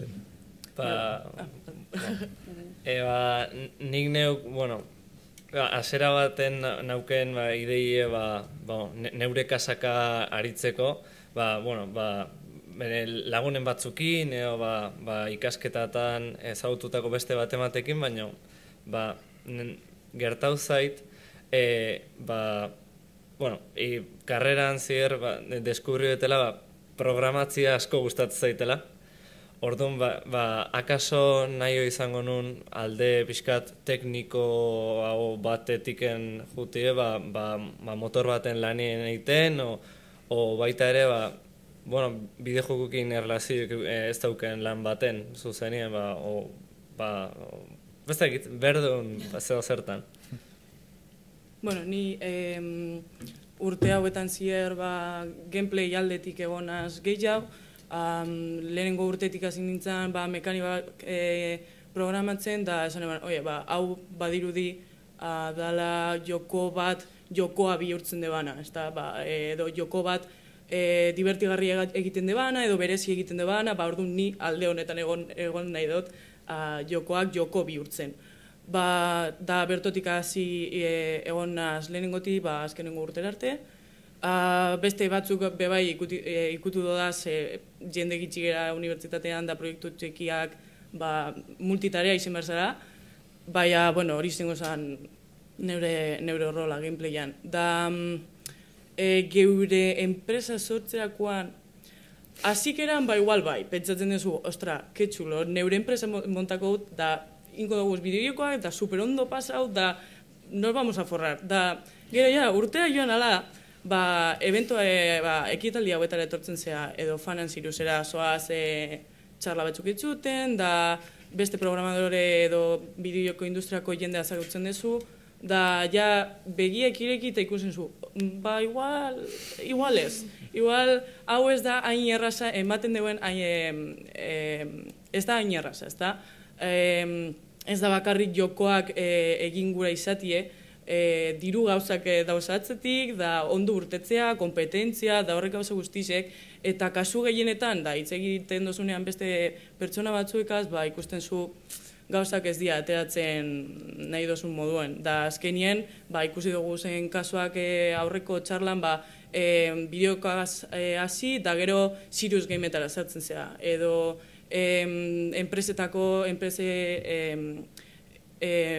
enpresen softwarea egitera, edo publizitatea dekoen jokuak, da, hasikeran gutxienez, bideojokoak egin nahi dozuz, da ez dozu gure beste gauzetan ibili. Orduan, neu gutxienez, bideojokoak egiteko gauzari dakot, da enpresa bideojokoetan finkatutako enpresa batean sartzeko ideia dakot. Ondo. Eta zu, Karantz? Bueno, nik artista moduan, ni sartu nintzen karrera itxera pentsauta neukan zetan gura neben lan ikia. Eta bendiok ideia iguala dakot nahi guzta inzat ikia, environmentak, ez dakizela izan ditzori, jokuetan ikusten dian munduak sortzia eta batez behi estenak esango dugu, ezta? Estenarioak, niri hori betidan ikustatu zea, eta ideia horrekin sartu nintzen, eta horrekin horten naiz. Eta Laurak esan dagoen moban, guk azkenian karreran ikusi du industria zelakoa da, eta ikusten da oso kompetitibitate kristona dagoela, eta oso zaila dela estudio bat ikia, gainera, igual ikasketak bukatu dozula eta esaten duzu, nahi dut estudio bat montau, eta dakot ideia hau, eta asko dakot, eta badakot, igual ikasketak hori itxeko, baina gero ikusten duzu igual ez dakizula esperientzia benetan industrian, eta ez dakizula zela funtzionaitin dauen benetako enpresa bat orduan, niretzat bentsat oingoz da, oingoz lan ingot enpresa baten ikasteko eta gero badakot ideia estudio bat montaiteko, azkenean da bideojokoak ikin dauen gentian amaitza uste dut ez. Azkenean, kentzen dozu marketinga, finantzak da horrek gauzak itxuziek kentzen dozu zalde batera eta zu bakarrik den dozu jokue, da gure dozu nahi eta listo da horrela. bueno, bestentzako lan egiteare ez da txarra, esan nahi dute, ez da zertan enpresa danak ez gaude enpresa sortzeko, bueno, gero, bueno, hemen ja aipatu dira gauza batzuk, ez da bideojokoak baditula hainbat alderdi, ez da ala bakarrik programazioa, baita dago artistikoa, dago jendeak idoiak sortzen dituna, ekipo handiak, ez da? Bueno, lehen garai batean hori dena batek egiten zuen, programatzen zuenak sortzen zuen musika, programazio guztia, motorra, dena, ez? Baina orain taldeak eta daude. Espezialitate ezberdinetako jendearekin nahaztuta egotea eta komunikazio hori eta nola eramaten da? Bada zaila. Ze, azkenean, guk badaku karrera bat dana artistiko, eta eurak dakoi programazioa, dana programazioa, eta igual hasten zarenian lana egiten elkarrekin guk daku bideia batzuk jokua zela izan bidan, igual gidoiak gure kasuan guk ikendu, baina enpresa handi baten beste pertsona bat ekingo dago. Eta guk daku ideia bat zela izan bidan eta zela ikusi bidan, eta izan bida politia, eta animazioak izan bidea olakuak, eta gero eurak datoz eta zaten da hori ezin jo egin, ze programaziotik ezin ja egin. Eta azkenian erabiltzen duzu hizkuntza desberdinak. Eta orduan zaila da, baina bentsatu ez dut lortu inola, karriban zidan.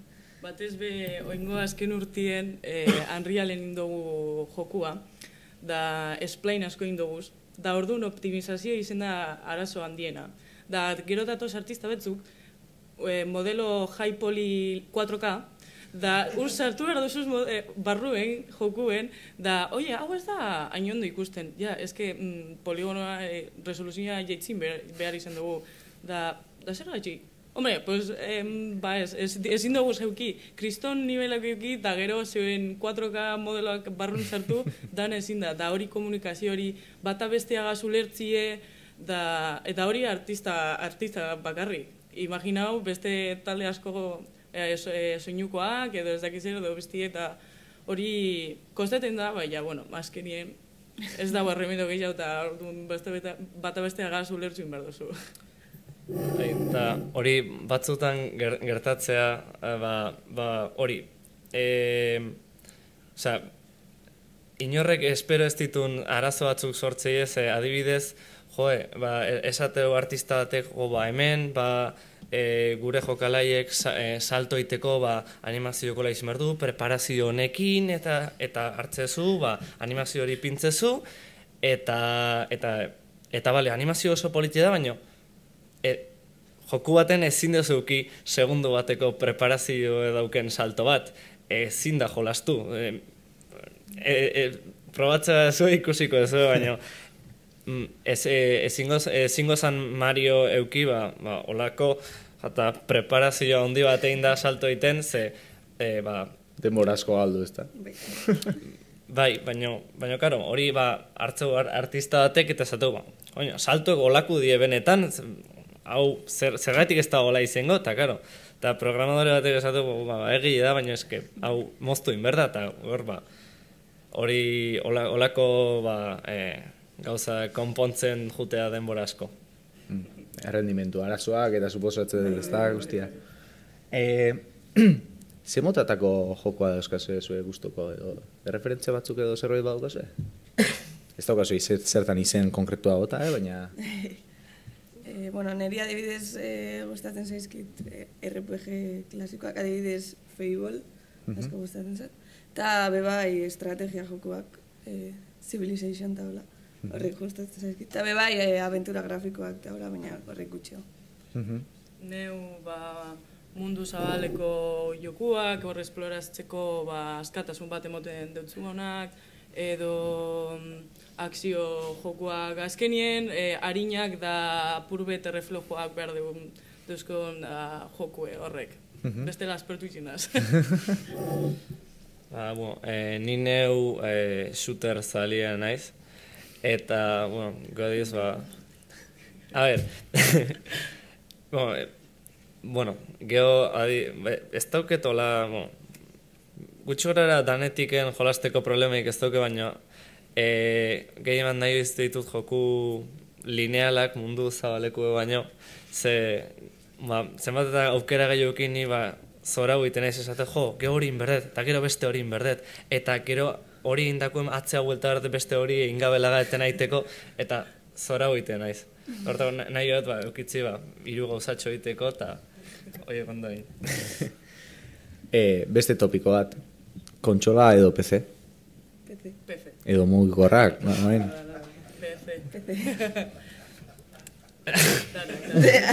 Bota, lasa ez da hemen inorketzi dizu ez errezango.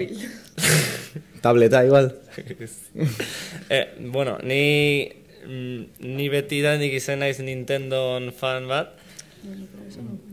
baina ez daukete zerre inorren kontra, baina bai egia da, alde atetiken, laneako bernulako PC bat erosidet eta, PC bat eta gaina konsola bat eukitzi garesti ertetzen ez, PC-a pasau naiz nire. Eta gero, beste bat, baita ere, ez da kontra jarri daitezke, baina triplea edo 3akoak, indiak, biak, segun? Biak, nik ditut triplea joku asko guztoko, baina egizateko orain nire ustez indi esenan badaude jokuak direnak asko zobeagoak.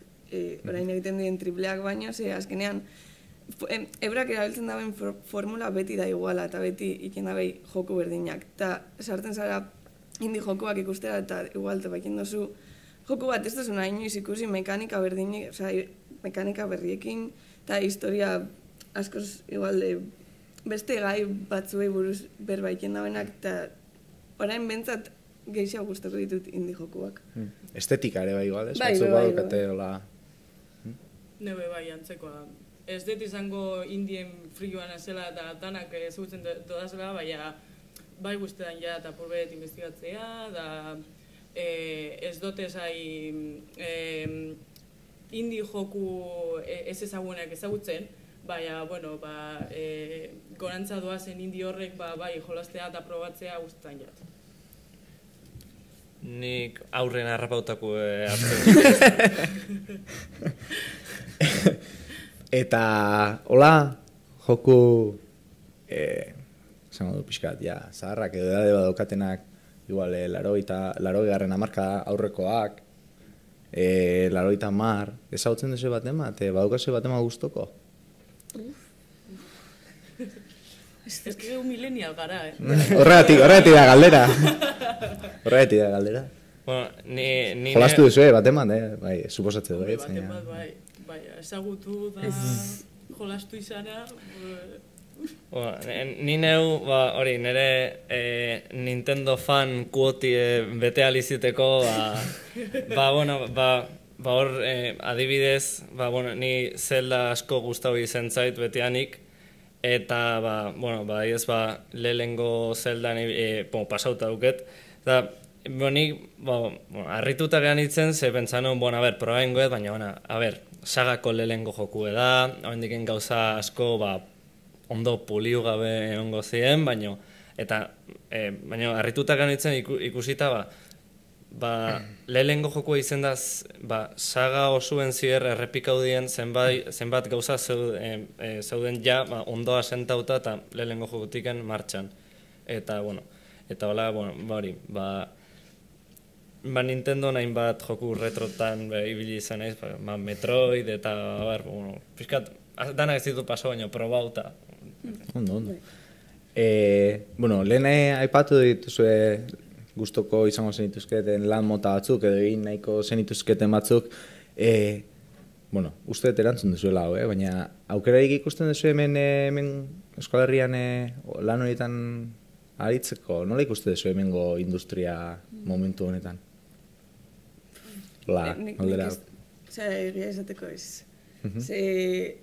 Azkenean, asko espezializatu gara, orduan gure perfila da oso espezifikoa, eta da perfil bat, igual, enpresa handi batek bilatuko luken perfila, ze azkenean dakizu egiten, egisa gauza asko initula, eta igual, aldozu indi baten, igual, enpresa txiki baten sartu eta gauza asko, baina espezializatu gara gauza oso txiki baten, eta orduan, gauza hori oso ondo dakigu egiten, baina igual bestiak ez, Eta hori da perfil bat enpresa handi batek bilatuko lukena, ez enpresa txiki batek nahiko nukela. Ez zerbait ditzeko. Neu lehen esan dudan bezala, hori, uste dut ondino garatzeko industria bat dala hemen Euskal Herrian, da ondillo enpresak hori, bideokotan hasi, baina gero aldatu inbehar dira zala Serious Gametara edo beste gauza batzutara ez dirala hain bideokoekin ez dekola hainbesterako lotura, da orduan batez ere oina garatu berriak arela da geure ametsa bideojokoa diala, pene motentzu hemen egon ez izatea, baina azkenien nahi dozuna da bideojokoa garatu, da mengo industria ondino garatzeko dago. Nei gustauko ziten esatie, bai oso industri handi eta politie daukeu, baino zoritxarrez, oaindik behintzet, berde xamar dago. Bai, bueno, euskarazko buruz ez dizu galdetuko. Inoiz jolastu duzu euskarazko joko batean, ezagutzen duzu batean, lehen Julenek batzuk erakutsi dizkigu, ezagutzen zenituen, inoiz jolastu duzu itako baten? Ez? Ez.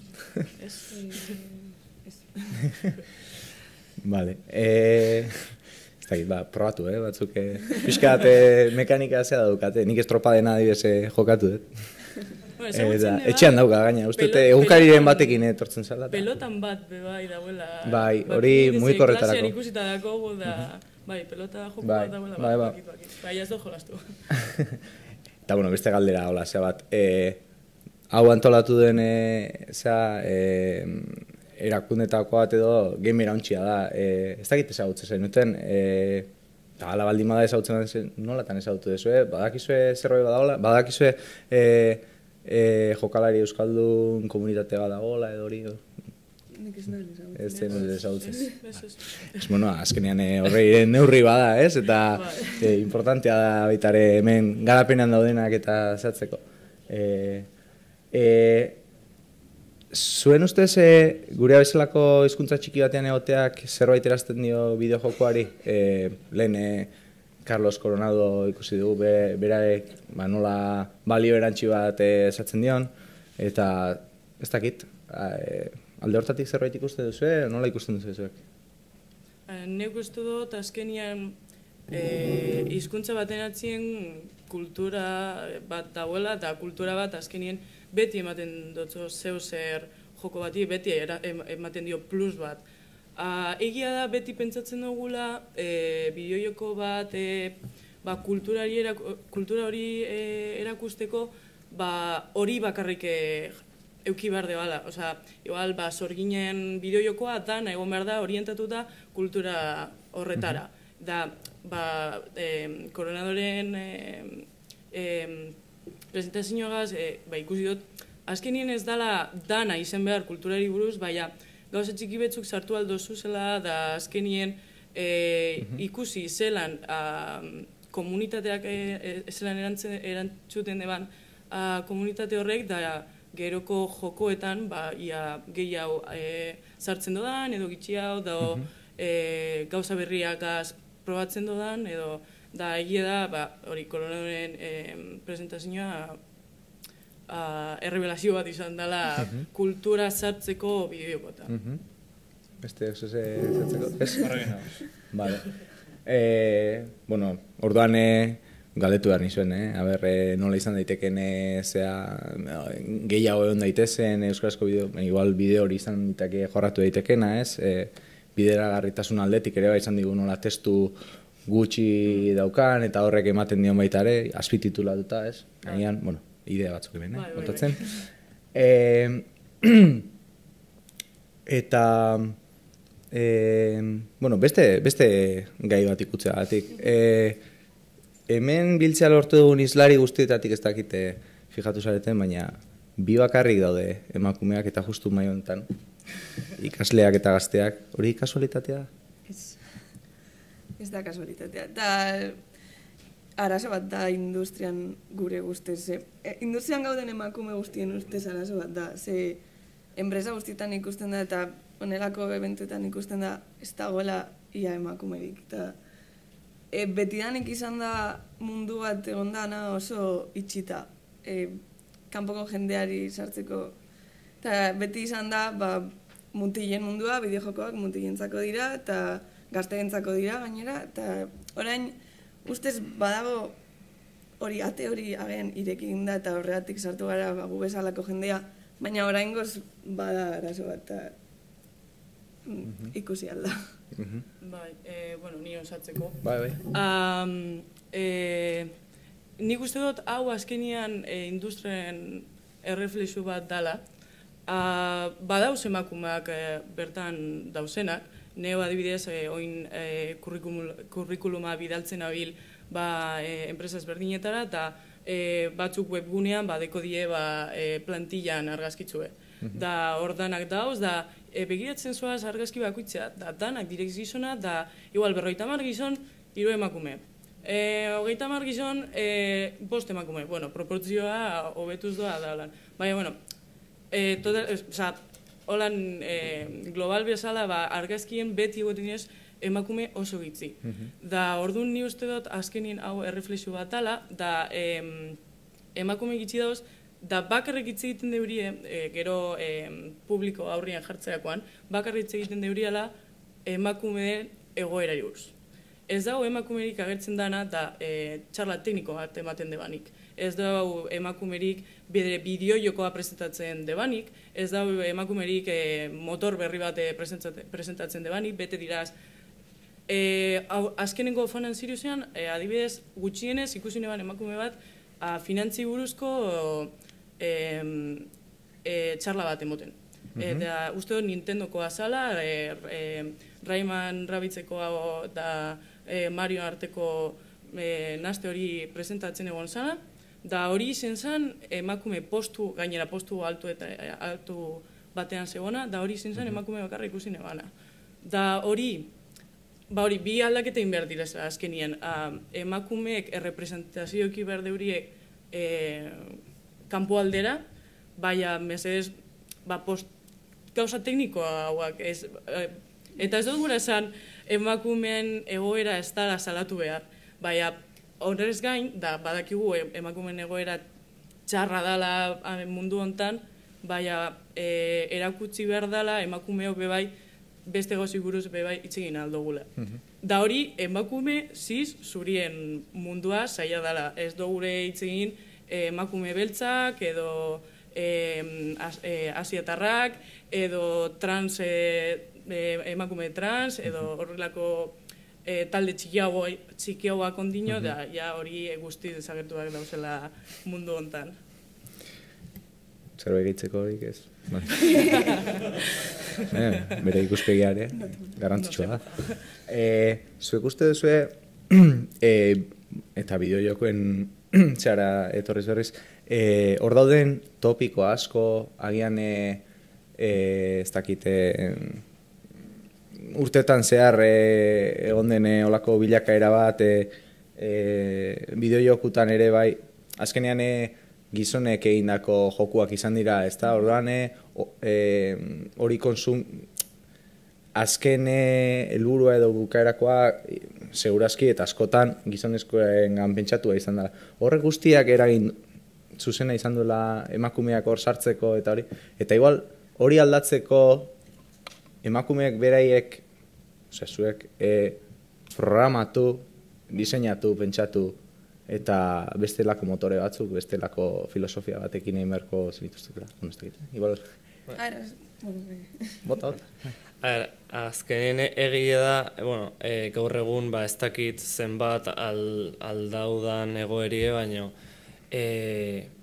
joku, oindala urte batzutako jokuek batez ere izen diela gizonezko egindako jokuek gizonezkoe jolasteko. Eta horrek baitare azkenien eragindu gizonak bakarrik egotiez industria hontan, ze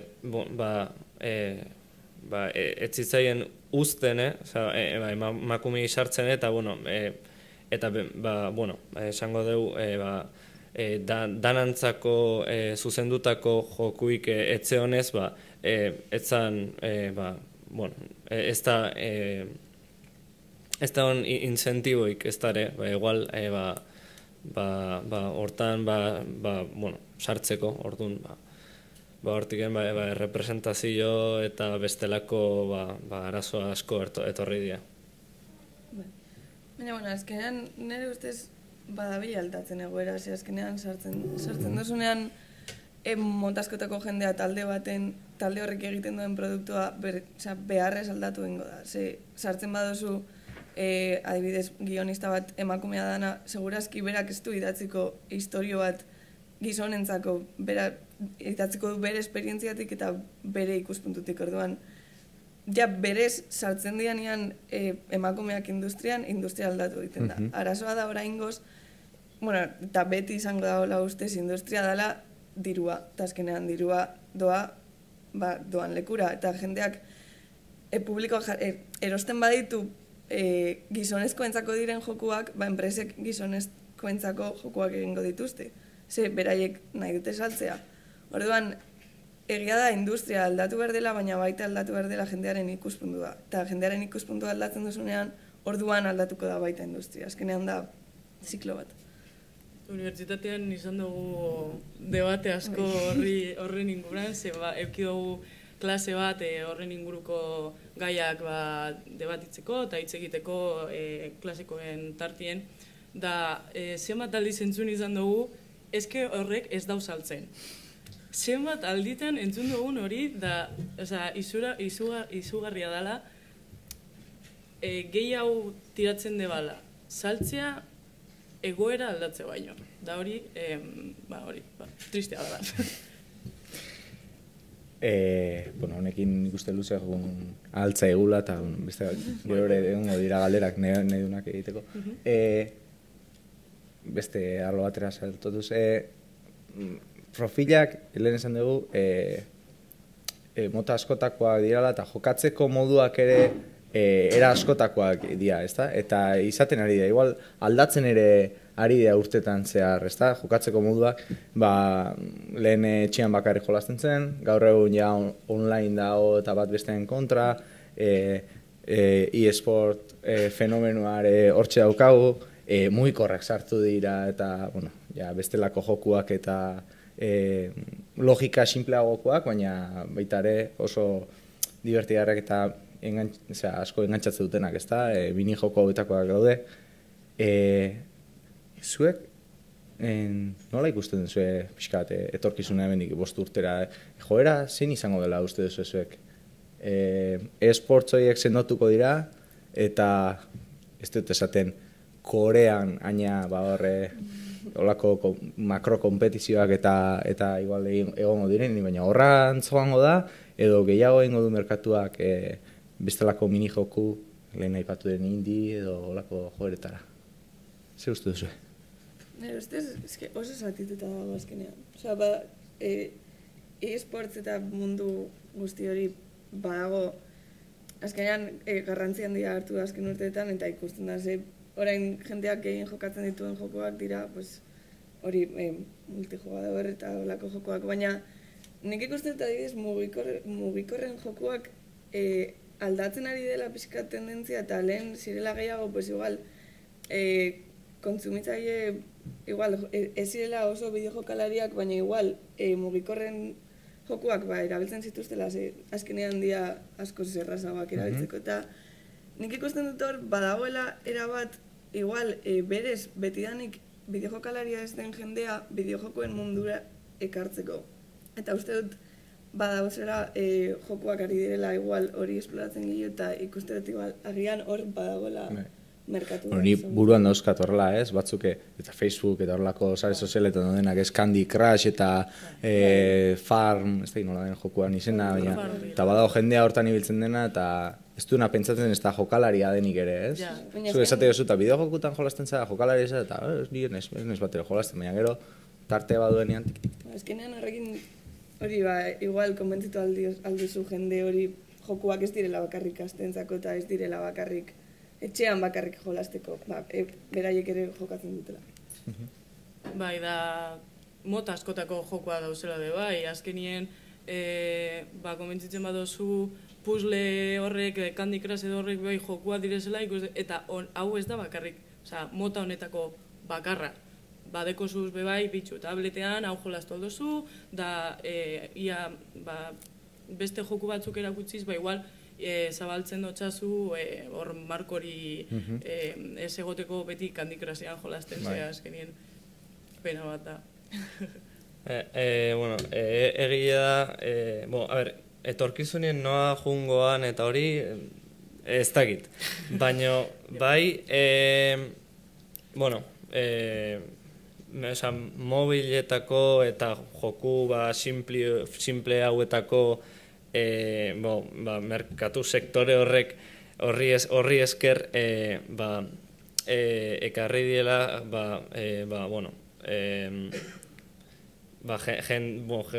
jende askon ezagutzea jokuek, nani txikitan da beti, dana esatezen, hau beti pantalla zarrorri beire egun osue zertan nahi dau, tonto dute bukako zue danak eta baina gero, gero mobil berri eta eta hemen Candy Crush da ber zer da nau, eta gero etorri da, zenbat aldi zaitu eten, eske engantxa iteu, eta, hori, hortik astea, geho, akaso hortik ez da pasauko, akaso bai, eta geho, joko zalea morrau bukako bizeten, baina gutxinez, pertsona horrentzako ja ez da gauza, nire semeala egun osue etxien sartuta eukitzeun gauza diabolikori, jokua da, eta, akaso hain gaizkire ez da.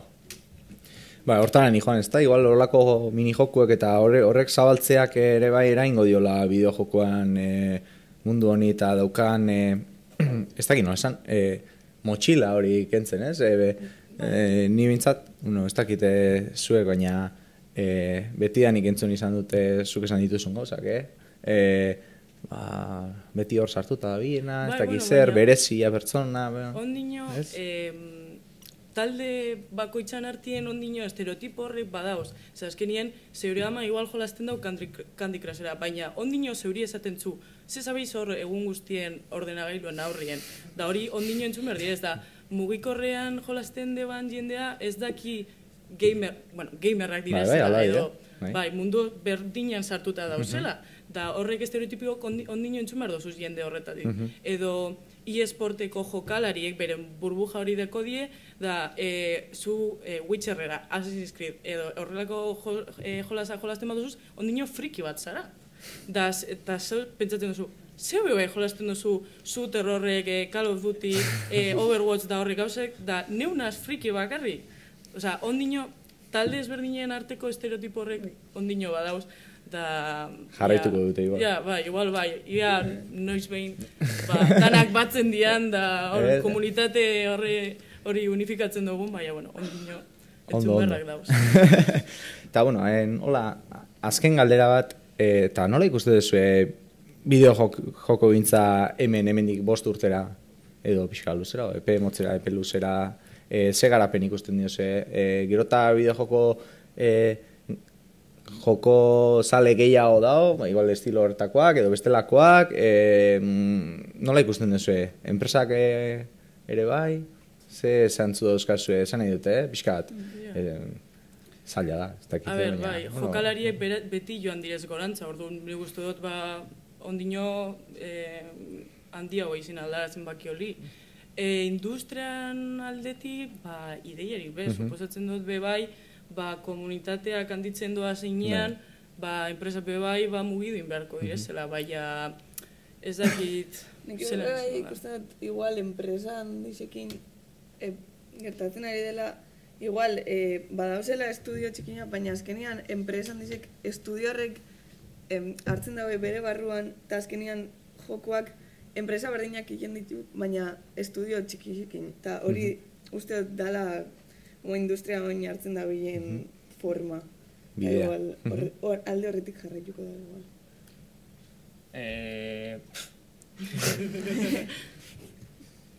Ni ja behin baino gehiotan entzun dut, industria egoin dauken arazo handienetako dala, hor banatzaile eta editore falta hori, sortzaileek badaudela, baino gero joku horiek benetan marketing egin eta ezagutza eman eta joko horiek banau eta azkenien saldu ahal izaiteko egin berdan dana eiteun zati hori falta dela euskal industrian eta Espaini mailan bai askotan zati hori pixket hobetze baldin industriek gora egiteko erreztasun gehiago ditu. A ber. Eta kulturalki esan nahi dute gauza da, biak lotuta daude ez, baina hemen aspaldidanik konsumitu izan da bideojokoa eta forma desberdinetan eta ikusi besteik ez da nola aldatu diren gauzak. Ikusten duzu zabalkundea handiagoa emango dela oraindikan, tope batera iritsi gara edo ez dakit. A ber, hauek daturi gabe eta pixkate zuen iritzireko kontua dira.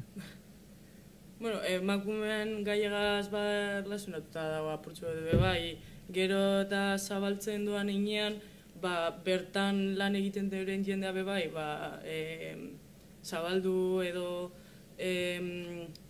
puntu ezberdinetatik etorriko da orduan naste politiagoa egongo da industria barruen, da horrek garatuko dauz bideojoko ezberdina, da talde ezberdinak hartzen debana barruen, ikusi duguna eskimalana edo bebai ikusi duguz, ointxe egon gara oindala gutxi GDC konbentzioan, da ikusi dugu zein bat joko hartzen debazela oin arte atera ez diren gai betzu emakumea, baina ja apurtzuek kendute estereotipo hori emakumean ganako violentzia hori alde batera utzi, da emakumea protagonista bezala egotie ez, bigarren plano batien, edo igual depresioa edo horrelako gauze bai ateratzen joaten doaz, da nik uste dut dibertsitate hori gorantza joango dela.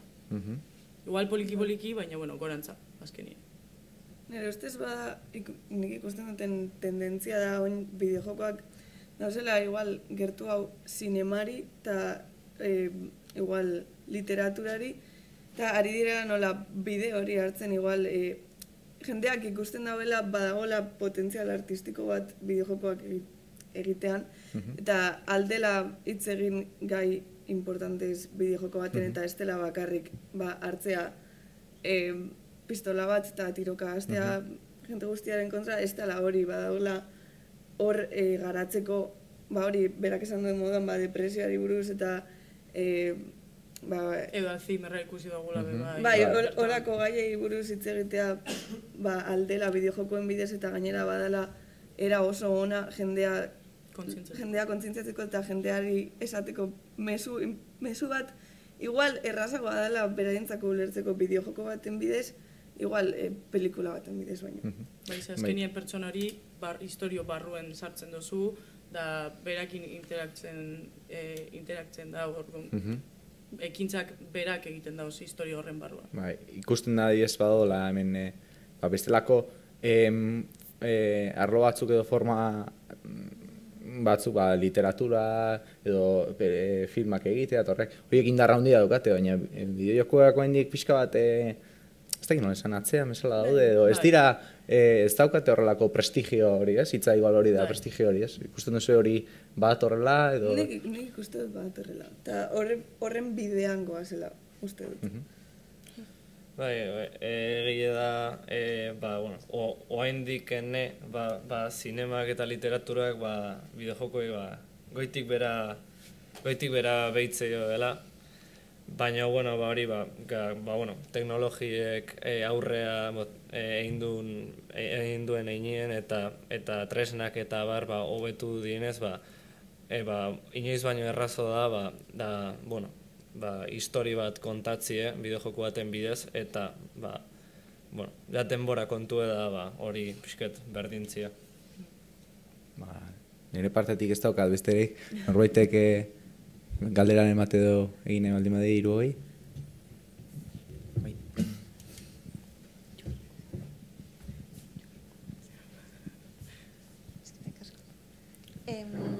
Ni itzulpenaren arlotik nator, eta orduan galdetu nahi nizuenea ikasketetan lokalizazioari buruz edo internazionalizazioari buruz zerbait ikusten duzuen. Ezer gutxi. Guk, Digipen da unibertsitate amerikano bat, berez. Eta orduan guk karrera oso inglesez ikindu. Eta azkenean guk jokoak egiten ditugunean guri irakatsi duzkuen ikuspena da inglesez inbiola eta izan bidala estatu batutako edo Europako merkaturako. Ez dugu asko garatu. Bai, beste dozein merkatu, arriskutsua dala, ez dau merezi, edo ondino ez hitzez hortan sartu. Egon zitzez, zona segura, esaten dana, da gero ja ikusiko gu aurrera. Besteren bat? Bueno, honekin bukatuko dut txalo bat, hau Itxoin. Bueno, badakizue, poltsetan, boletoa daukazuela bakoitzak, eta orain zozketatuko dugu joku bat, bale? Orduan, esku bat behar.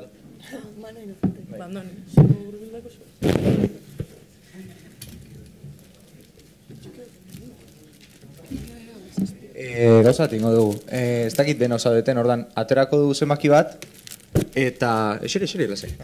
Aterako dugu zenbaki bat, eta ez badago hemen edo, ez badu inorek erreklamatzen, beste bat aterako dugu. Saritu atera arte, bai? Neun ere hanbilen. Bai, segi zuen bila.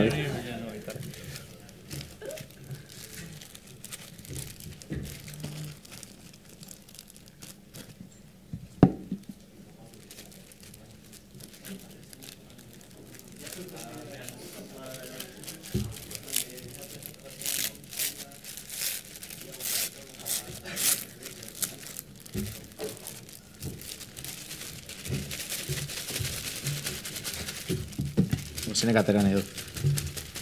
Andoni. Ben ez dago tramparik, transparentia ikustu duzu. A ver, atera bat. Ze zenbaki da? 15. Bat, 5. Bada 15-tik?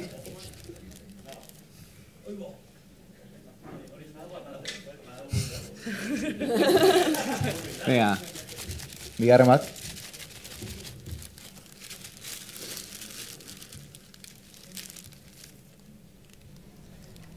Berrogeita bat, 4 bat.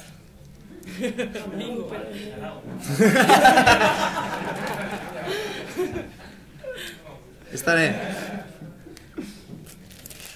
Venga, hirugarrengoan, a ber.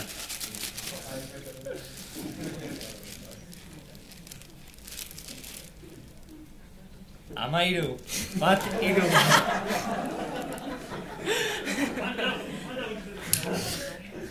Azkenean zure maurko dizu. Poltsarik hartu zutu zuenak hartu,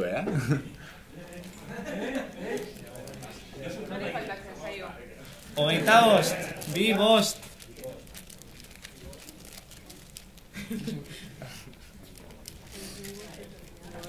Bueno, aterako da.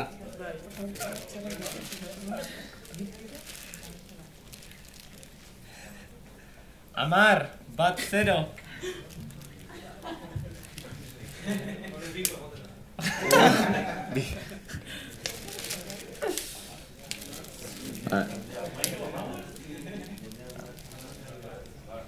Amalau! Azkenean bego! Merezita. Bueno, infernion jokua zuretzat, gero hitzen dugu. Eta besterik gabe, eskerrik asko netortzeagatik, eta lehen esan da bestela, hasiera izan da dila, eta urren urtean gehiago eta hobeto, alba da. Eskerrik asko.